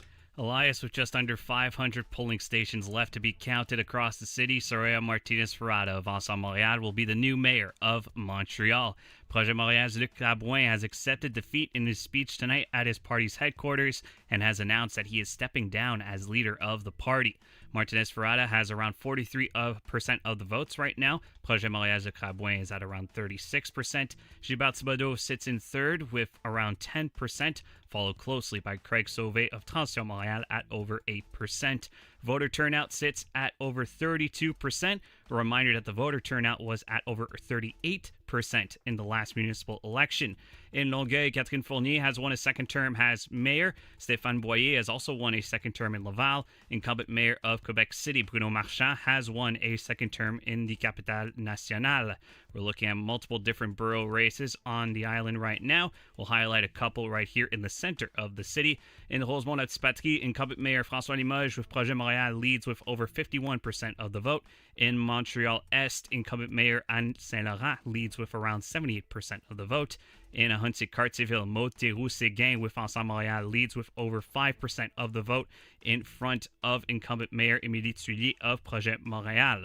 So basically the difference is 5% between those two candidates. And finally, off-island in Brossard, Doreen Assad leads with over 77% of the vote. Another update from the results desk is coming in less than 15 minutes. We'll be back in moments' time to Elias Makos and CJAD 800's Election Night. Experience an exclusive shopping journey at M2 Boutiques. Over 30 brands of clothing and accessories for men and women all under one roof with tailored service and private fittings. M2 Boutiques, your destination for high-end fashion in the heart of Royal Mount and Cartier Distraunt. Monopoly Double Play is back at McDonald's. So let's practice winning. You just won 25 grand. And go. Yes! I said 25 grand. That's what I'm talking about. Yeah! Much better. Okay, now you just won a brand new Chevrolet Corvette. I think she just fainted. Impressive. Peel like a winner, on pack and in-app. Monopoly Double Play is back. While supplies last, 1 in 5 chances to win game piece prizes at outset. Chances to win draw prizes depend on number of entries in each draw. Cash prizes payable by e-transfer. See rules in-app. We're SFL, a network of independent wealth management advisors for all types of wealth.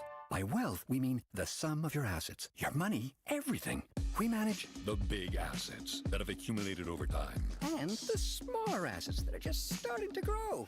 So, whether it's for your investments, your personal finances, your insurance needs, or your business, the easiest way to plan for tomorrow is to start thinking about it today. SFL Wealth Management. Get to know us at sfl.ca. They have voted. What's the decision? This is Election Night on News Talk Radio, CJAD 800. All right, welcome back to our continuing coverage, Election Night 2025. Let me just go through some of the other cities and towns on the island of Montreal that you may be interested in. Westmount, by the way, we have got 55 of 58 ballot boxes that have been counted, and we have a lead, 40% for Michael Stern. He is leading over Lynn Casgrain, who has 33% of the vote, and Mary Gallery at 26% of the vote. So Michael Stern in the lead in Westmount with 55 of 58 boxes counted there. We have more results from Hampstead. 7 of 15 polls have been counted, and we have a slight edge, a slight lead for Jack Ettery, 43% over Jeremy Levi at 40%, and William Steinberg is at 17%. So 43-40, Ettery leading Jeremy Levi, 7 of 15 polls counted there.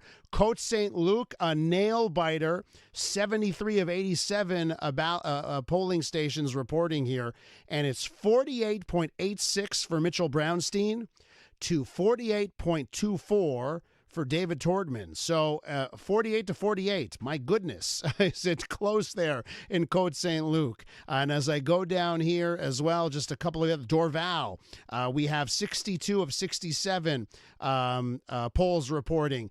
50% for Marc Doré, who joined us earlier, over Umberto Macri with 46.69%. So 4 percentage points with 5 polls to come.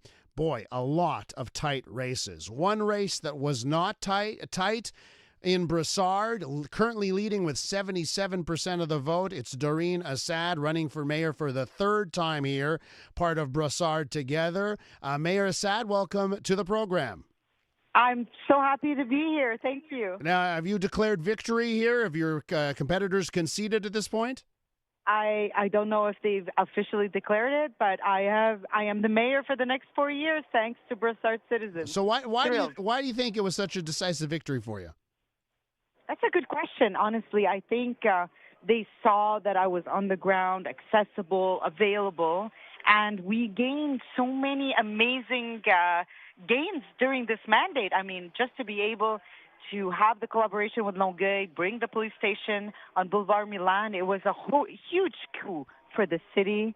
Taxation has remained low. I think, honestly, the population knew what they were getting with me, and I am truly grateful for their confidence for the next 4 years. What do you think you need to do over the next 4 years? You know, I was talking to Stéphane Boyer from Laval, and it certainly seemed like over the campaign, he and other mayors like Catherine Fournier, they sort of had like united front against the province, and they're going to be asking for a lot of support here. What do you think from your end? How do you view that, how the cities will be going up against the province over the next 4 years? Yeah, well, that's the challenge that we've been facing. You know, I feel like a lot of responsibilities have been transferred over to municipalities that are not necessarily directly within our competency, and we've had to manage through that. This coming year the challenge will be to be the voice to say to different levels of government, whether it be federal or provincial, that, you know what, they don't need to invest in us as we invest in ourselves. So, yeah, I agree with Catherine and Stéphane. That will be one of the main challenges moving forward. Specifically for Brassard, I would have to say, you know, when it comes to transportation with the RAM, I will not accept another winter like the Brassard citizens have gone through. So that will be one of my main issues in the upcoming months. Mayor Assad, I have to leave it there. Thanks for coming and joining our coverage this evening. Thank you so much. I'm so thrilled. Thank you for taking the time. Certainly sounds thrilled right there. That's a happy mayor, Doreen Assad, winning for the third time. Okay, we're back here in studio with our panelists this evening, Lionel Perez and Alain Vaillancourt. Plenty of experience municipally behind them here. So as we wrap up tonight's coverage here, let's just go through what the expectations were and how they played out. What are you taking away from this, Lionel? Well, I think the biggest thing is there was desire for change. That's really what we kept hearing, both from the candidates, from the population. We also, I think, can see that the polls were pretty much aligned with the results.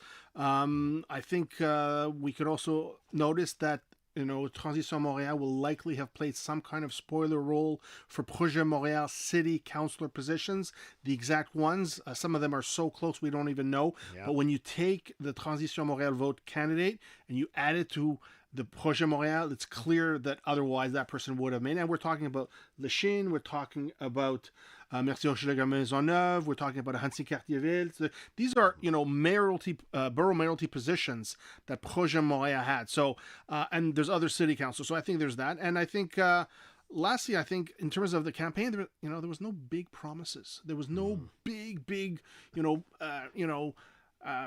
line or anything of that nature that influenced or made Montrealers dream. Some will say that's a good thing. It's more responsible. What does Soraya Martinez have to deliver on then if there weren't any big promises? Well, she has to deliver on, I think, core services. She has to deliver on public safety and security. She's going to have to do something on housing and homelessness. And want or not, economic development. There's going to have to see progress, change, betterment. All right. Alain, let me get your thoughts here. I have to go with Lionel. I think people want to change. When you want change, it's hard to counter that. I see more the challenges coming up. I know the budget situation. Lionel knows how decisions are made at the city. A lot, there were promises made. She said she'd end encampments in 4 years for homelessness. Yeah. I'm telling you, that's a promise that's going to be hard to keep because Sam it's said it's trending in the wrong direction. Well, it's different. And Sam said it, before in your interview with him that he's glad someone's taking leadership on it. I agree with him, but the powers remain in Quebec to deal with that issue, and so far they haven't been present. So that's going to be, I think, the huge challenge for her to come up. I was asked, situation, which affects everything from security to for economic situation downtown.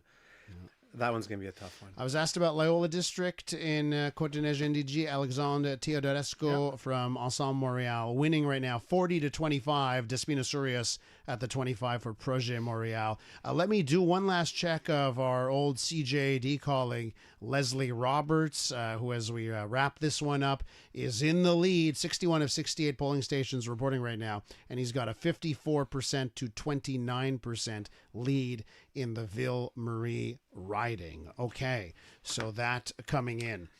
Yes. A lot of recounts. I think there's going to be a lot of tight races. And I think we're going to see a lot of recounts.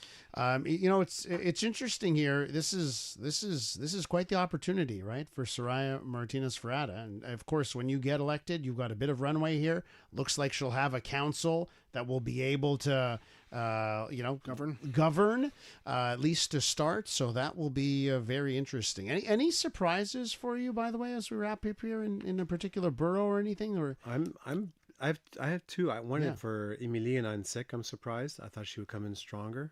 I thought she would win. Emilie Tullier in Annecy. Yes. She was very strong. She was confident. Down by 4%, I should add, to the Ensemble candidate. And Rivière-des-Prairies, Pointe-aux-Trembles, it flipped completely. Caroline Bourgeois is a really strong candidate, a really good mayor. Yeah. As far as I'm concerned, I'm surprised there of the flip in Rivière-des-Prairies, Pointe-aux-Trembles. Because you mentioned a divide for language. Well, that's... Listen, we have to wrap, but I guess I'm surprised there. I guess you're really happy if you're Ensemble Montreal. You've done really well. I think so. At the borough level, you've done really well tonight. Yeah, absolutely. And I've been looking at the voter turnout rate in many of the boroughs, and obviously there's still some more to come, but it is on the lower side. Mm-hmm. We'll have to wait to see the final results. So did Projet voters not show up? No, they voted out, but I think a lot of them voted for Transition Montréal. I don't know. It's hard to say. It's going to be, and Thibodeau, we don't know. We're assuming that, Thibodeau got 10% too. Where do you take those votes? Okay, gentlemen, listen, thank you for the wonderful evening here. 4 hours of coverage. Couldn't have done it without you. My thanks again to Alain Vaillancourt and Lionel Perez, rounding up our panel tonight on the coverage. My thanks to you for listening. My thanks, of course, to everyone working on tonight's broadcast, Jason Mayoff and Maxime Cadotte and Dario De Felice and Marissa Ramnanan, doing all of the heavy lifting to make sure we get this broadcast on air tonight. Thank you so much, everyone, behind the scenes for tonight's broadcast. Thank you for listening. Elias Mackos here. I'll be back on air in 9 hours with the Elias Mackos Show from 9 to noon. Have a great evening. Get some rest. And let's get you another CTV News Results Desk update. We head over to Jason Mayoff. Elias Soraya Martinez-Ferrada will become the next mayor of Montreal. She beat Projet Montréal's Luc Rabouin. Rabouin says he will not sit on city council and he will step down as leader of Projet Montréal. Taking a look at the results, Soraya Martinez-Ferrada, Ensemble Montréal at 43% of the vote, Luc Rabouin 35%. So Martinez-Ferrada is leading by about 30,000 votes. The city council makeup, Ensemble Montréal, 35 seats on city council. Projet Montréal has 24 seats out of 65.